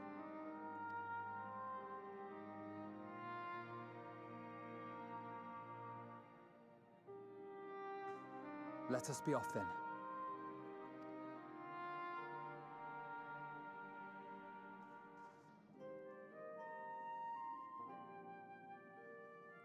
Wait.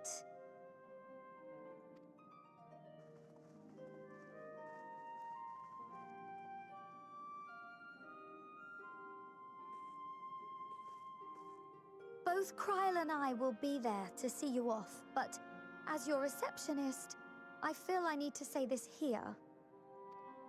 If we die, you'll kill us? Safe journey, all of you, and be safe.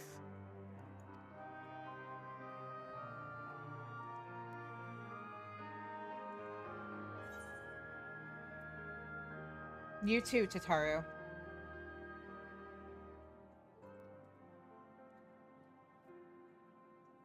Oh, by the way, we found your carbuncle. It turns out you might actually be a super powerful mage. You just need to find the right job. FYI. Bye. Can't wait for you to be the one to preview the next magic DPS in the game. In like 8 years.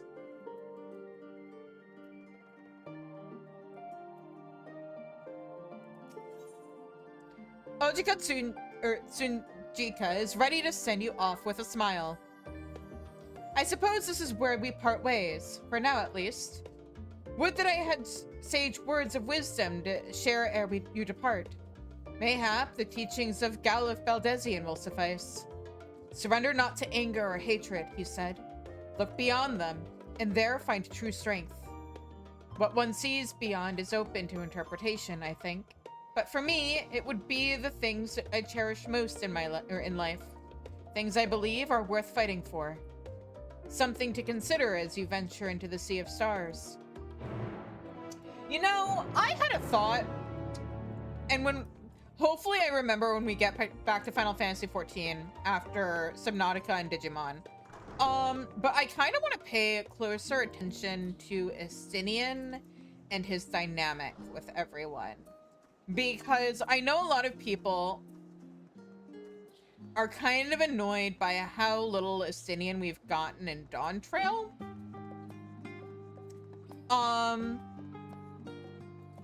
But here's the thing I noticed, is that in that cutscene, there is a kind of visual language of all the rest of the Scions standing together. And then Estinian's kind of apart from everybody, leaning against the wall. And it's making me wonder if there isn't a planned character arc for him coming up of how he kind of maybe feels still a little bit separate from everybody, because he only really has real rapport with Alphino, and then there's the whole thing of Kryl and Tataru kind of blackmailing him. And so I wonder if if they aren't thinking about, I don't think he's really, if anybody in the Scions was to end up becoming an anti-hero, it would be him, but I don't think he's at a point in his, I think he's past the point in his character arc where that would have worked. But I do wonder if there isn't gonna be something that results in him getting closer to the rest of the Scions.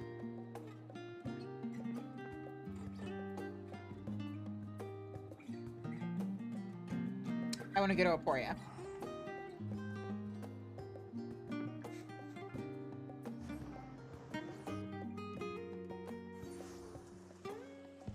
I'm just spitballing. I am probably going to be releasing a video soon where I just like spitball about, goddamn, this music's still playing, some theories I have about the upcoming expansion 8.0.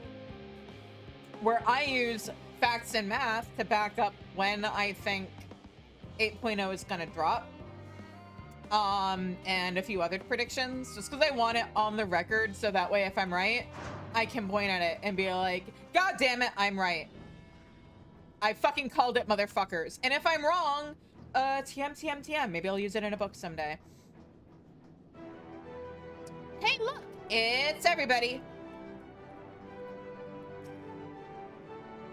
Oh yes, I know you. Your reputation and the rumor mill precedes you. At any rate, how might I help you? Oh, you're just... okay. Quick, quick, quick! Alpha appears to be trying to cheer you on. Beep, bloop. The miniature model of Omega appears to be staring intently at the dark. Man is said to fear that which what he does not know, or fear what he does not know. Yet you would venture unto the greatest of unknowns. I say to you, daughter of man, that you need not fear. So long as man shares a bond with dragonkind, so too does he share our kinship with the heavens, and our ancient home amidst the stars infinite. I pray you go forth and prove this bond of ours, tempered and tested, shall endure unbroken for 1,000,000 years. Actually, you know what? I'm gonna bio real quick, and then we'll, jump into it. Has it been an hour? I'm nervous enough that I'm actually gonna play the ad break now so that we don't get interrupted. I am gonna bio, and then we are gonna continue. So I will be right back.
So, let's go back to talking to everybody. First the Great Exodus, and now this. It seems there's no end to our work. In truth, more than a few gleaners were distressed to learn that their earlier efforts were for nothing. It was no easy task convincing them that the new plan was for the best. I can tell you that. I can't tell you every man believes this is the wisest course, but I can say that all will be forgiven if you deliver us from the coming doom. If you don't, well, at least you won't get the earful. I certainly will. It's troubling enough that that brute Sigurd left without warning, leaving me to carry all those cumbersome containers. But that he failed to be present to send you off is absurd. What could possibly be more deserving of his attention at a time like this? Are you mad your husband's missing? Sorry, Manalaine. It is no easy thing to say, leave the star to us, but we must, and we will. As proud members of the Scions, we have a duty to uphold. And we needn't do so alone. Those dark days when we were driven from the rising stones and hunted as traitors are a thing of the past. We have allies in abundance now. Which is to say, you needn't worry about us. Go forth in the knowledge that the Scions will labor without rest in your absence. Though our fellow Scions couldn't be here, they wanted me to tell you that, no matter what calamity may befall us, they will never give up, and neither should you. No matter how far you may go, we will be with you in spirit. No matter how dark it may seem, your light will shine and endure. Aw, thank you. Mistress Kryl tells me your investigation into my theories on Akasha and its relation to the final days has made clear the source of our woes. I am elated to know my work was of some benefit, but I could not have shared it, had you not rescued me from the tower that day. I yet owe you a great debt, one I may never fully repay, but I shall try nonetheless. Not only through my research, but through my desire to see you succeed, which I believe may influence the Akasha in your favor, or in our favor, small though the effect may be. Yes, so long as we have hope, there is a chance we may influence the outcome of this calamity.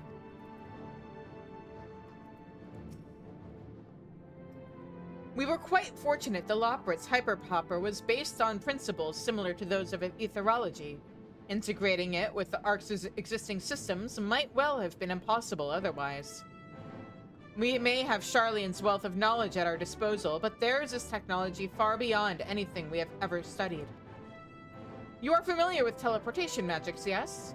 The momentary conversion of the body into ether that it may travel via the life stream from one physical point to another. Their hyperhopper enables transport through a similar method, but not one involving the life stream. Rather, it utilizes highly condensed ether to create an ethereal current of its own. This current is exponentially faster and more powerful than the naturally occurring ones to which we are accustomed. So much so, in fact, that ethereal conversion of the physical form is not a prerequisite for traversal. If you are concerned about side effects, such as ethereal sickness, you needn't be. You should emerge at your destination hale and whole, in theory. At the very least, I can assure you it is safer than the experimental etherites you used to reach Razatan. I'm sure Thancred will be happy to hear that. Momrita has been on my mind more often of late. How different her life might have been if not for our research into teleportation magics. Perhaps she would never have gained an interest in ethereological studies. But to abandon our work out of misplaced guilt for who she could have been would be a disservice to the memory of who she was. Nay, it was because of her that we found the resolve to carry on. And now we stand at the edge of a new frontier, with a ship ready to bear you unto the distant stars and beyond. This arc is as much her accomplishment as it is ours. I regret nothing.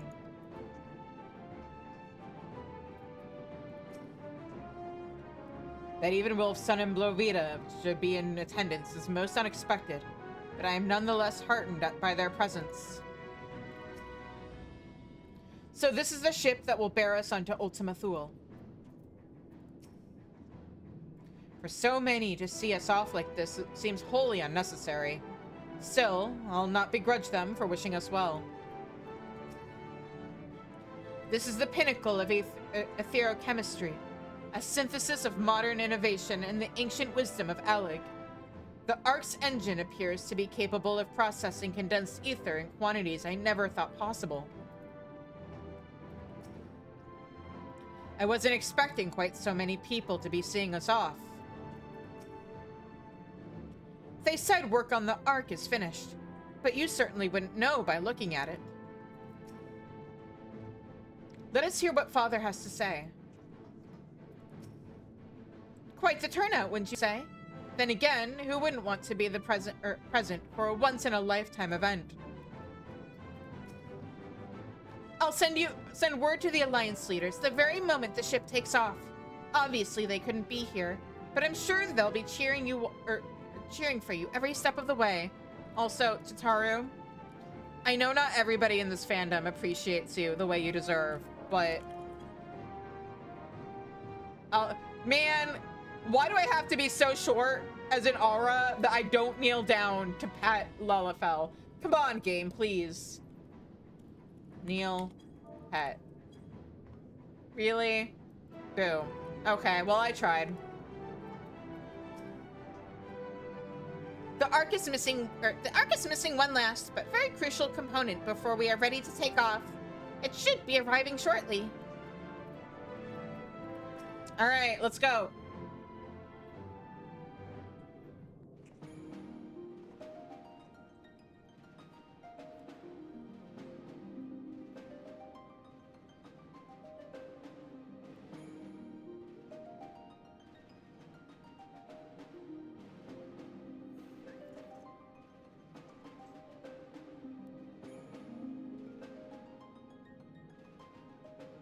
All present and accounted for?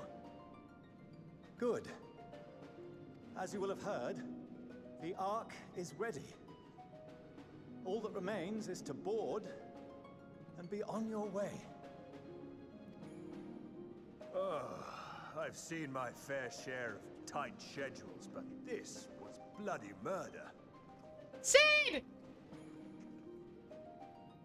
But we did it. We finished the ship. It's safe, fit for purpose, and looks good to boot. Aye, it's a garland through and through.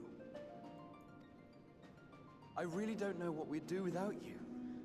Thank you for everything. Ah, don't mention it. Ever since that episode with Omega, I've been toying with the idea of star-faring vessels. And as they say, necessity is the mother of invention. We've learned a lot, let me tell you. In case you're wondering about payment, the ongoing existence of the world ought to do. But feel free to throw in a colorful recounting of your journey on your return. Are you sure Jesse's gonna be cool with that? So, have you thought of a name? A name? Wasn't everyone just calling it Father's teeny tiny toy boat? Damn! In case there was any question about whether or not she took after Emilian's. Well, seeing as its purpose has changed, I thought a more eloquent name was in order. I suggested as much to Fortuno, who seemed quite amenable to the idea. Yeah, because he didn't want it to be stuck being forever known as Fortuno's teeny tiny toy boat. I still say we should paint that on the side. As you know, this vessel is the culmination of heretofore unprecedented collaboration. And though said collaboration is owed to the Scions, there is another whose noble deeds made our work possible.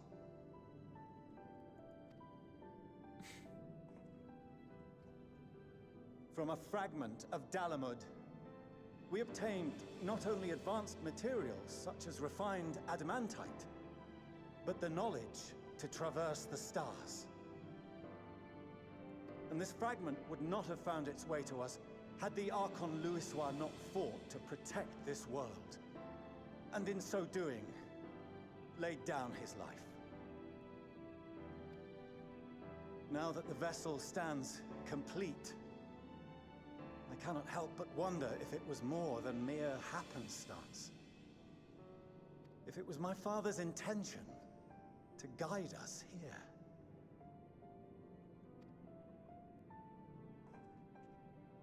In the hopes that his guidance will see you all safely home, I name the vessel after that self-same fragment of Dalamud he delivered unto us.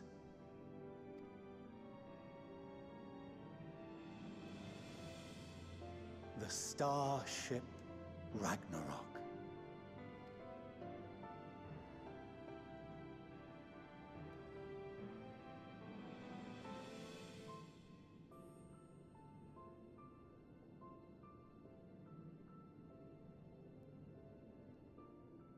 Sorry for the wait. I got everyone you asked for, and not a one less. See, Amandalane, your husband didn't ditch you. He's here. What are you all doing here? Oh, I invited them. The representatives of those tribes with religious inclinations. You've done a fine job of readying the Ragnarok, but for it to take flight, we'll of course need the power of the Mother Crystal. Given its immense size, however, transporting it would be an absolute logistical nightmare, not to mention we'd need to shatter it into tiny shards for feeding to the engines. But a brilliant idea came to me. We convert the crystal's energy into forms that can transport themselves!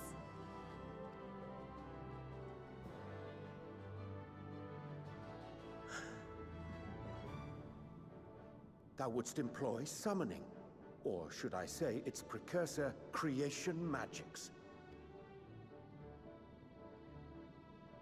Care to explain for our benefit?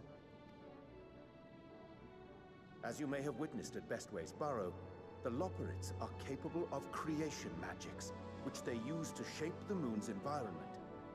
Yet simple though they make it seem, 'tis a highly advanced and exacting art. To perform it correctly requireth that the wielder holdeth the object in his mind's eye in clearest detail. Hence the ancients' meticulous management of concepts. Drawing upon this art, the Ascians conceived of summoning as we know it, a derivative that replaceth the complexity of concepts with the simplicity of zealotry to make manifest a creation.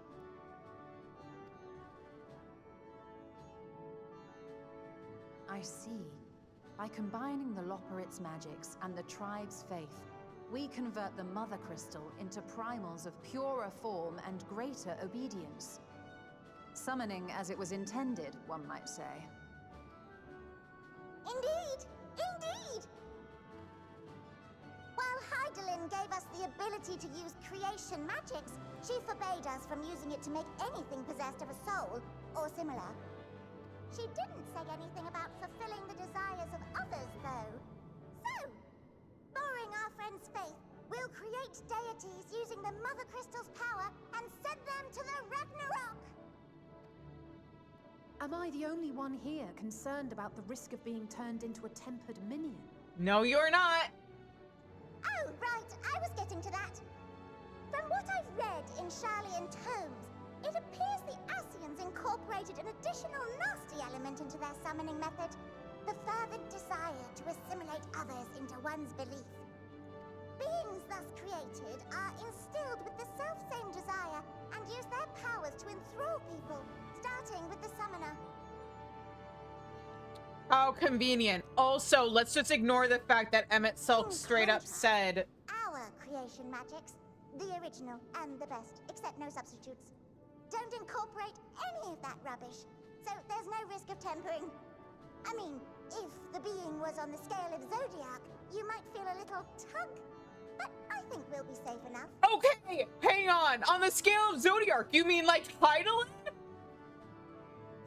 Man, the writing with this specific part pisses me so off. off so much, because it really does just feel like they conveniently at the last second pulled something out of their ass to explain away a bunch of things that they wrote themselves into a corner on, because they wanted a cool scene of the primals powering the Ragnarok. Truth be told, I do not understand the intricacies of this plan, but none of us would ever turn our backs on you. Deus Ex bullshit, you mean? Like, I feel like there are so many things in this expansion where they put, oh, this is gonna be cool, over, oh, this is gonna be, like, narratively and logically sound and mesh well with the lore we've already established. And, you know, they relied way too much on emotion, like shock factor emotion, over sustainable, touching moments like what they did in Shadowbringers. And so, like, I'm actually having a less enjoyable time replaying it than I did the first time I played through it. I still think this whole thing is bullshit. When the avatars of our faith ran amok, you intervened without decrying we who birthed them. Also, Emmett Selk straight up said that Zodiark tempered its summoners, of course. And I don't think they summoned Zodiark with the intention of spreading the faith. So why is it that it were like something on the scale of Zodiark can result in a little tug, but suddenly magically the primals needed this one extra step to make them be able to temper? Why is it that the people who come into contact with Heidelin didn't get tempered? Where others vilified and suppressed us, you offered understanding and friendship.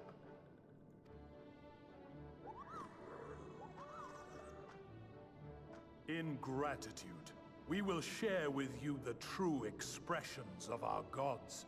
Not malevolent deities, but benevolent saviors. All right, you lot, we're heading to the ethereal sea. Stay in sight, else you're liable to get lost. Lead the way.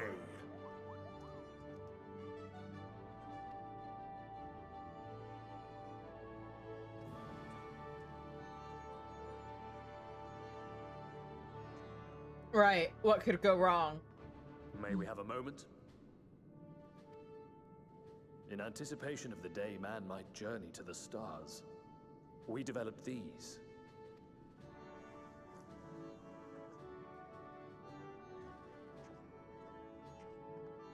I'm just saying, when the leaders Portable teleportation devices of a one bunch for of each of you designed to work in tandem.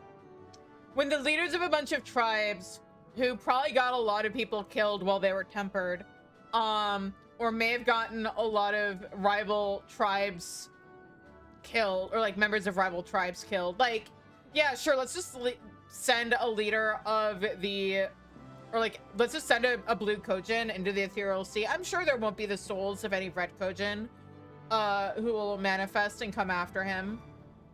I'm sure there won't be any oh, what was the rival tribe of Ananta called? I'm sure none of them are gonna go after the Ananta they send down there. Also, Sigurd's a fucking pirate. I'm sure he doesn't have any victims that might come after him. Press the button on one, and in a matter of moments, all 8 will activate and send their owners back to the Ragnarok. There is no telling what hazards you may encounter. If you find yourself separated or lost, please do not hesitate to use them. Be safe, all of you, and come back. I just realized with celestial exploration, they could use these devices as a convenient lore reason for why we can, like, teleport back to a ship or something. I mean, besides just normal teleportation technology. Take care.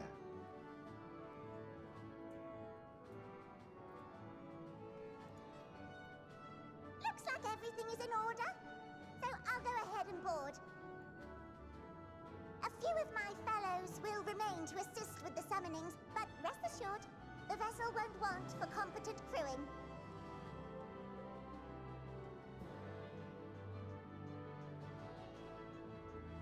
If you are ready, then you should board as well. Go, and Godspeed.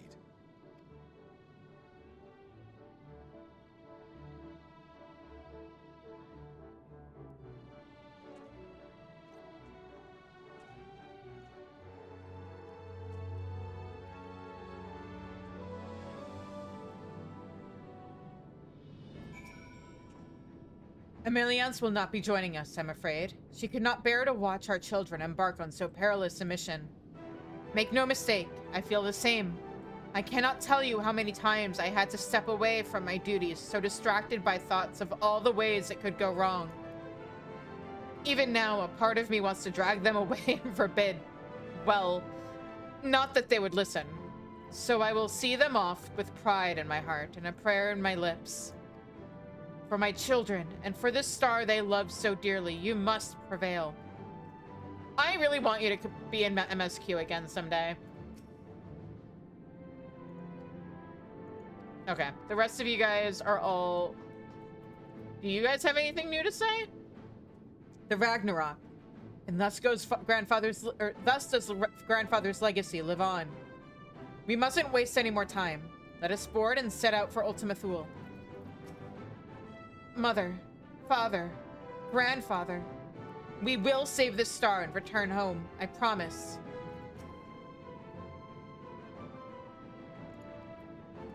Man, I guess I do have to check everybody.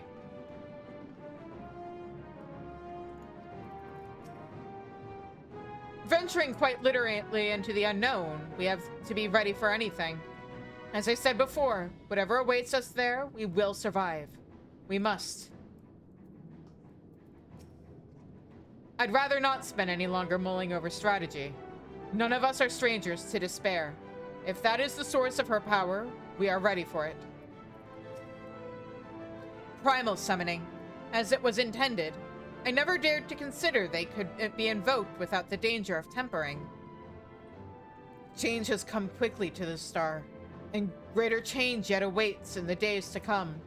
All the more reason we must not fail. Also, excuse me! Okay, hang on. The hood has to come off because I need to talk about spoilers for a minute. Okay, if you have not played through 7.3, mute until you see the hood come back up. Because I need to vent about a thing.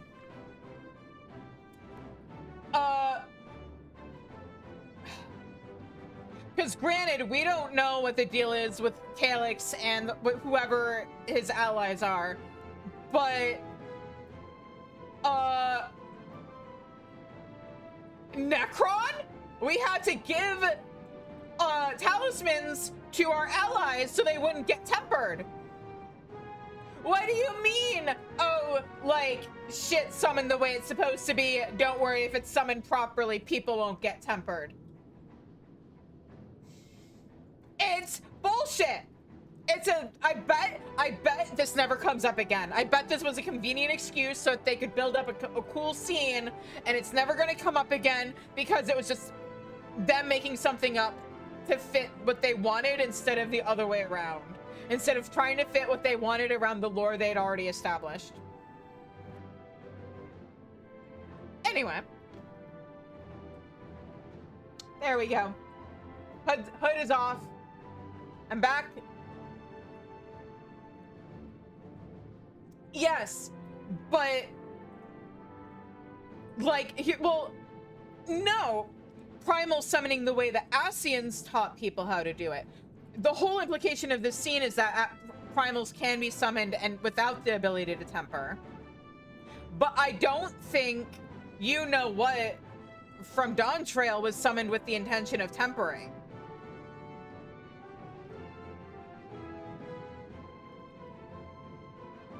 So, like, yeah, no, I think it's stupid. Anyway. Hi, Arianje. I am most grateful Wolfson and Blovita have devised a contingency should the need to flee arise, though I pray it shall not. We must needs strive for victory to the last, that Aetheris and her people survive, and that her champions return home, without exception. So, the stage is set. I can but hope we are prepared to play our parts when we arrive on Ultima Thule. The key, I suspect, may lie with Heidelin's parting message to us. Darkness and light, despair and hope, as goes one so goes the other.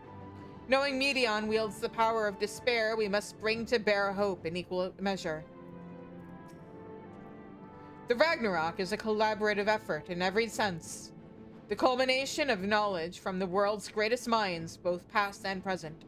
Without question, the greatest ship ever built. I'll have to remember to thank Tataru for her timely provisions of food and drink.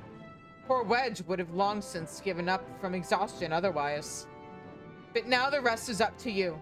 Come back safe, all right? You haven't forgotten anything, have you? No repairs or commissions? A delivery from retainers, perhaps? No? Well, if there's nothing else, have a safe journey. The world cannot end now, not when we've but scratched the surface of the Loprits' technological know-how. So run along now and do what it is you vaunted heroes do best.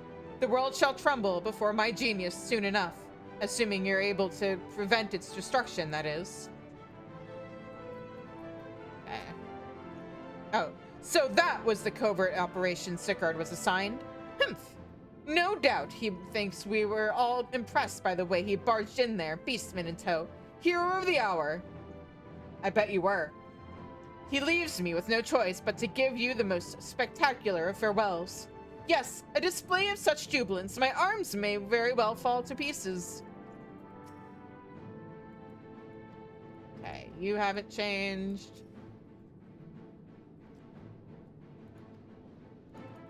Your dialogue hasn't changed. Your dialogue hasn't changed.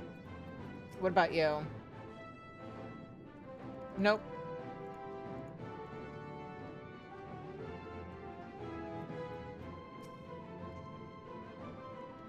Okay. I don't think anybody else has new dialogue. Alright, in that case, if you would come this way, I will direct you to the bridge. Alright, several cutscenes are about to play at once. Everybody get comfy.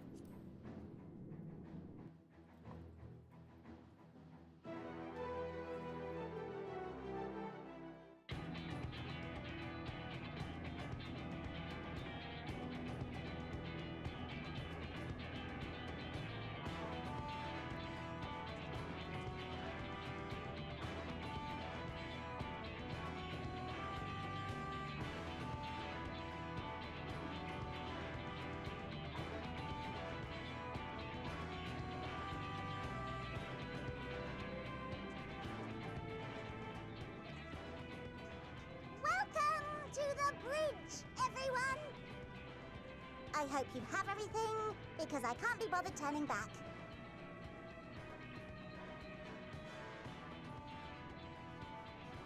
Right then, make yourselves comfortable. We're setting off in just a moment.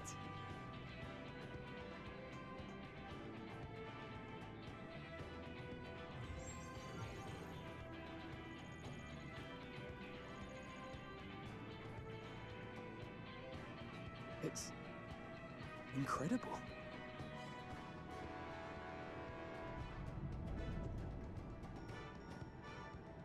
This is Fortuner. Can you hear me? The preparations for the summonings are complete. In accordance with the 14th phase of the plan, we have moved the Ragnarok to the launch site. The 14th phase? Uh-huh.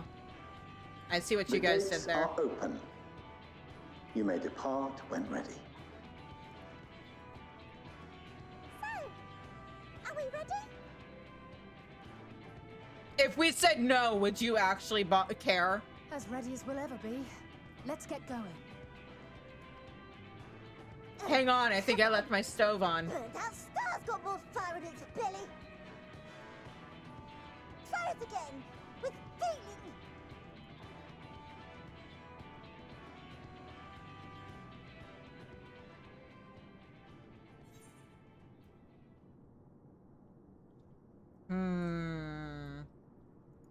Alphino, would you like to do the honors? I know you love this shit. Me? But I... No need to be coy, brother. Do it, and do it well.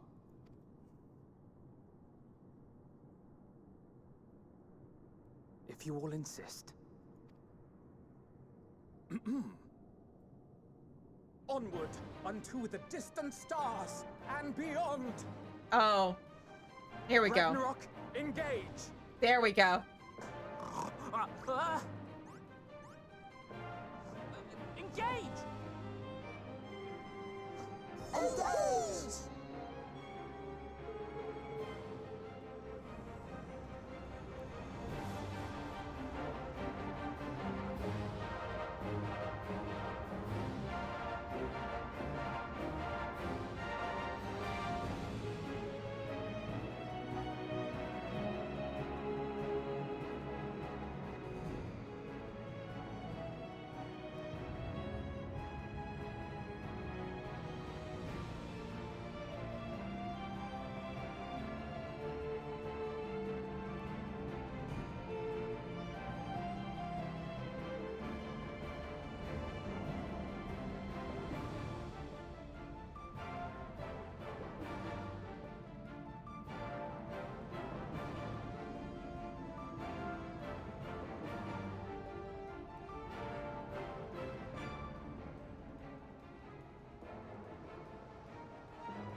Oh, you know what else this is? They probably couldn't think of a better way to justify the fact that they wanted to do a parallel scene to the 1.0 trailer with the primals coming out of Silvertier.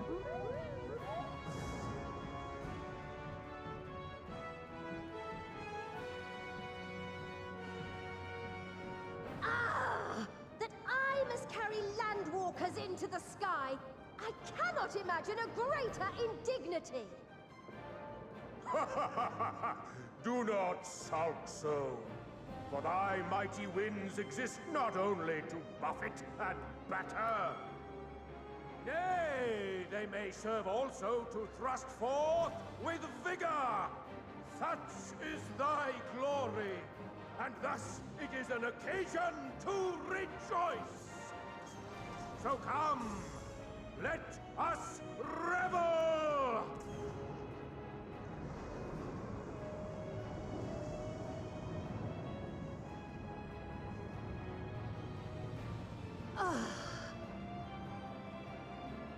So long as the wind blows freely, I suppose all is as it should be in creation.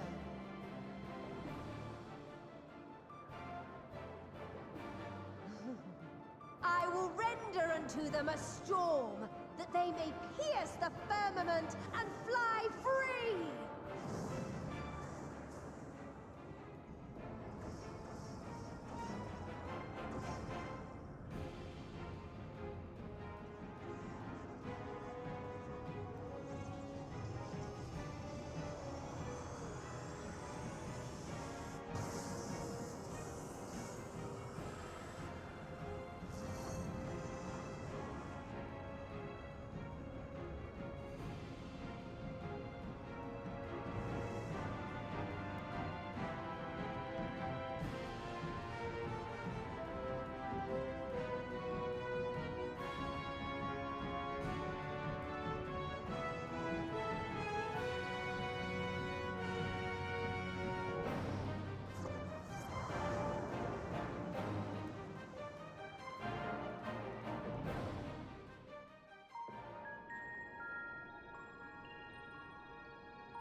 Still in one piece?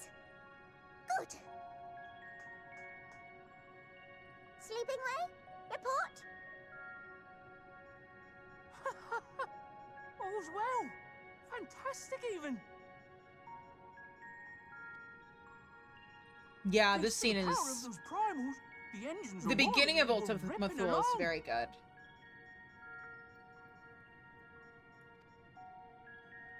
All values are also within projected ranges. Time to destination is 8 carats. Perhaps 7 at a pinch. Wait, how long is a carrot? Paul?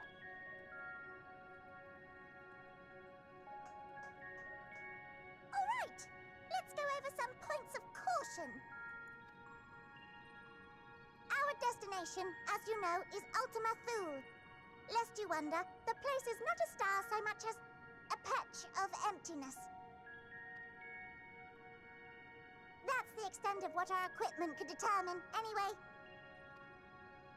From what we know of Meteon, she's likely used dynamis to obfuscate her location. So, in conclusion, we'll only know what's there when we get there. The crew and I will see to it the ship's ready to take off at a moment's notice. We'll support the search as best we can, but it'll be your paws on the ground, assuming there is any. But everything will be fine, I'm sure. Heidelin believes in you, so you ought to believe in yourselves. Just don't do anything I wouldn't, like waiting too long to use those portable teleporters of yours. Personally, at the slightest sign of trouble, I'd mash the button to bits. And you should as well. Understood. We promise to be careful.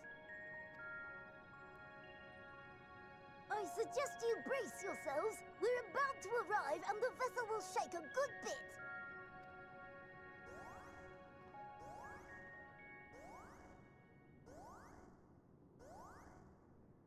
That's not normal, is it? What is this? Something is interfering with the equipment.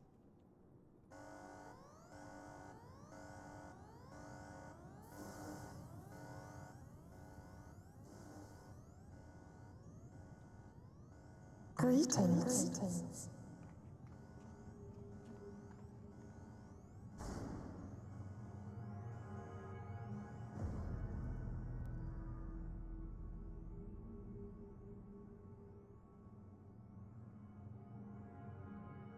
Greetings. Can you hear me?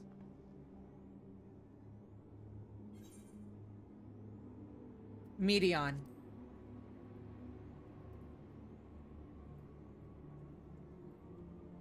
So this is Meteon. Oh. Have you met one of my sisters? I don't remember meeting you myself. But I do know that you're from Atheris. Why have you come? All you had to do was wait. I would have delivered to you your ends.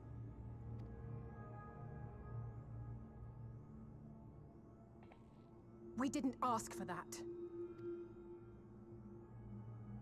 I don't understand. All life is destined to end. Why choose to prolong your suffering?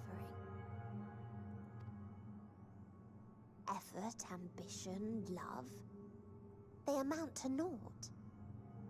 Happiness, should you find it, is inevitably lost, stolen away by events beyond your control. There is no logic nor meaning in it. You think there is. Convince yourselves. But it's all a cruel accident.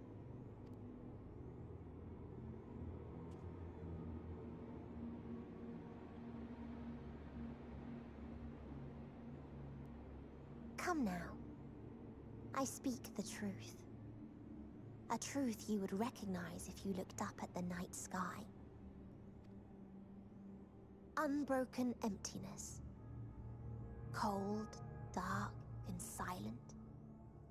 Your world, like every other, is but a blemish upon its perfect fabric. Life is an anomaly. It is unnatural and cannot continue. The sooner you accept this, the easier it will be. Just to be clear, we're not here to argue with you. We know that life is fleeting, and that in the short time we have it, we're not assured happiness.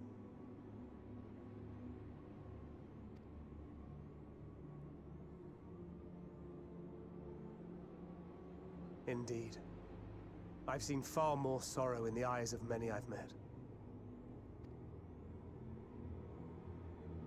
I myself have plenty of regrets. And one day they'll die with me. Gone to dust with my good deeds and unfulfilled dreams. But we accept this. That our existence may seem pointless. That sorrow, rage, and despair will always dog our heels. And we press on regardless. That is why Hydaelyn guided us here.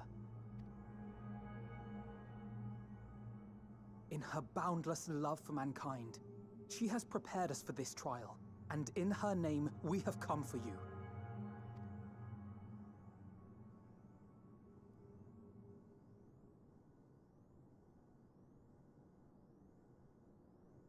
Yes, I sense it. A burning passion like unto fury. I know it well. For the same passion once burned in many a star before yours.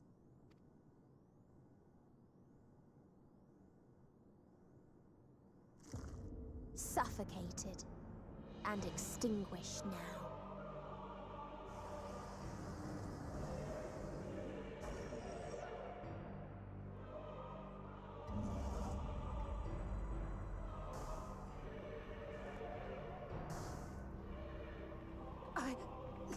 I can't breathe. You approach the bounds of my ultimatum, where emotions dictate reality, where resignation and acceptance unite to embrace the end, where those who yet valiantly cling to life cannot thrive.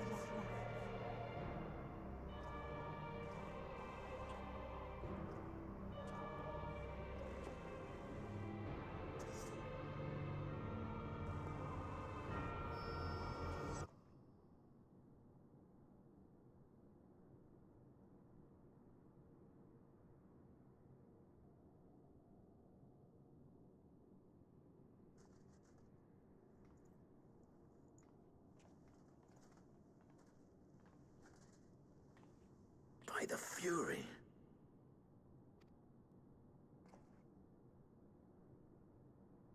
Thancred?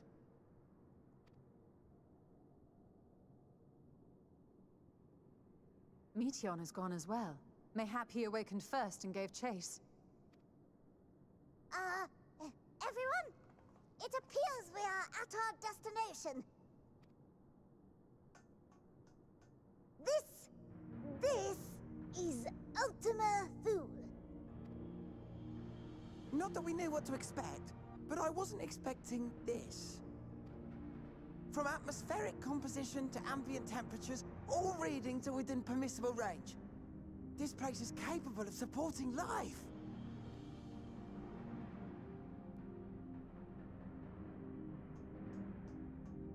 If that's the case, then Thancred may well have gone on ahead. Let's go and have a look.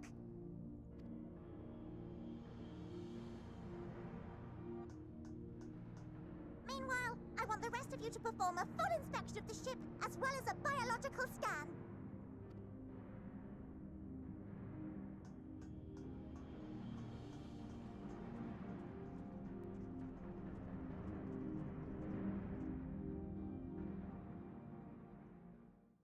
So it was that the brave wayfarers arrived at last at Dream's End.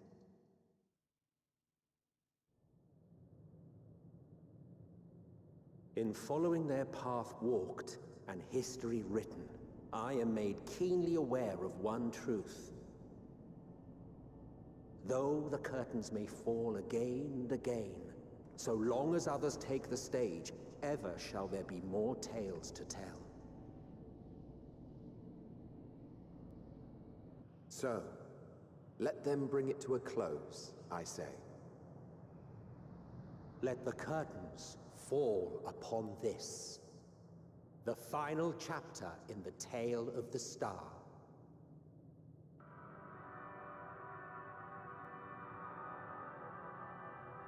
This is what the background sound music for the zone should have stayed as, by the way. Dead star.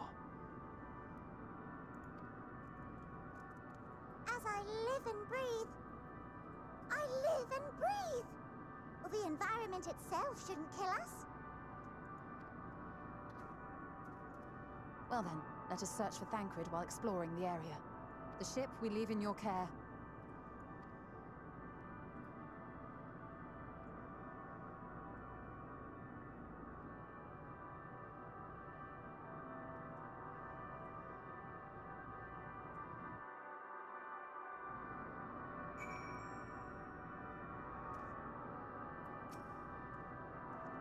If Medion should strike again with such overwhelming force, I honestly don't know how we are to oppose her.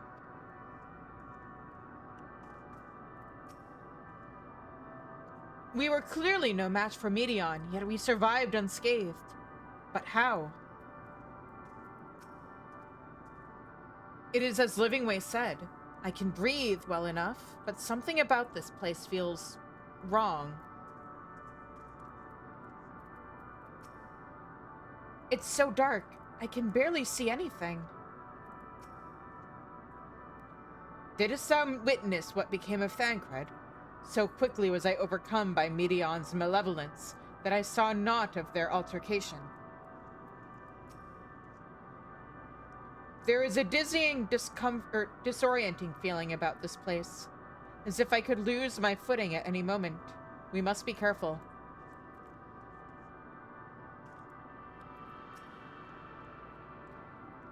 I can't guarantee it will be of help in these strange surrounds, but I've readied a provisions note in case of emergency. Of course, if you encounter any real danger here, I expect you to return to the Ragnarok at once.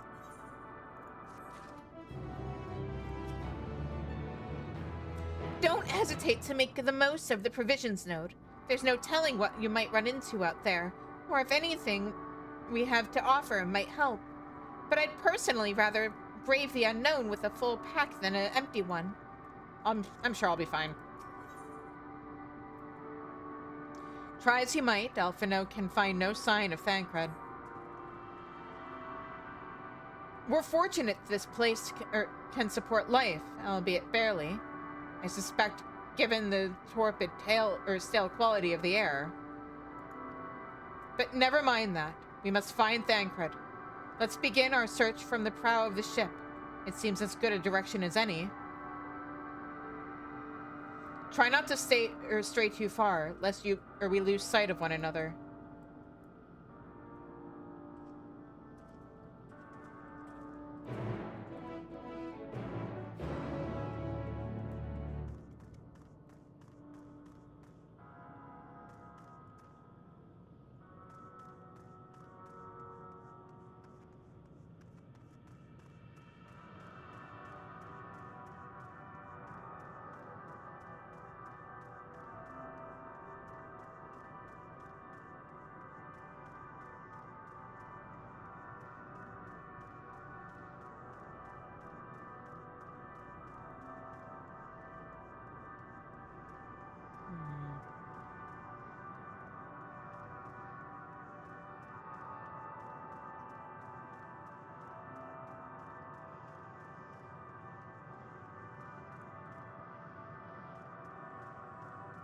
Yeah, we'll just ignore the fireflies floating around here.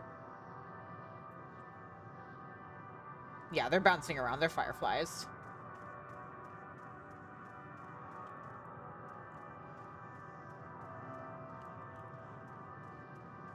Although...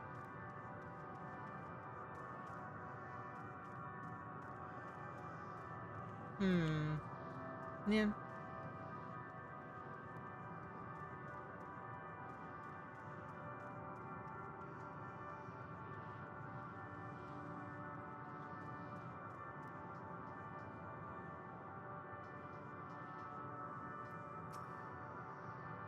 I see no one else in this barren waste, do you? Then why do I feel like we're not alone? Like there's another presence with us. Something dark and mournful.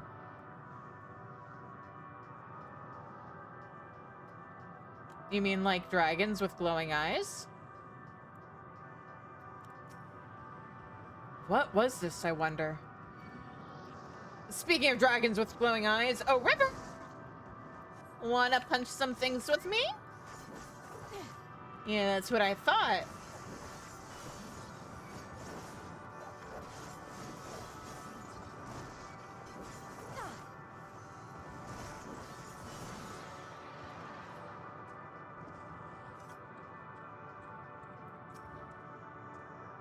There is a structure here in front of me, yes? A tower of some sort, partially melted? In a strange twist of fate, it seems our perception of this place is not so different as it would be elsewhere. The world as I used to see it. It feels as though I am dreaming while awake. This is more than the faded memory of than the faded Medion. Ugh. This is more than the faded memory Medion led us to believe. Wait.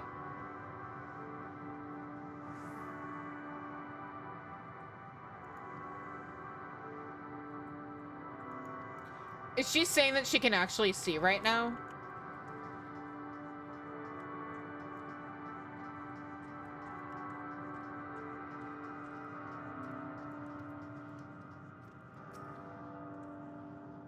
These remains have long since turned to ash, and yet they retain their form.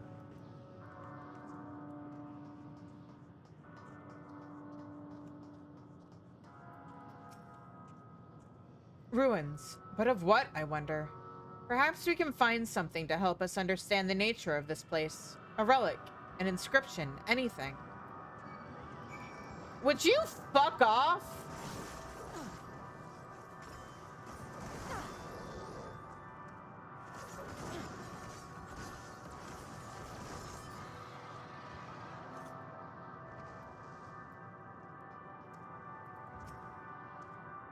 Be careful, Shizune. I cannot shake the feeling we're being watched. Gods, you don't think there are ghosts here, do you? I mean, I just got attacked by something.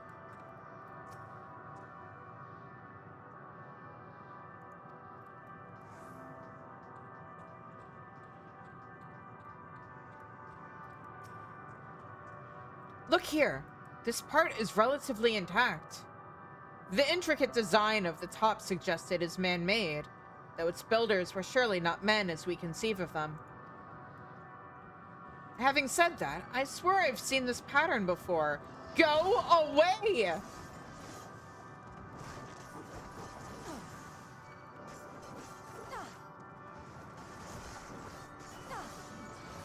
If they're not ghosts already, I'm about to make them ghosts.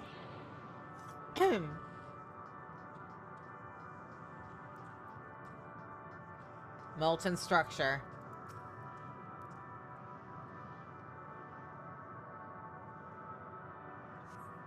The metallic pillar has been partially melted, likely sometime in the distant past.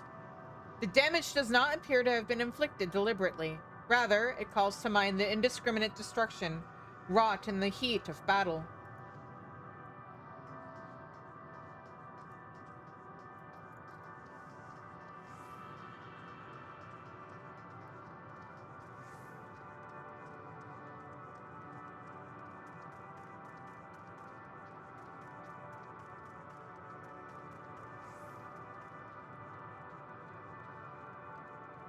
Hang on, let's get this view.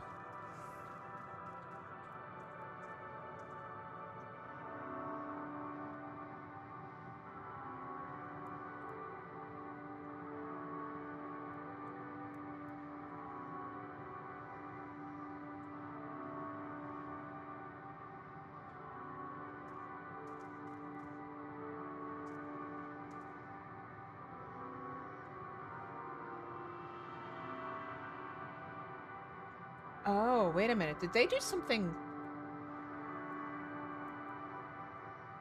kinda... No, that's where the abode of the E is up there. So, oh, I'm just not... No. Yeah, I'm just not looking up at the right angle, and things aren't as visible right now. I thought maybe they had made it where, like, whole continent areas did not show up until you got to a certain part in the story, but I don't think that's the case. I thought this hill might afford a better view of our surroundings. A poor decision in hindsight. Besides the light from the ship, all is shrouded in darkness. If Thancred is here, I'd never know it. From what I can tell, we are near the edge of an island, if you can call it that, surrounded by floating debris.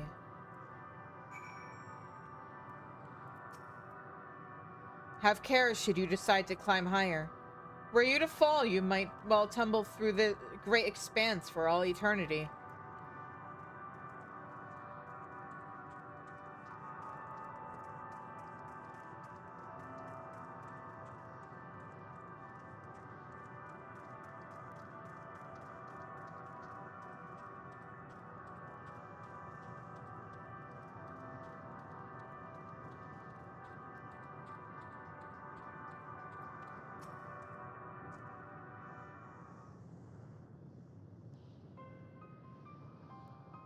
Were you able to find anything?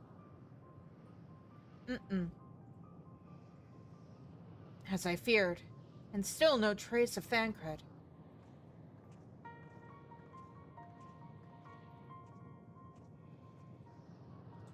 There's nothing but emptiness as far as the eye can see, which, unfortunately, isn't very far.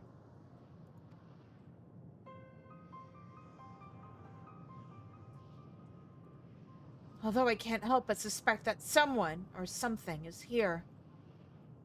There are times when I sense it drawing close, and then a chill washes over me, leaving me exhausted. Leaving me with feelings of death and anguish.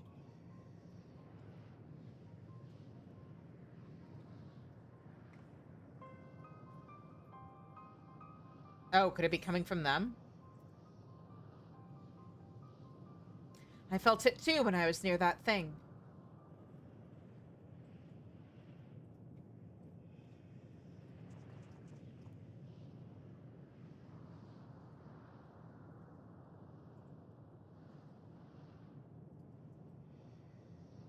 What are you talking about? There's nothing there. Oh. Huh?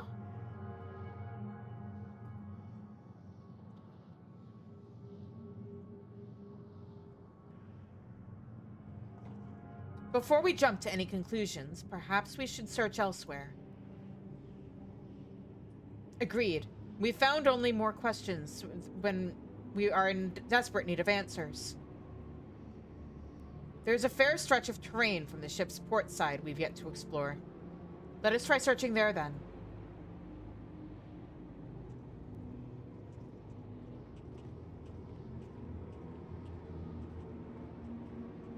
Shizune, a word before we join the others. Yeah, sure.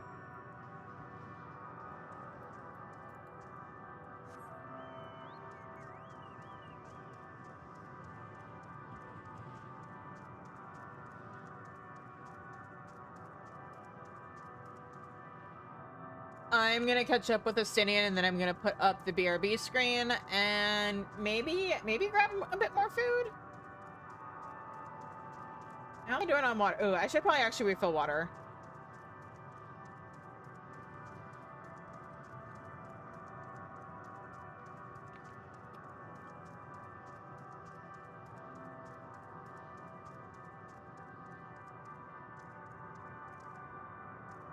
I'm not 100% sure if I am hungry, but I'll definitely start with the hydration juice. So yeah, all right. There's Astinian. I'm gonna park myself right up here, and I will be right back.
Alright, we're back.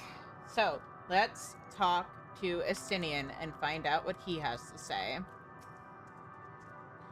You see them too, don't you? The dragons. As I thought, their presence is tenuous at best, but there's no mistaking it.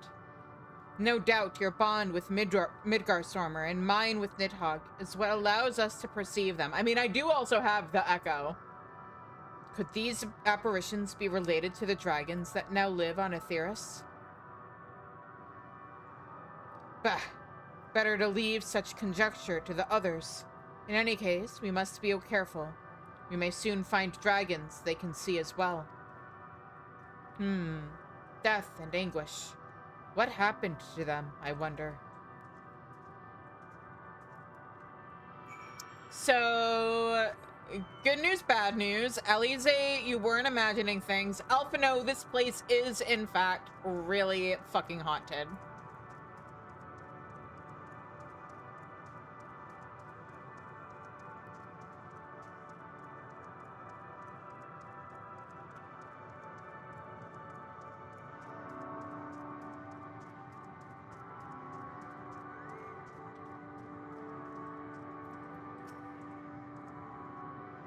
It seems these dragons have yet to succumb completely to the darkness of this place, meaning the others should see them as well. I'm gonna withdraw River. Surely mine eyes deceive me. This cannot be possible. Dragons. 'Tis true they are not of our world, but to find them in a prison of despair. My sight may have been restored after a fashion, but I fear that what I see cannot be trusted. It's as if Medion herself has etched these images upon my heart. I doubt not that such a feat is within her power, given that she constructed this sanctuary herself. Look there! Are those ghosts, do you think? Alphino, you're adorable. I love you. I hope we go someplace really super fucking haunted someday and Alphino has to come with us. I mean, gets to come with us.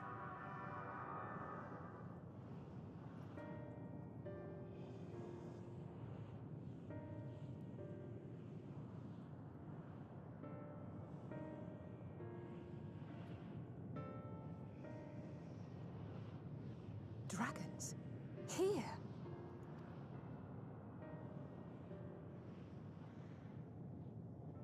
What you see is a memory of a world that once was. A world suffering a slow death, whose denizens cried out for the release of oblivion. What? Their world is dead? It is. Not a single life remains upon that husk floating in the vast emptiness. These creatures are shadow and shade, perpetuated only to suffuse dynamis with their unending lamentations. Our friend Thancred, where is he? A strange question. He is at your side, is he not? Oh yes. He is here and there, and everywhere within this space. He would tell you himself if he had form to form words.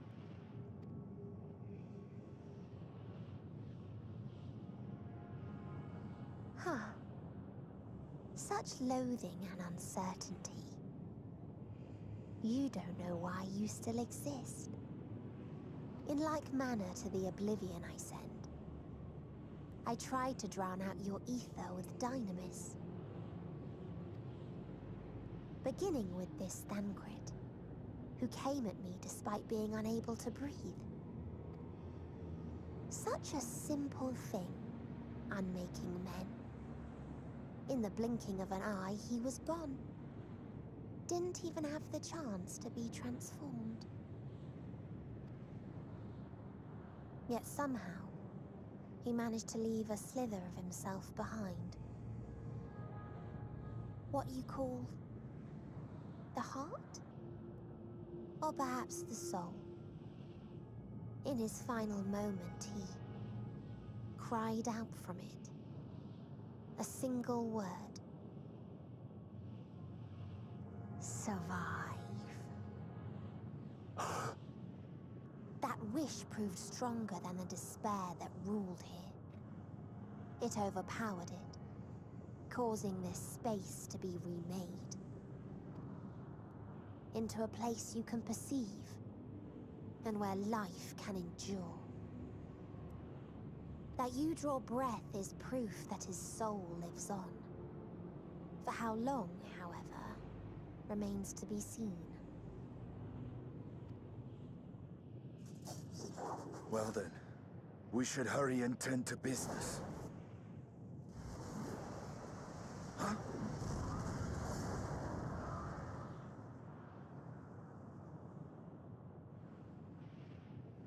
It's futile.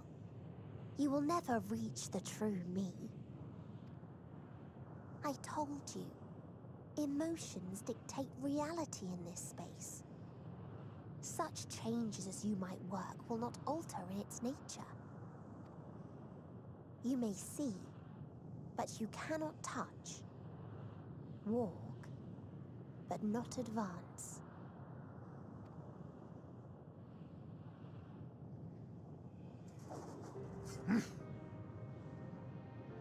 Meteion holds too much sway here. How do we contend with a foe who can unmake us on a whim?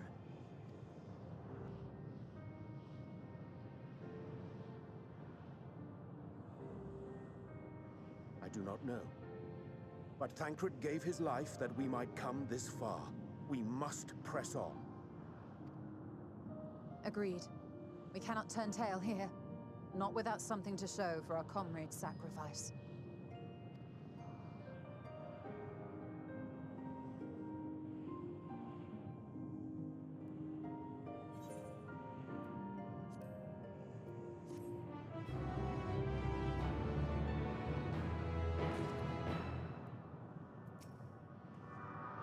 He can't really be gone, can he? Of course not, Alize. If they were actually going to kill off Thancred, it wouldn't be off-screen.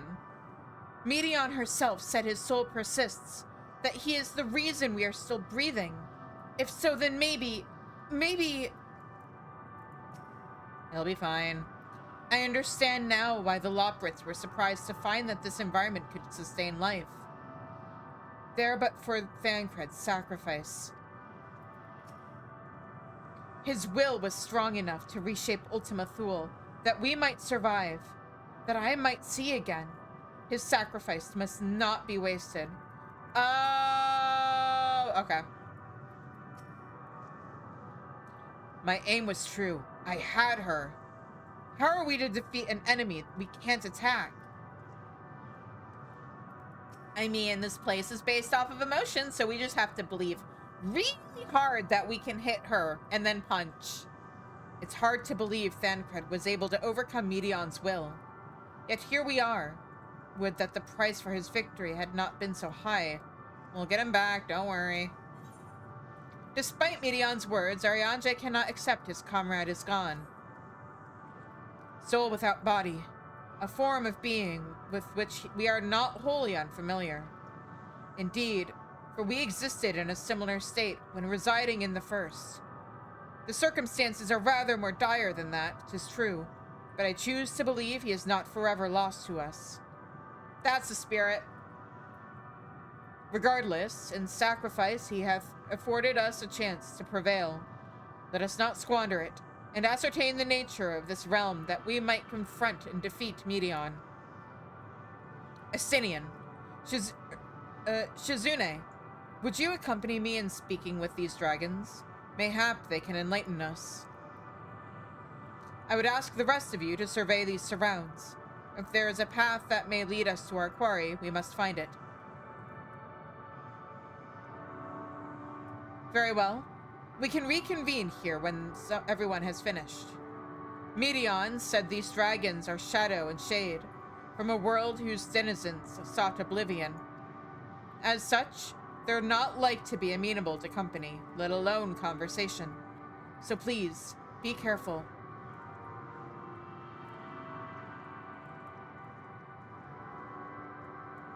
Let us split up and gather what knowledge we may.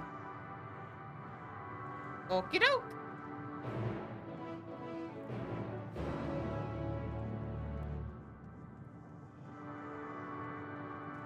First things first. Let's walk through the very gross, oily-looking water to attune to this aetherite.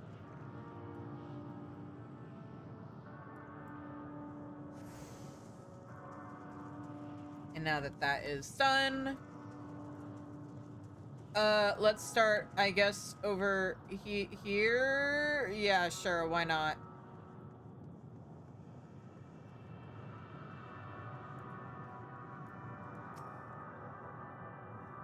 Beyond that distant veil, paradise lost. So glorious, so beautiful. We were a proud and noble race, strength embodied. We knew only love before they came. Metal monstrosities of black and silver. No bonds of blood did they share, nor conviction did they have to guide them. A crushing defeat. Never had we known such shame. Stilled now are the winds, though none could fill these wings burdened by ignominy. We fly no more, only sink into oblivion.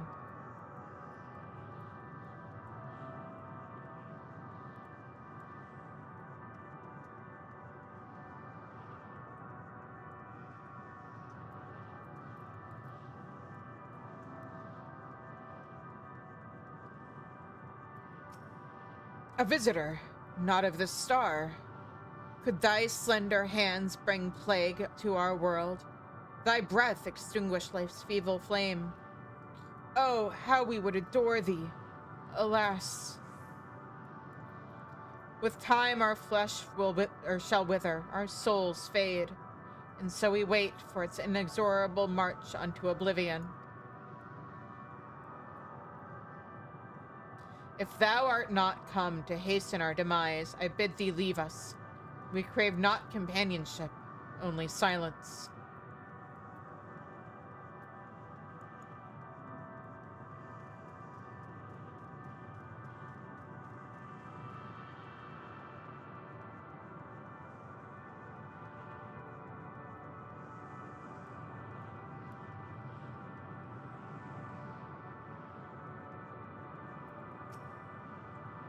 Thou wouldst bid me speak? Humph, folly. I observe the lesson of stone. I shall not fly, nor speak, nor roar, only watch, and wait, and end. But one sight yet stirreth my blood, tempteth me to raise my voice in lamentation. Null, the cradle of unsung dragons. No words, no songs are possessed of the weight to describe such tragedy. Go, if that be thy will. I shall remain.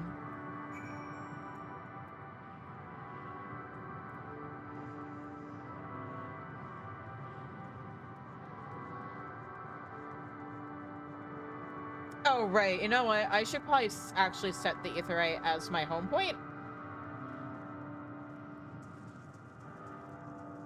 Just in case I have an accident.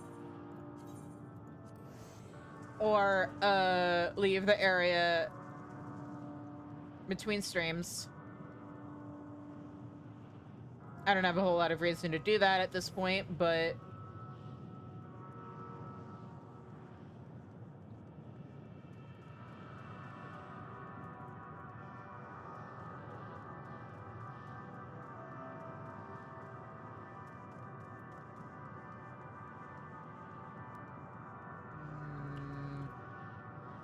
Let's see here. Actually, I probably want to go this way.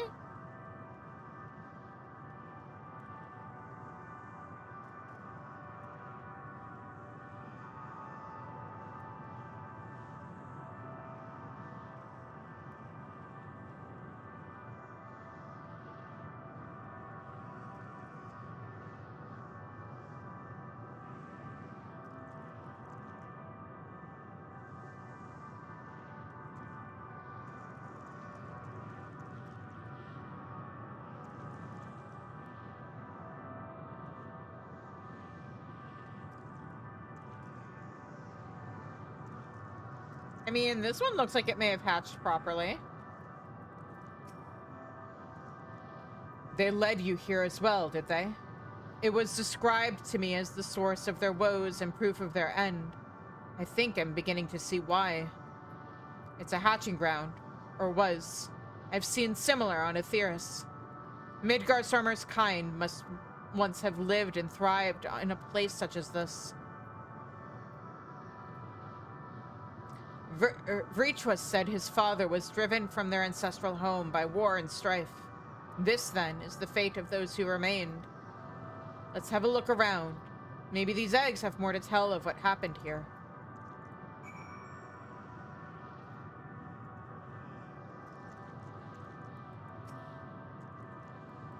Oh, there's a baby dragon in this one.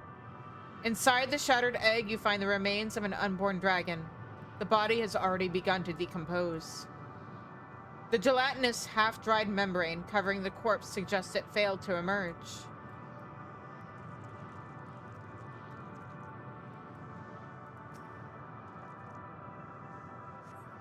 A murky liquid has pooled inside this eggshell.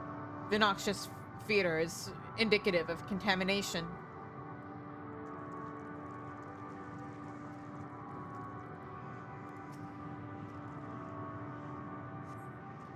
Gingerly lifting a large shell from the viscous mire, you peer inside and see a formless mass soaking in a pool of embryonic fluid. Your stomach turns as you return the egg to its resting place. But yeah, what about this one? This egg appears to have been broken from the inside out. Perhaps the dragonette within succeeded in hatching. What's this? I thought all the eggs had been ruined. If the dragonette was indeed hatched, there is no sign of it here, or its sire for that matter. We should look for them. You start with the cliff tops, and I'll search the plains.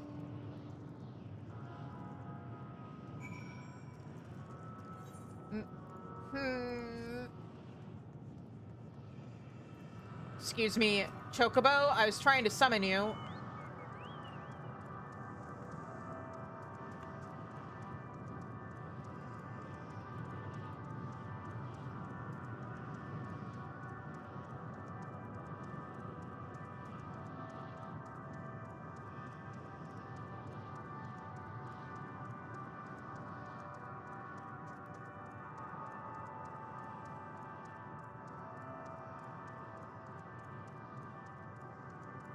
Oh, well, not what I was looking for, but also kind of what I was looking for.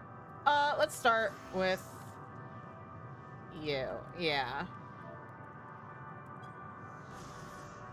Osicron Decaota. The sector is a recreation of the 18th civilization encountered by Medion and her sisters. Ruined and desolate, the world it represents was once the abode of a proud race of dragons who were driven to extinction in a titanic struggle. What? This was not my intention. Thank you for the 10 gifted subs to the community!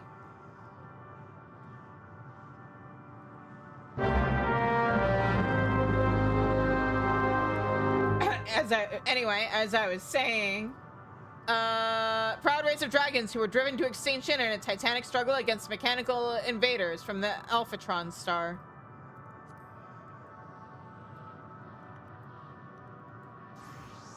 Not Bard. Not you. Nope. I am saving Bard for Dawntrail.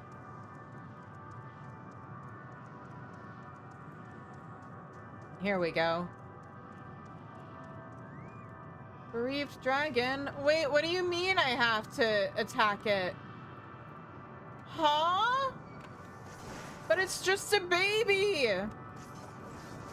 The description says malformed, but it looks fine!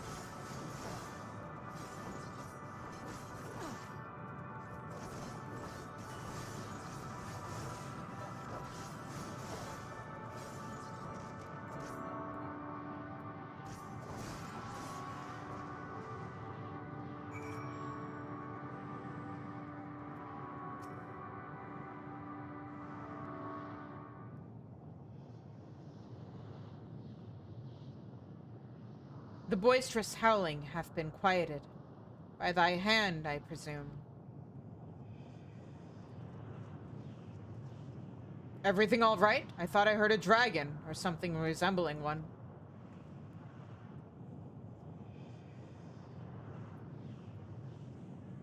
Ah, I see what's happened here. Was that your child? Perhaps. Some eggs within Null are indeed mine. If life within one did quicken, the beast thou hast slain be of my blood. Yet I do not recognize it, twisted and malformed as it is. Not a dragon in truth, but a reminder of our failure, a testament to our shame. Explain.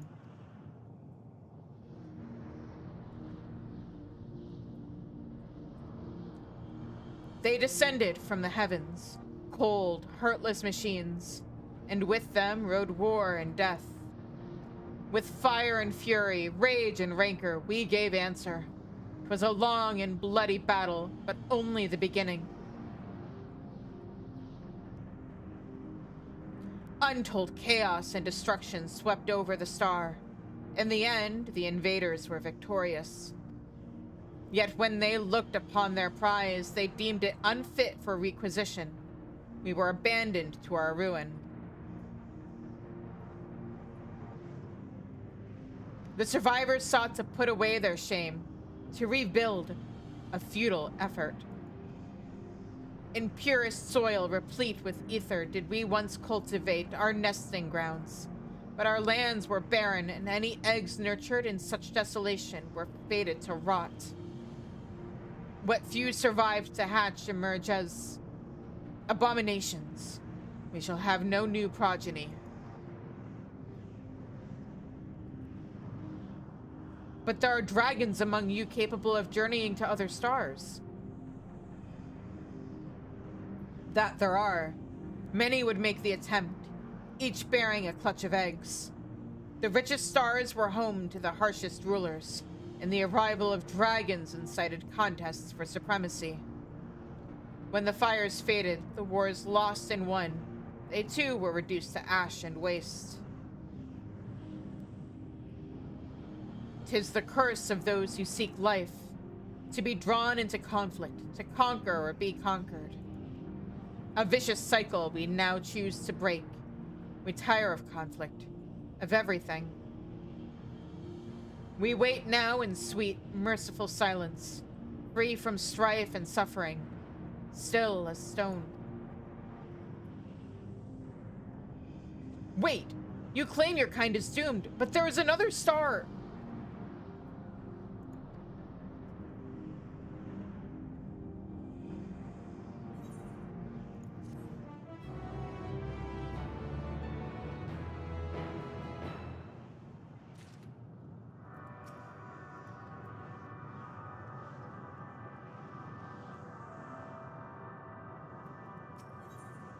The bereaved dragon has fallen silent, leaving Estinian to sigh with frustration.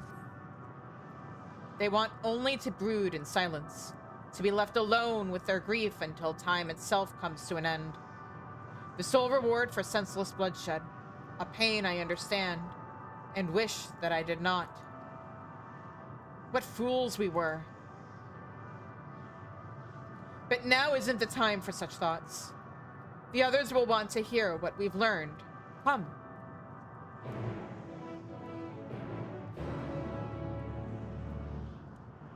What am I doing? We have side quests we can do.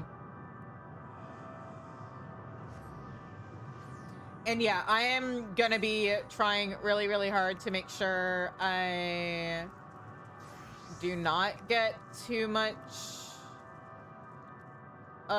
experience on Bard before we hit Dawn Trail. So I'm gonna be doing a lot of stuff on probably Viper and Summoner for content. Nesh-Or has something to ask you. Come closer, little one. I must ask thee, did a pitiable dragonet meet its end at thy hand? Maybe. Though I cannot find it in my heart to thank thee, nor shall I admonish thee. The young one would have suffered every living moment, as do we all, though some torments are more easily borne. If thou wouldst prevent further needless suffering, pray seek my shelled kin at the shallow lake. He hath wallowed overlong in hatred beyond healing.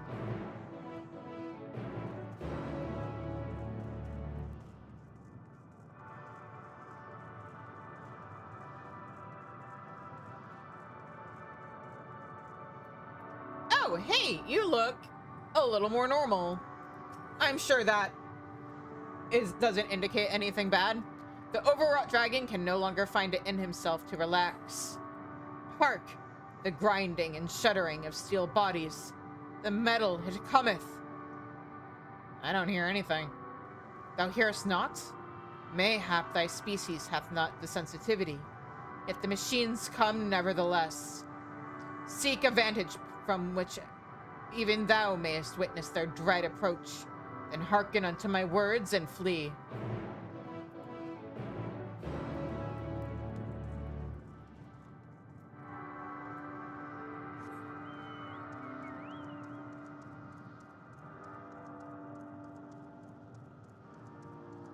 I don't think there's actually anything to worry about, dude. I think that may just be your trauma.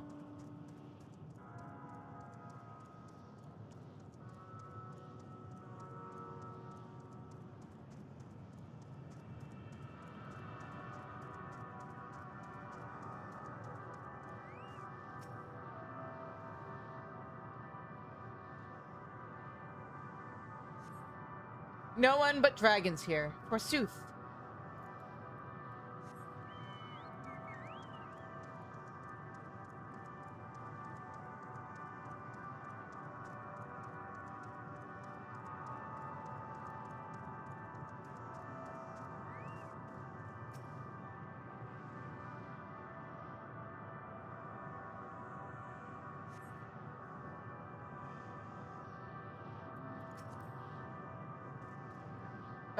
Oh, hello.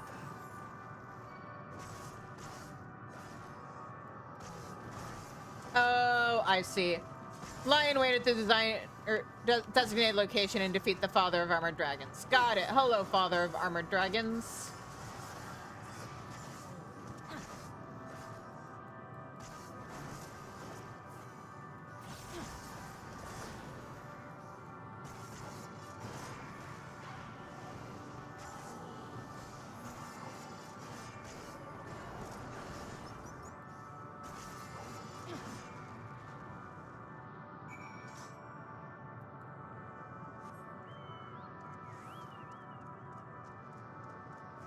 Sorry, River, I'm making you run across the incredibly gross-looking water. I only feel a little bad about it.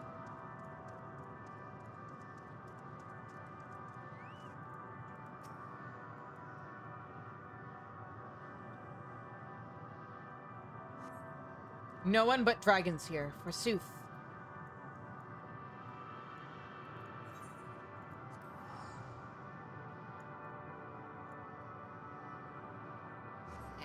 Return.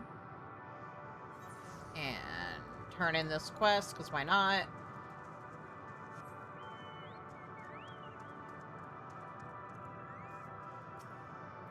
So, it is done. I heard his dying cry. His bloodline was the strongest of the armored ones, possessed of carapaces like unto stone. Yet even they were not impervious to the metal fiend's onslaught.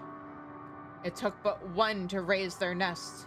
Even now its terrible form doth linger in my mind. The four jaws that ravened neath a shroud of steel. And to the few who escaped the carnage, life has gifted naught but despair. They yearn for vengeance, though our enemy has long since quit this place.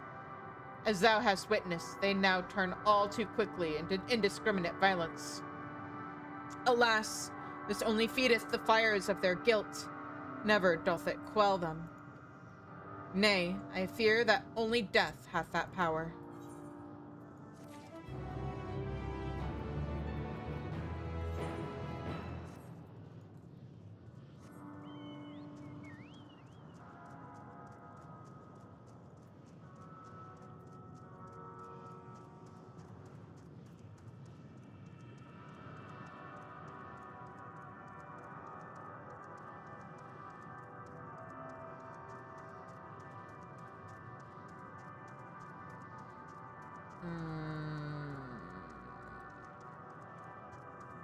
Go over here. Whoop.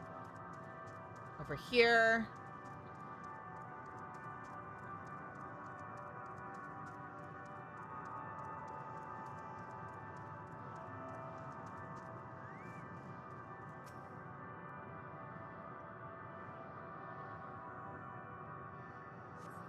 No one but dragons, forsooth. And last but most certainly not least,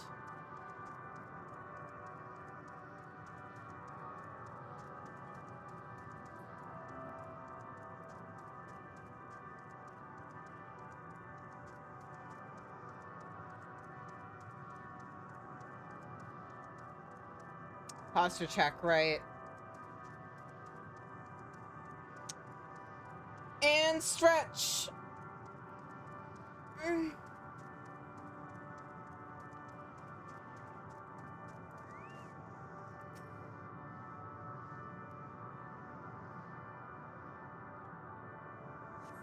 No one but dragons here, forsooth.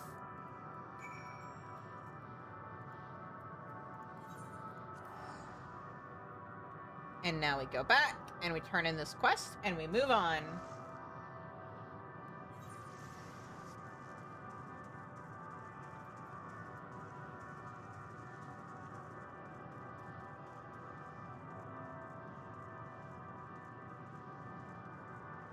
Hey man, so you have this thing called trauma, and there are people called therapists that can help you with it.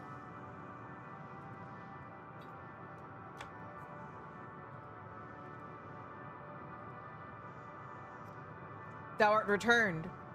What didst thou ken?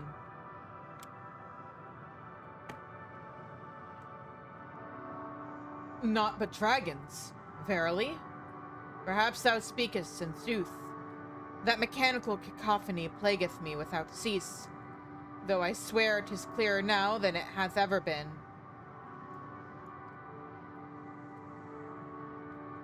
Should this be naught but mine own fears, returned fiercer with each coming, I know not how to quit myself of them. Therapy! Find strength in your comrades, and together overcome your fears. You must embrace your fear to truly understand it.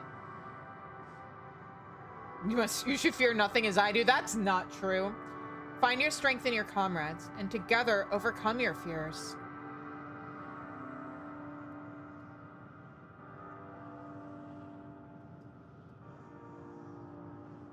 Thou art strong. Had my kin sought what thou hast found, perhaps our star would have met a different fate.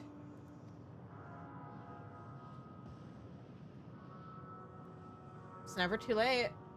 At least for you guys.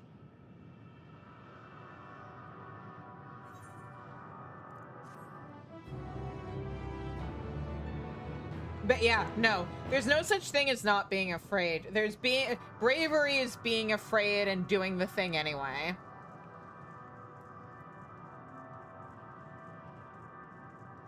It's like how one of my issues with this expansion that they don't...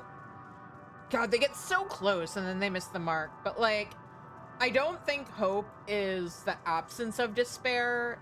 It's seeing that things are bad, acknowledging that things are bad, and pushing through anyway, believing that things will get better in the future.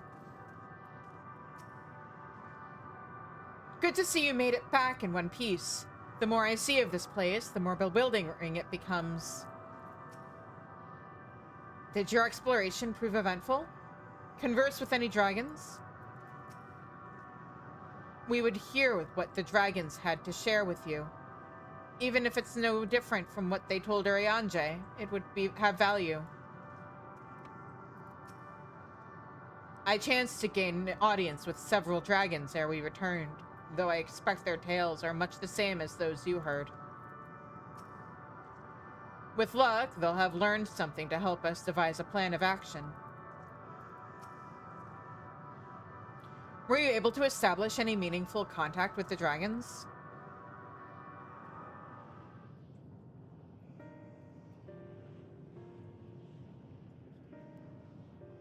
I see. They wish to escape that which they perceive to be a cycle of conflict. Thank you, Shizune, Estinian. As for our part, I believe we are more acutely aware of our confines than before. We started traversing the perimeter of the island to see if there might be a path leading off of it. Sadly, there was nothing to be found. There's no small amount of debris floating about. Could there be enough to serve as a bridge to lead us elsewhere? I considered that, and so I tried throwing a stone into a potential platform to judge its integrity, but it never reached its mark. As it crossed an invisible threshold just beyond the boundaries of this island, it vanished, only to reappear above me and fall at my feet. I would not be too quick to presume that what we see outside this place is as it appears. Which is why I returned to the Ragnarok and asked the Loprits to search for a potential path. However, the ship's instruments failed to provide conclusive data on the surrounding area. Until we know more, I think it too risky to attempt flying to another island. What Medion told us before, that emotions dictate reality here, might be the key, but I'm not entirely sure what emotion might manifest a bridge to lead us to safety. Hope? So what you're saying is, we've no way forward.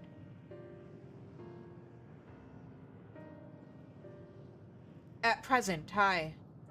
If it is indeed emotion that governs this island, perhaps it is not Medion's, but the dragons that hold us here.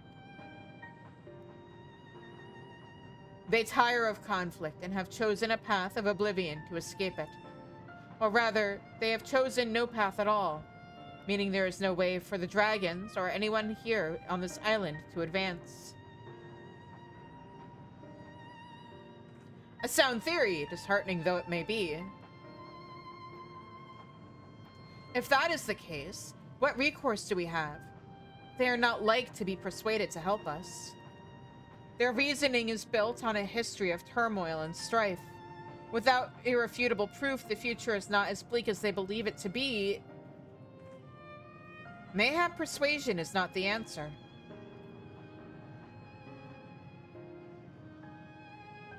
Medion meant to unmake us then and there on the Ragnarok, and she would have succeeded if not for Thancred's determination.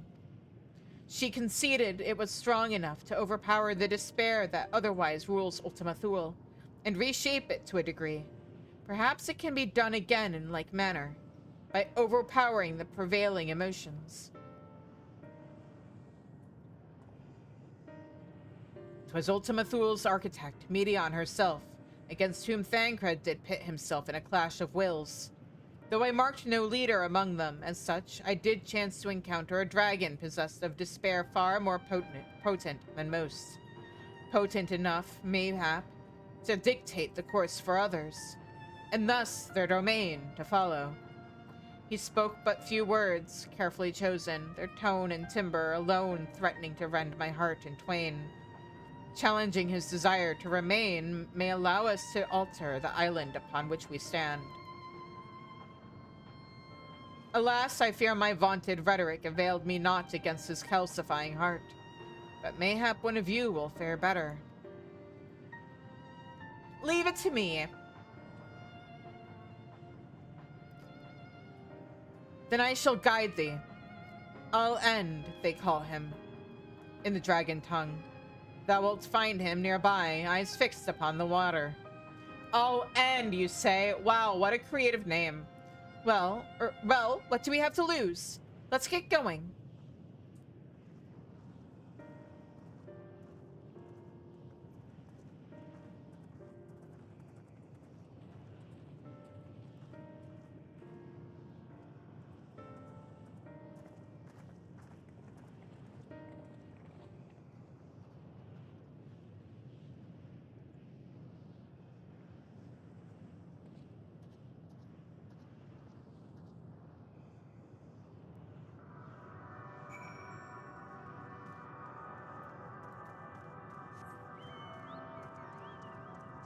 Okay, let's go.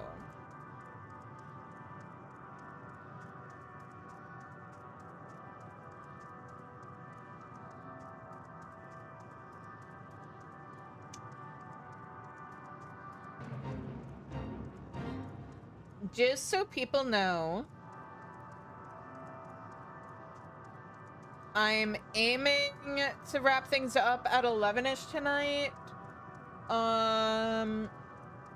We'll see where we are in the story. If I think we're close to getting to the next island, I might push on a little bit more, but yeah.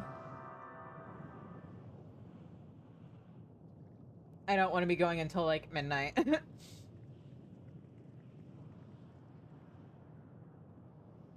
He remaineth as he was when I first approached, entombed in melancholy. I see.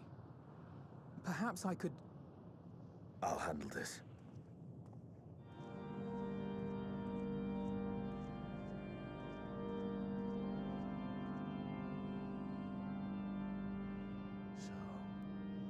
Waiting to die like all the others, are you? What's with that audio mixing? Whoops.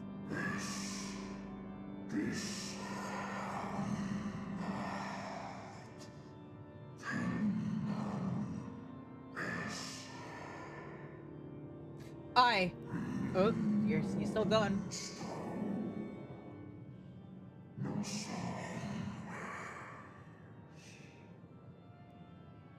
Aye, our pride is crushed and our souls corrupted.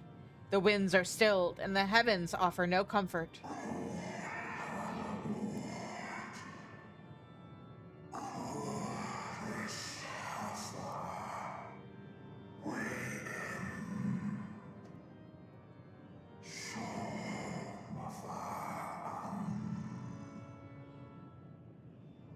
There is nothing left for our kind. Our long lives a curse as we await the end. Still as stone we shall become. So you say. Yet your kind has found a new beginning on our star.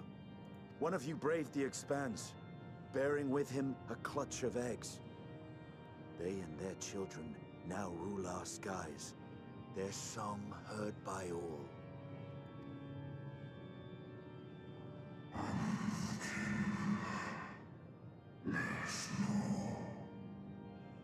Our kin on another star?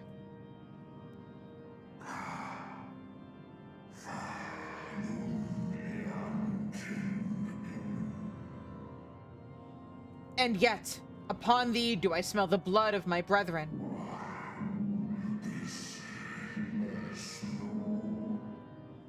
Were they drawn into discord and war on their new home? They were. They suffered much, and repaid their suffering in kind.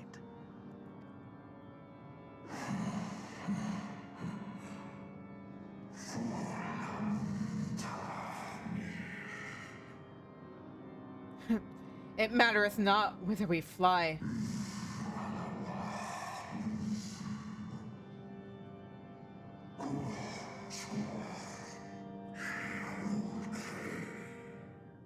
Ever will a sanguine ocean await us.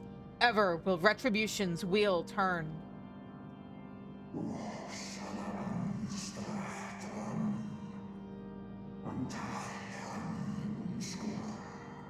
And so, on the last of my pride as a dragon, I break free of this wheel.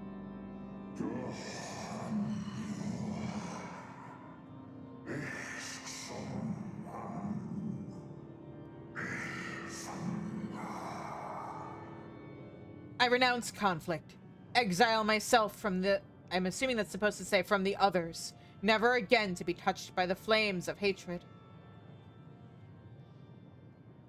Had your brethren made the selfsame choice, my family might still be alive. Yet lasting peace does not come to those who simply retreat from conflict. No, you must be willing to confront it, to stare into the face of your foe, and see yourself in him. Only then can you break the cycle of torment and tragedy.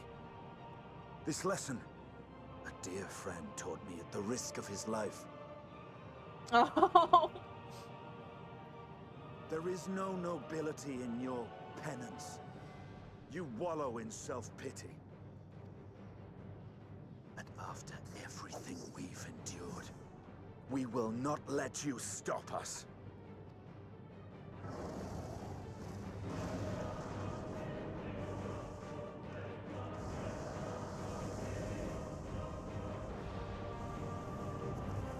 Estinian! Stay back.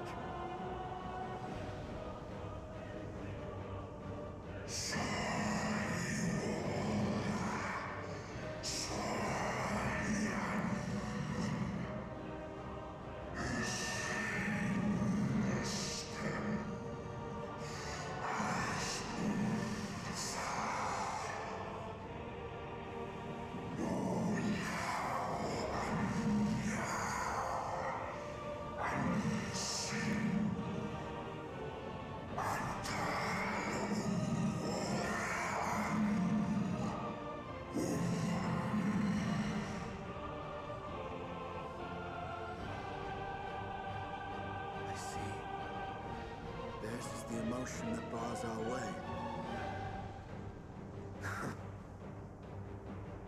The rest is up to you.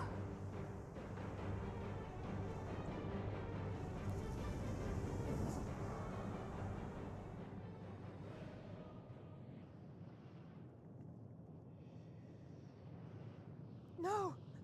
Not Estinian too!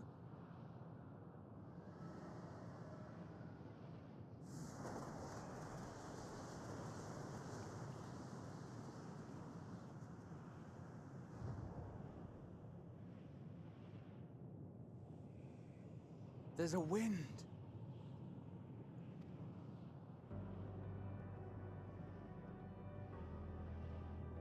He's opened the way for us. Sacrificed himself to remake this place, like Thancred did.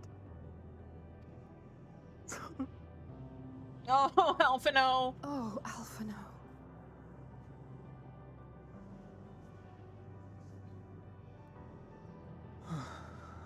Come.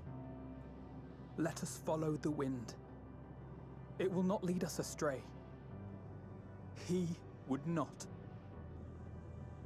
Yeah, but also he'll be fine.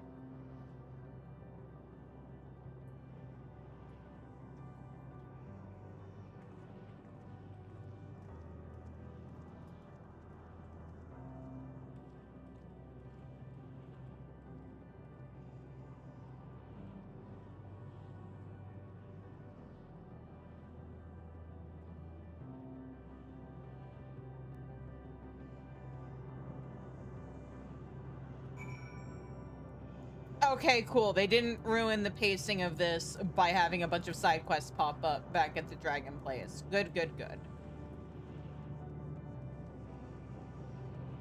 What am I doing? Get over here, Viver.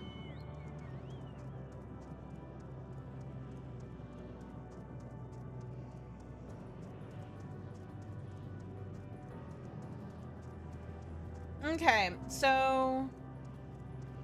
yeah, I don't think it's entirely unreasonable to think that maybe we can finish. I mean, we'll see. I'd really like to be done with base Endwalker by the end of Thursday's stream, but we will have to see. Must this always be the price paid for safe passage? If I had known this place would claim Estinian too, No, it's what had to be done. As by the beating of mighty wings doth wind blow, where dragons may ne'er again touch the sky, he in the shade he bore shall soar free. The wind has stayed the fog that covered this island. And the air, it no longer feels quite so stifling.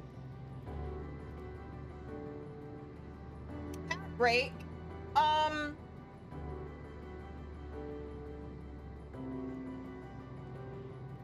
You know what? Let's at least get to Abode of the E. So I am gonna let this ad break go through, and we will continue after. In the meantime, I am gonna get more food. So I will be back after the ads.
Okay, we are back. We talked to everybody. Let's talk to Alphino. Look there, the wind. This is Justinian's doing, I'm sure of it. We should ride its flow and see where it leads.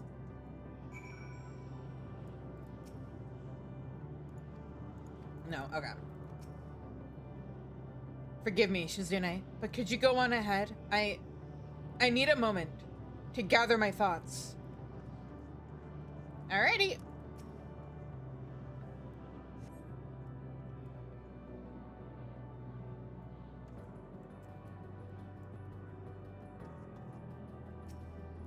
A powerful gale has delivered you to another island. The other scions should arrive before long.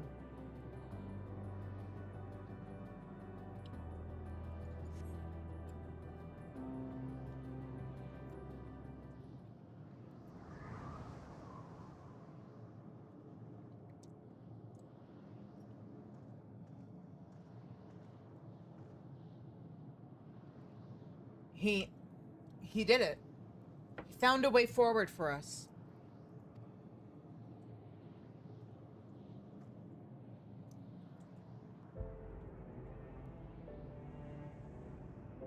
The dragons remain trapped within a prison of their own making, lamenting the horrors of war.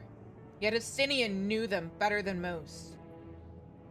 He was a man of honor and a dear friend, willing to fight to the very end for what he believed was right.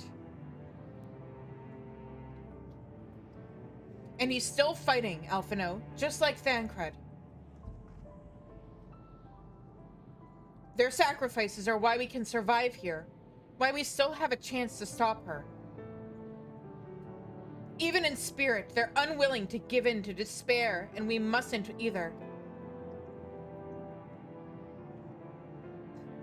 Alize is right. We must press on, for their sake.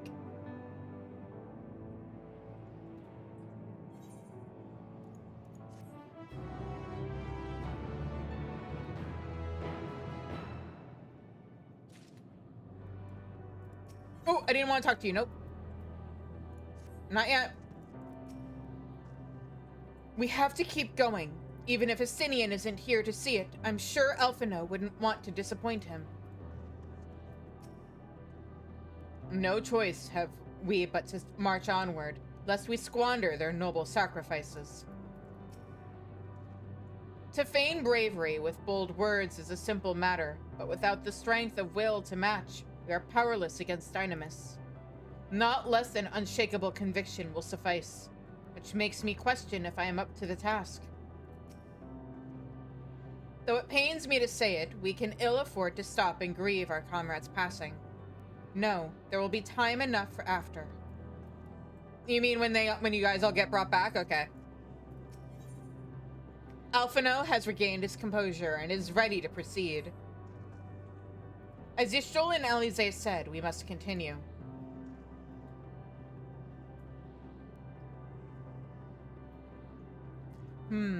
Notice the change in our surroundings.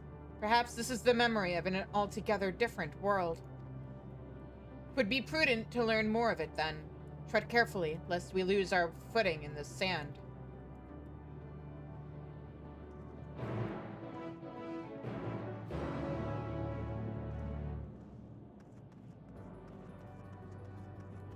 By the way, it's not even spoilers, and I'm like, yeah, these guys are fine. It was a big complaint that I remember even at like after Endwalker first came out, when everybody was really hyping it up. A lot of people were like, yeah, the last part was kind of disappointing because they were like trying to make it seem like all these characters were gonna die, and we knew but they're never gonna actually kill off the scions. Sand everywhere.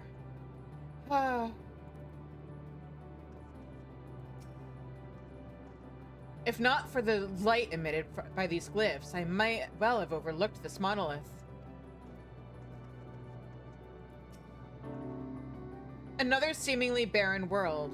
For a mercy, the air is nowhere near as stale, but still quite dry, and the sand will no doubt prove bothersome in due time.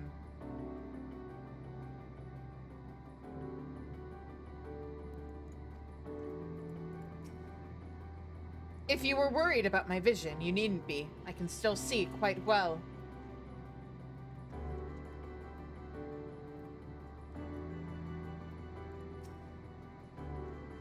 Were it not for the violet crystal embedded in its surface, it would appear as ordinary stone. A curious script hath been etched upon them. Alas, it is not a language with which I am familiar. I cannot say I recognize it either. Nor I. The dragons, from what I recall, preserve their knowledge in song and eschew the written word entirely. So we may assume this is the work of another race, one we have yet to encounter. Medion claimed the dragon's world suffered a slow death, seeking the release of oblivion.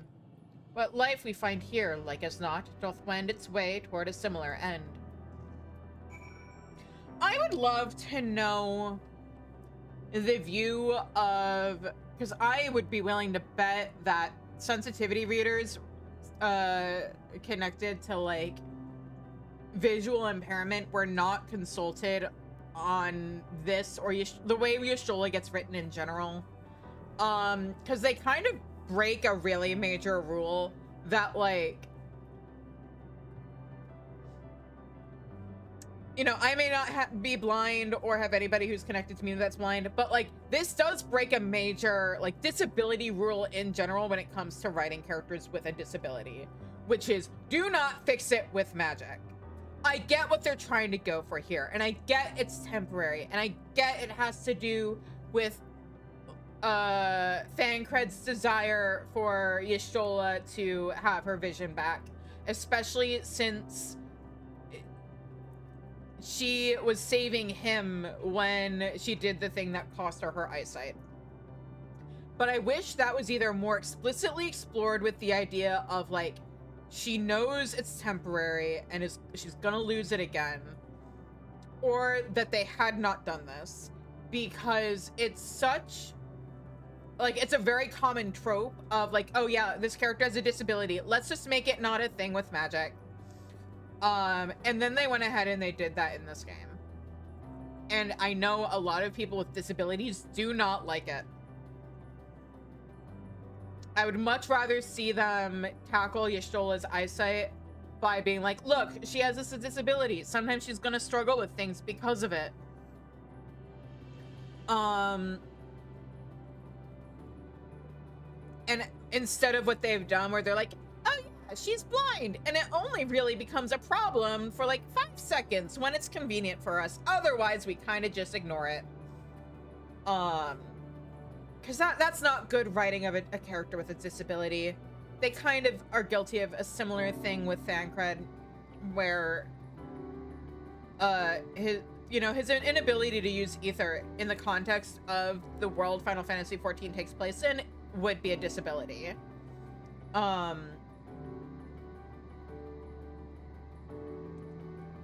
And they don't really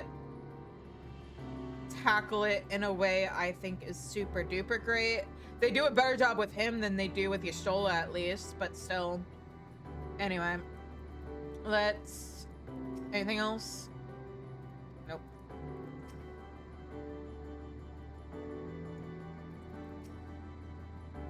Fascinating as the script is, we will glean naught from what we cannot decipher.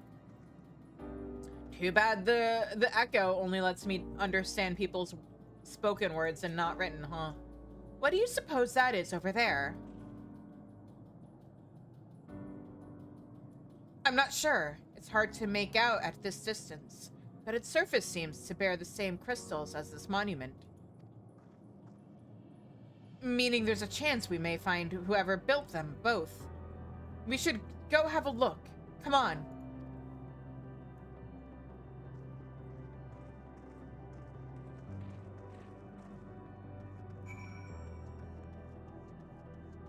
I just want to get to the actual town so that I can attune to the Aetheryte. And then probably wrap up for the night.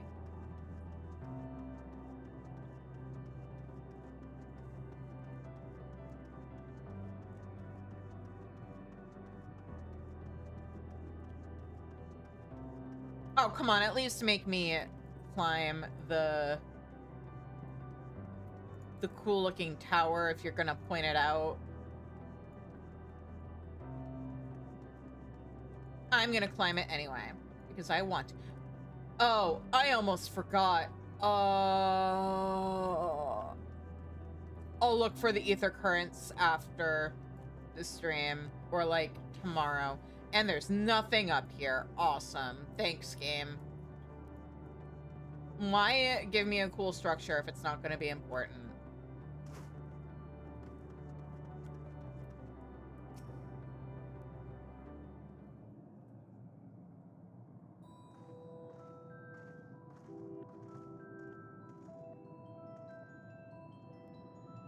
Hail, travelers. This is a most unexpected occurrence. Oh, hello there. Is this your home? Indeed it is. Ah, forgive me. I had forgotten. An exchange of introductions is expected when first meeting those with whom one is unacquainted.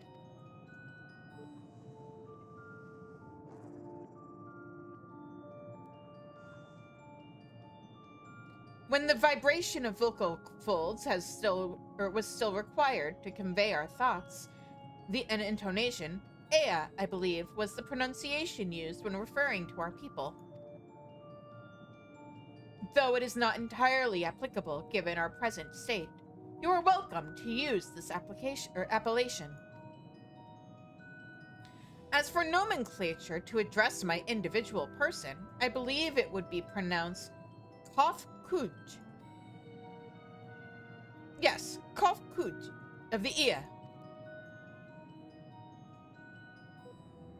We have encountered beings that communicate intermittently through thought, but never one that is wholly without voice. I presume we are having this conversation via the medium of ether, or dynamis, as this space is suffused with vast quantities of it. Fascinating in either case. I gather your response to my presence is positive then? That is well, for there is something I wish to ask of you. Like yourselves, we Ea are ether-based life forms. Therefore, it may be surmised that your bodies are of comparable biological composition to those we once possessed. I have a number of queries regarding your subjective perception of the 5 senses: sight, sound, taste, touch, and smell. In total, I have prepared 198,712,180,827. That's rather a lot, isn't it? Ah, my apologies. I have omitted a great many details necessary to understand the nature of my request. Though we dispensed with our corporeal vessels long ago, we have rediscovered a need for the flesh, and have endeavored to recreate our erstwhile forms. However, all pertinent records have been lost due to the passage of time. Take, for example, the nervous system. It is well within our power to recreate, but we have no frame of reference for sensations once experienced by our people, which may compromise our ability to interact with our physical environment. And the reason you need to regain corporeal forms? Why, to bring an end to our existence, of course.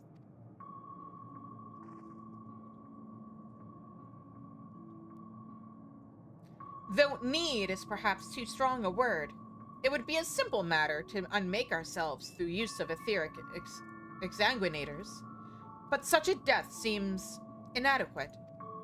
The traditionalists among us believe proper death requires an inescapable sense of impermanence in one's final moments, an experience found only with bodies of flesh.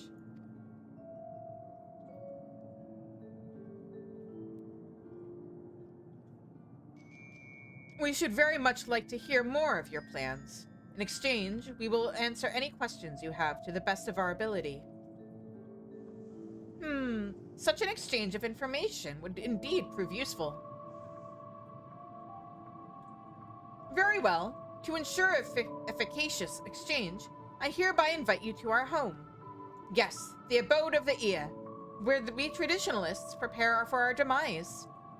I presume you consent to answer questions as indicative of a tacit approval of our plans, in which case, your cooperation is greatly appreciated. I must caution you, however, to be mindful of the Ea wandering the desert. Their desire for bodies of flesh could be described as overzealous. Now, if you would follow me. This is going rather smoothly. Not that I'm complaining, mind. Even so, we mustn't forget their aim is oblivion, much like the dragons. Though I fail to see why a civilization so seemingly advanced would choose to unmake all they have created. At any rate, we will find no answers dallying here. Let us be on our way.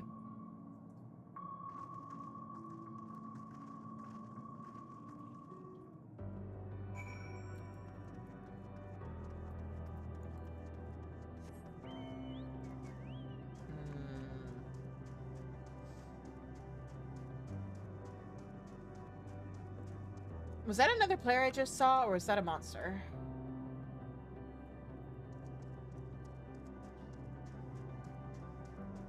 Yep, almost there.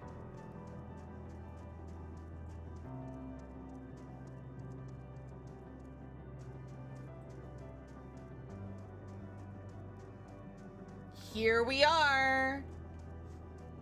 Okay, so in an ideal world, I'd love for Tuesday to be this area, and then Wednesday to be the last area and the final fight.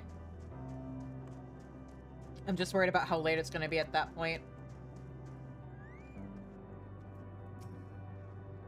They said there would be others, but I don't know what I was expecting.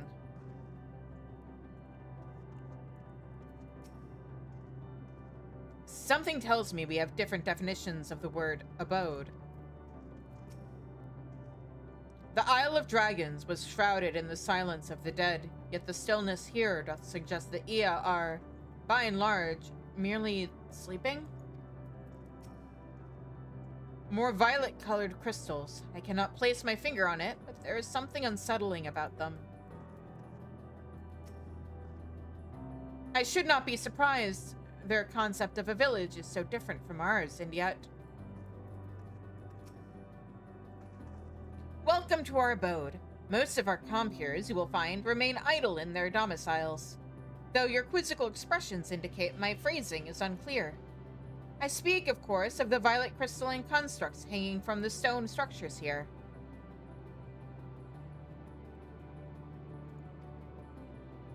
You say they remain idle, but what of your work to regain corporeal bodies? An astute question, and understandable given your finite nature. We have no desire to pursue our research, for it is no longer necessary. If, in our idleness, we are struck by sudden inspiration, we rise to pursue said inspiration to its conclusion. That is why I was present for your arrival, and why I continue to engage with you still. Sickness must be purged. Daichi VA, thank you so much for the raid. Hello, everybody. Oh my goodness. Hello. Sickness must be purged. Oh wait. Oh, I got a couple of raids. What? Hang on. Kaglin, thank you so much for the raid. Sickness must be purged. A third? Cerami, thank you so much for the raid. Hello, everybody.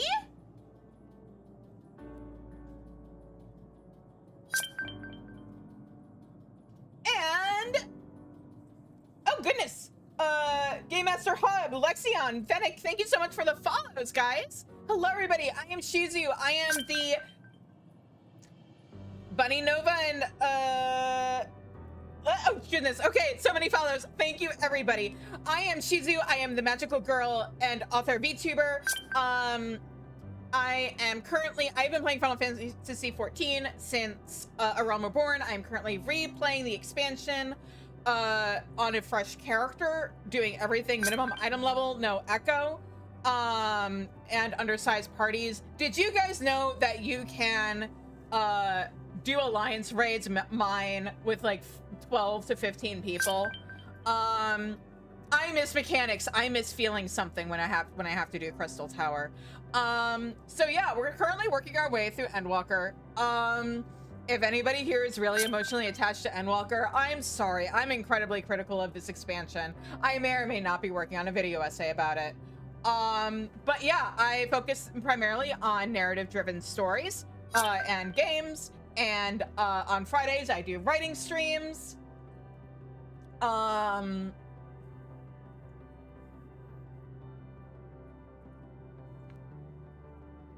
The TLDR is, I think Endwalker is very badly paced. Is an instance of Final Fantasy XIV cosplaying as Final Fantasy IV instead of properly using Final Fantasy IV for references, and references for in places where it should have been referencing other Final Fantasy games, and also it should have been 2 expansions. So yeah. But yeah, hello everybody. Like, I like Final Fantasy IV. Clearly whoever was in charge of the writing decisions for for Endwalker really likes Final Fantasy IV to the detriment of the expansion. But yeah, anyway, we are currently at the abode of the Ea in Endwalker. So yeah, spoilers, if anybody is not caught up on Final Fantasy IV, Final Fantasy XIV, we are big spoilers for Endwalker. We are in the final zone. I am hoping to finish the expansion by the end of this week so that I can play Subnautica for the next month until the new Digimon game comes out. And then I'm gonna play, from what I've heard, Persona but Digimon. But yeah, anyway, you guys caught me in the middle of, oh right, also, I am currently doing a thing that I am calling the Final Fantasy XIV Endwalker and Walkathon, where for every sub that I get, I have to walk a mile. I have a lot of walking I need to get caught up on, but also I let my community vote in the Discord. Also, people are encouraged to join in, so we have a channel in the Discord dedicated to that. Also, I always have my community vote at the beginning of the month for a thing that I will have to do if I'm at 100 subs by the end of the month. So you guys have until the end of the stream to get me to 100 subs for August if you want to make me play Left 4 Dead 2. So yeah, that is how I roll. The Discord's full of good people. It's a lot of fun. And yeah. Anyway, now that I have...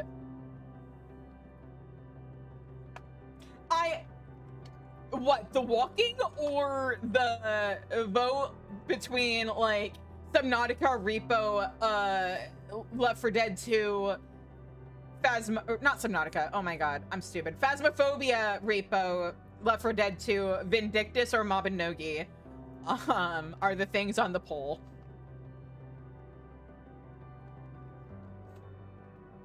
What Ash said. The walking, hey, you know what? It's a fitness thing. If it gets people moving, it's fine.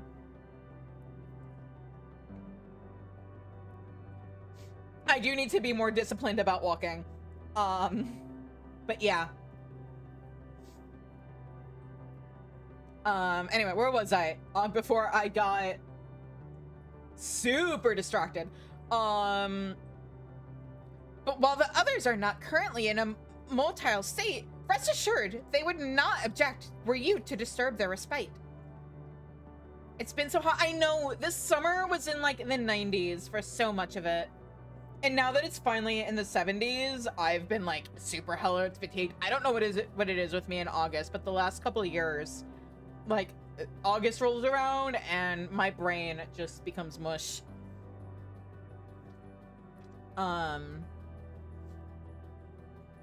But yeah.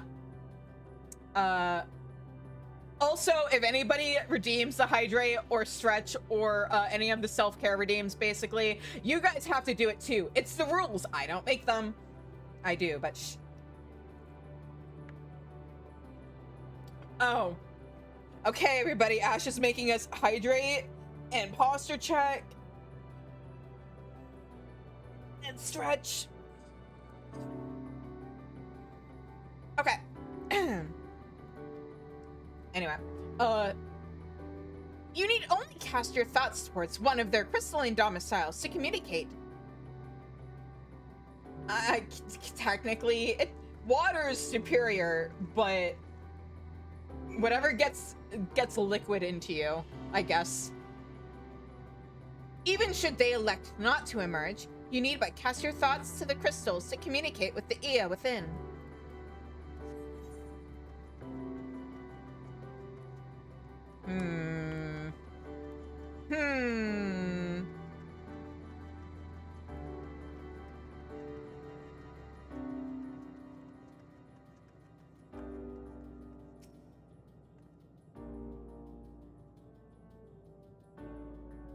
No, Ash! Cheesecake is not hydration!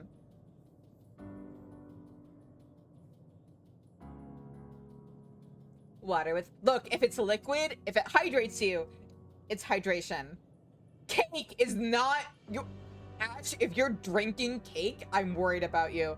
If your cheesecake is drinkable, you should not be consuming that. That is not in an edible state anymore. You cast your thoughts toward the crystalline domicile, but there is no response.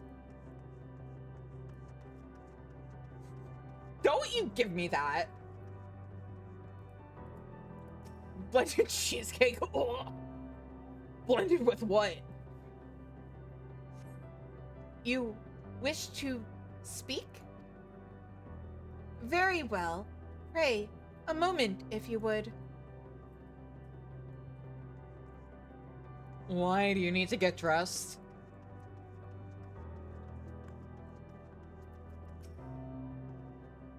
I suppose there's a logic to creatures comprised of spiritual energy utilizing crystals as living spaces, but it is nevertheless surprising to see.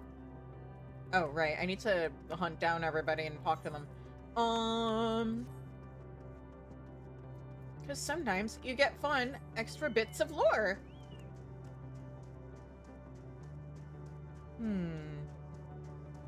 Oh, Aetheryte.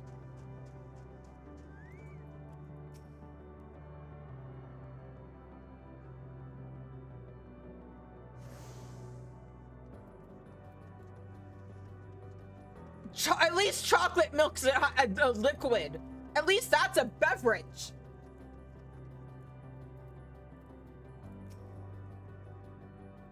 I've tried reaching out to whatever is inside this crystal, but all I can hear is sporadic moaning. Also, chocolate milk is very good for hydration. It's got vitamin D and electrolytes. And cocoa for energy. Thank you!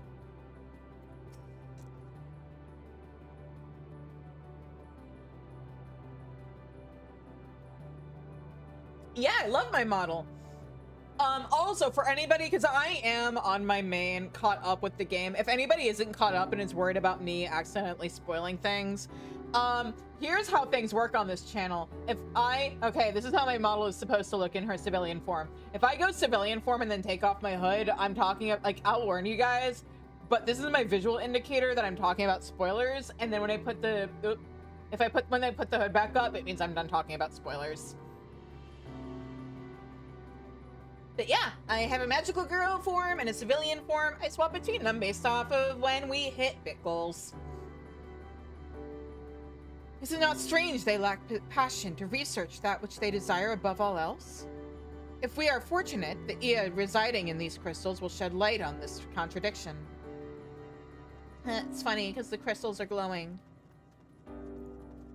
Okay, so that's one twin and Y'shtola down. Where is the other red one, the other twin, and Arianje? Oh wait, it wasn't, sorry. I want the red twin, the other red one.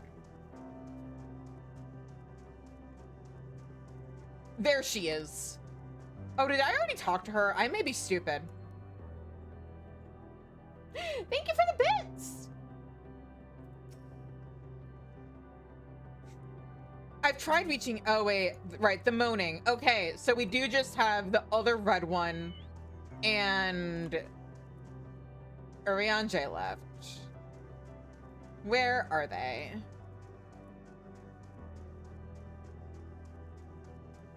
there's Arianje.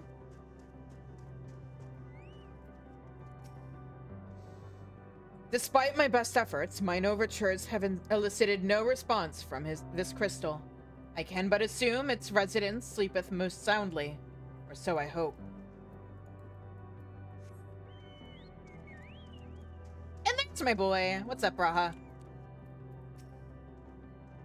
If I heard correctly, the Ia within this crystal says it will emerge from within shortly. Do you suppose they all appear as Kofkuj does?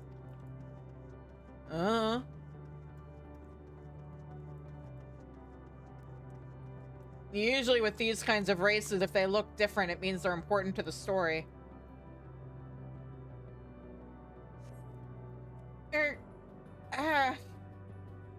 The strange moaning comes and goes, but soon fades into silence. I'm gonna slowly back away from that one. Sorry for disturbing your fun. Goodbye.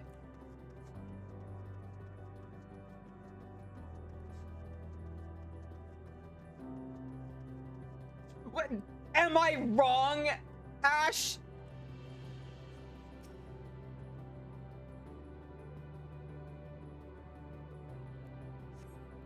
Why we seek our end, you ask? If you wish to know, I will tell you. Just a moment. I must remember. What form did I take when last I emerged?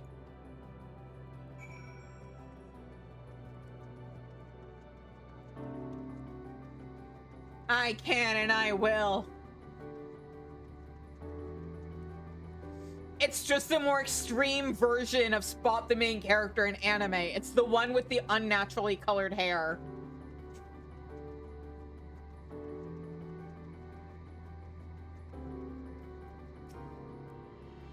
Did your inquiries yield satisfactory responses?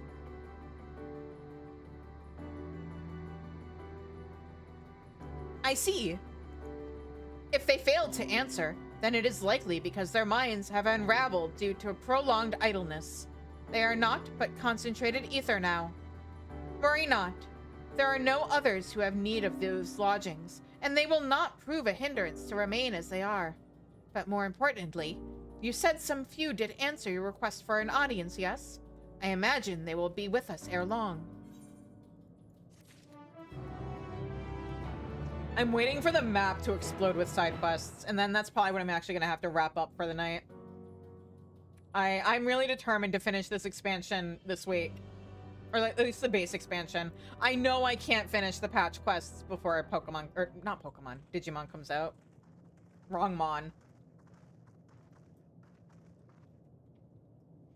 I had no luck, but everyone else fared well enough. Quite a few Ea have awakened. Ah, there they are.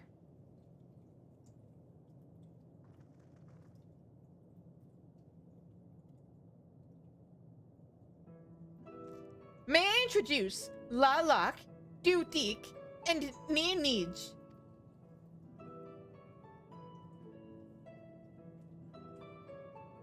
It has been too long, Kopkoj. I dare say Saturn IV has since completed an orbit. Indeed, until the travelers brought it up to my attention, I hadn't noticed how unraveled some had become. Travelers? Ah, of course, of course. The ones who wish to know why we seek to regain corporeal forms. The truth of the matter is as plain to see as the neighboring systems. But my single account would fail to satisfy the requirement for scientific objectivity. Thus did I bid them awaken you.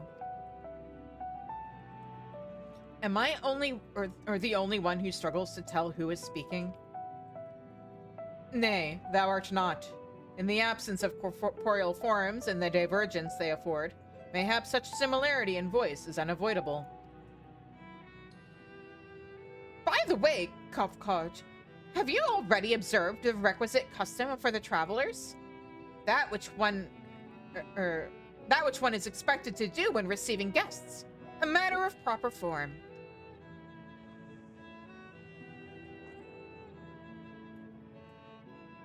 Ah, yes. So long as it had completely escaped my mind.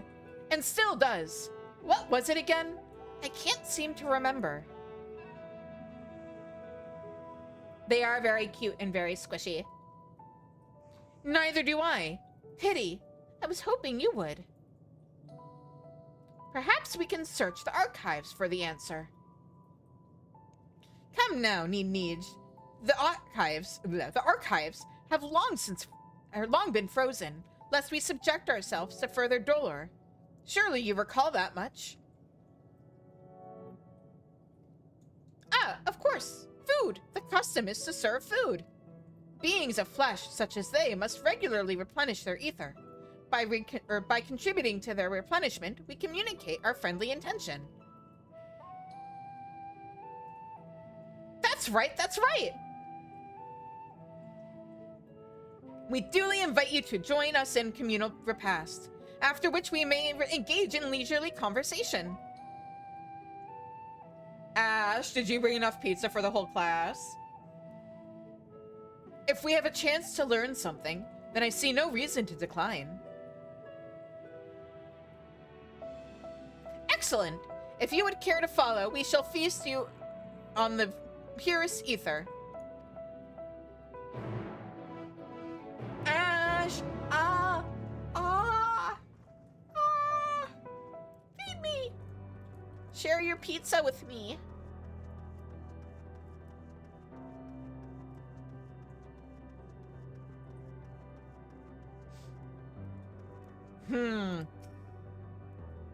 To think that I had forgotten what had become of the archives. How much has my essence deteriorated since last I was awake? Not that I am averse to having my mind fade away in this manner. It isn't so unlike the natural degradation of one's flesh.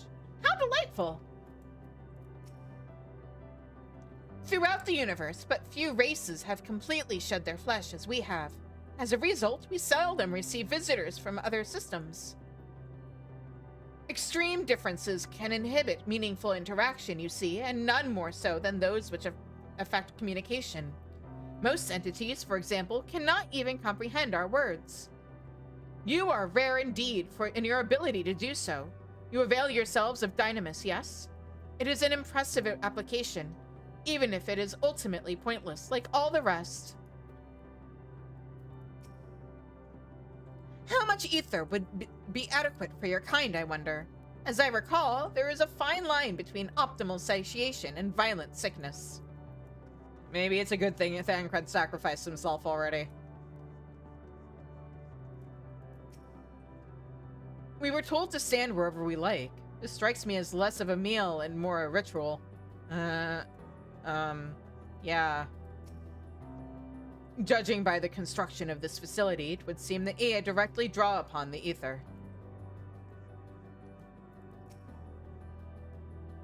Ether, they said, but I can't help but feel a bit nervous. If they are thus able to replenish their ether, the loss of vital sustenance isn't like to be the cause of their demise.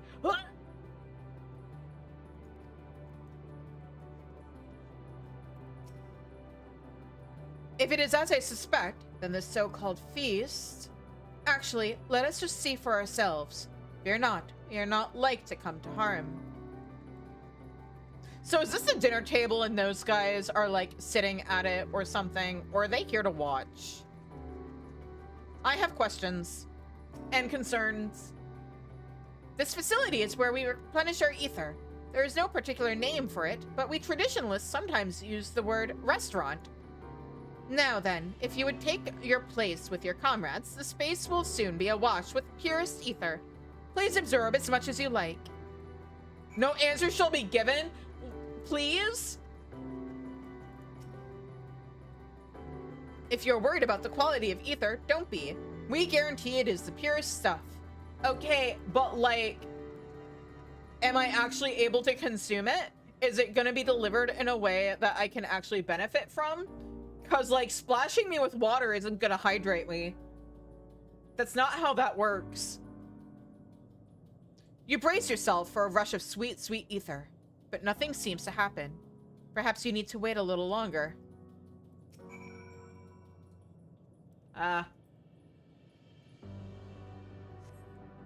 You brace yourself again, but again, nothing seems to happen. Is this because this place is full of dynamis? Just as I had suspected. As meticulously as one might recreate the Ea's home, homeworld, this is Ultima Thule. One cannot simply generate ether here. As recreations, our friends are oblivious to this fact, to the very truth of their existence, much like the phantoms of the recreated Amarat. However appearances may seem, we must ever be mindful that it is the memories of the dead with whom we deal. So do we humor them? Yummy, yummy. That ether sure was good. I feel so full and satiated. So, did you have your fill of ether? Alas, we couldn't absorb it. A deficiency in our forms, it would seem. Ah, the secret third option. Oh, how very unfortunate. May I ask how you normally replenish your ether? With food?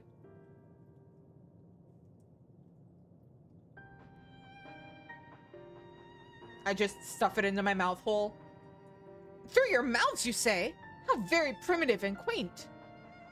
To think that their mouths serve not only to expel sound, but draw in sustenance besides. Such life forms have long since vanished from our systems.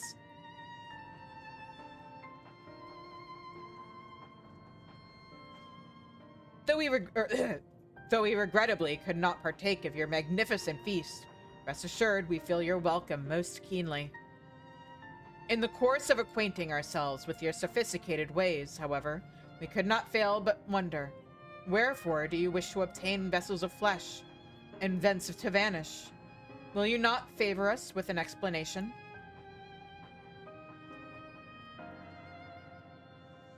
You flesh and blood beings are always so hasty.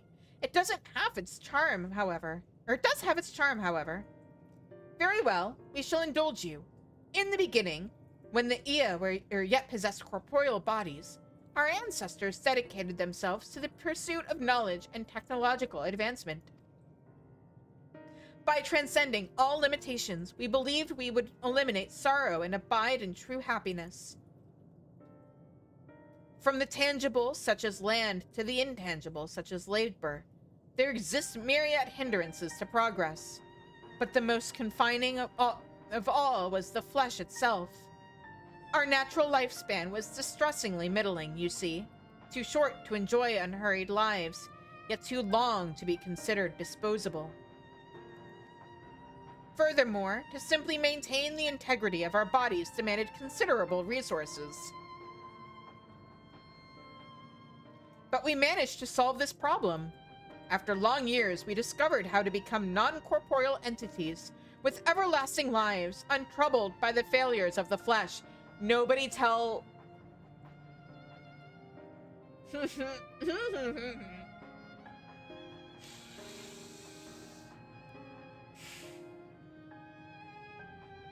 Fuck.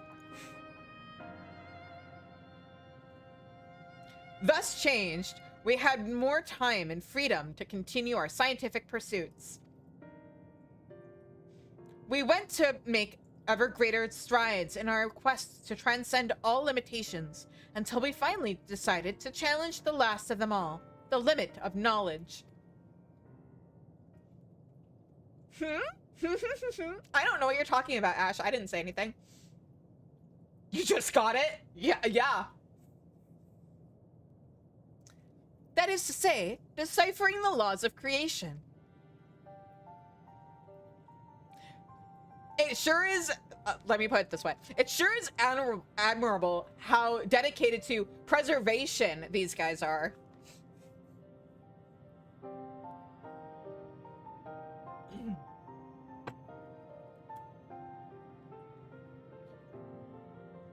We sought to discover how the universe came into being and explain all extant phenomena, and thence predict the future. If we could but achieve this, we believed that we would be free from uncertainty and anxiety. And did you find the answers you sought?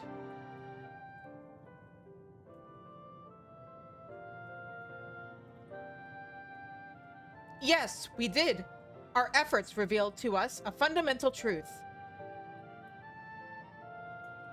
Knowledge of said truth is essential for the continuation of our conversation. If you would learn more, we will share it with you. No, we mustn't. Primitive as they are, it would be unspeakably cruel to deprive them of their ignorance.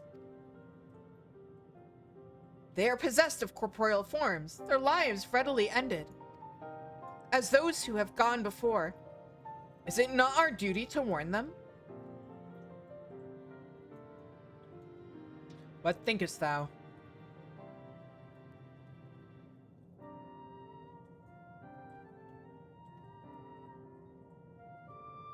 I think she thinketh a little too much. We have deliberated and come to a consensus. If you are resolved to know it, we will disclose to you the truth we discovered. The truth of the universe. Isn't it like 42 or something? Seek us at the stone pillars just outside the bounds of the abode, a place called Elegia.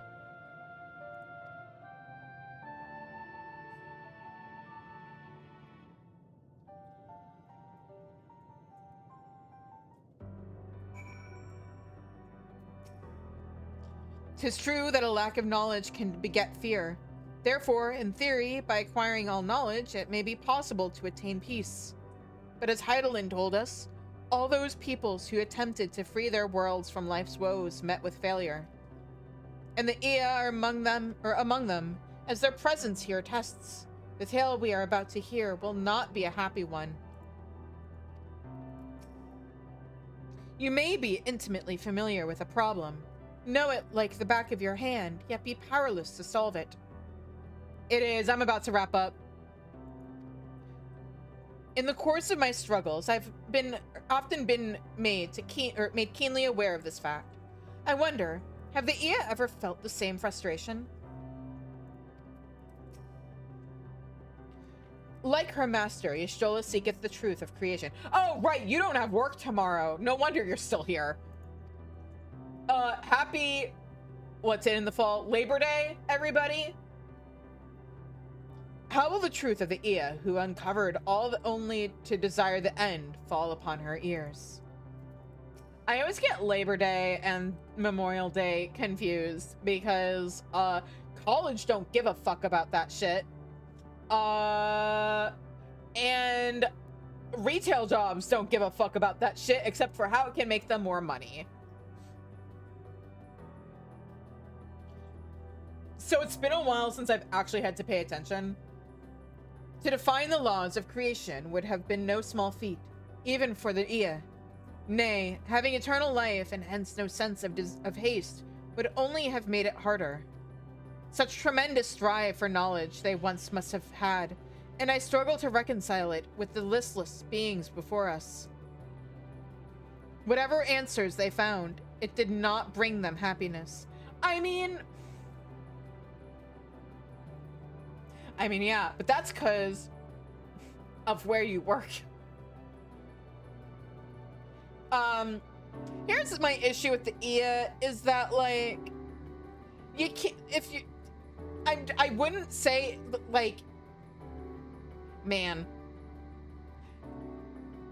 giving up your corporeal form and in the process also giving up the pleasures that come with eating good food and feeling nice things, and everything else that good that comes with having a physical body just kind of feels like, oh, I'm gonna say something mean. These guys are living the AI bros paradise. The pleasures of the meat suit, exactly. But like, it is kind of, I bet these guys absolutely would be AI bros because they view it as like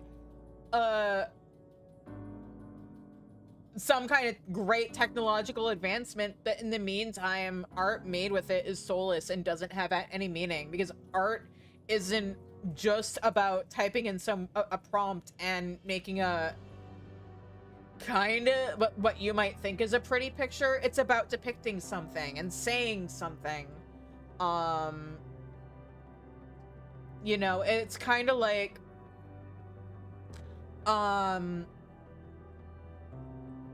I abide by the philosophy, and Stephen, if you want a good read Stephen King's book On Writing. And I don't mean he has a book on writing. I mean, it's actually titled On Writing.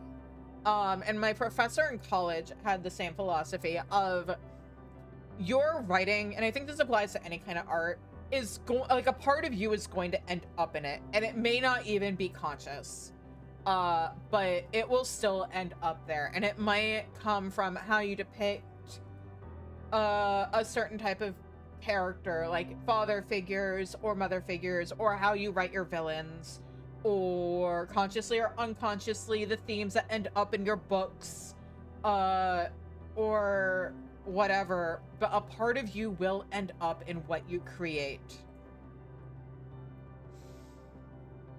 And an AI can't do that. All it can do is steal.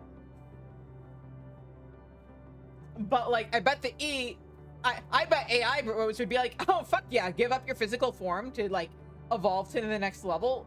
Let's do it. Never mind that they wouldn't be able to taste anything anymore, feel anything. And by feel, I mean like with their flesh suit.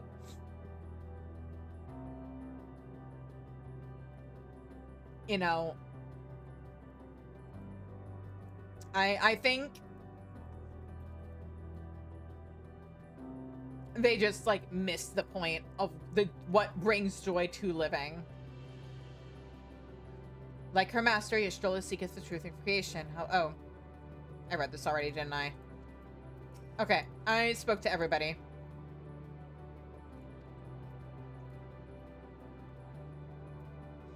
And let's talk to Y'shtola and wrap up this quest. A fundamental truth. We will hear it, of course. Let us learn what has led such an enlightened people to its indolent end.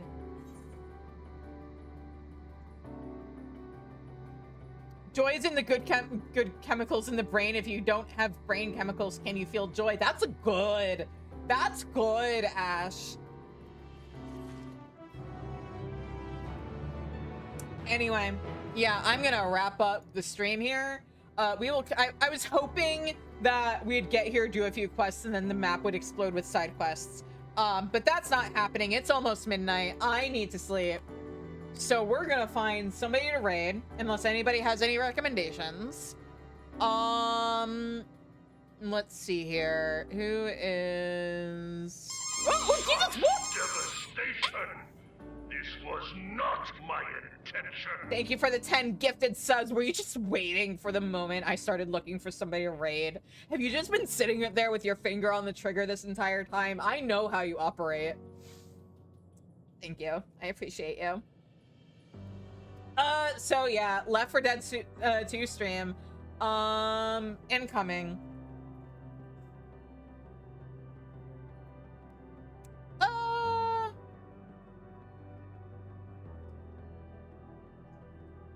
You know what? Let's raid, yeah, let's raid Void Katie. She is playing Final Fantasy XIV. She is, her stream title is Sprout doing Sprout things. Oh, she's doing Crystal Tower. Okay. All right.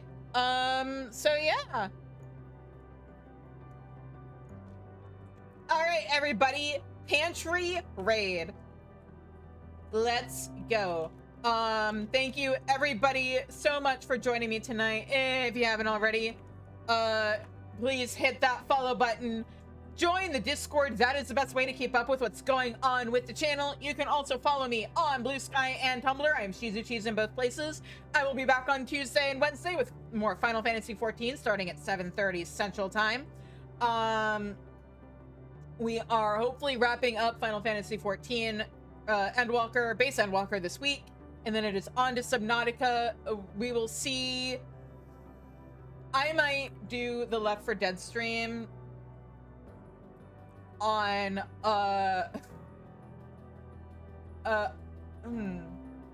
yeah, we might as well do the Left 4 Dead stream this Sunday. So that's gonna be Left 4 Dead with the community on Sunday. Hopefully we'll be done with Endwalker and then we can go into Subnautica. Otherwise we'll figure things out. But yeah. Until I see you guys again, I hope you have a good night. Stay safe, stay healthy, and take care. And I will see you all later. Bye-bye.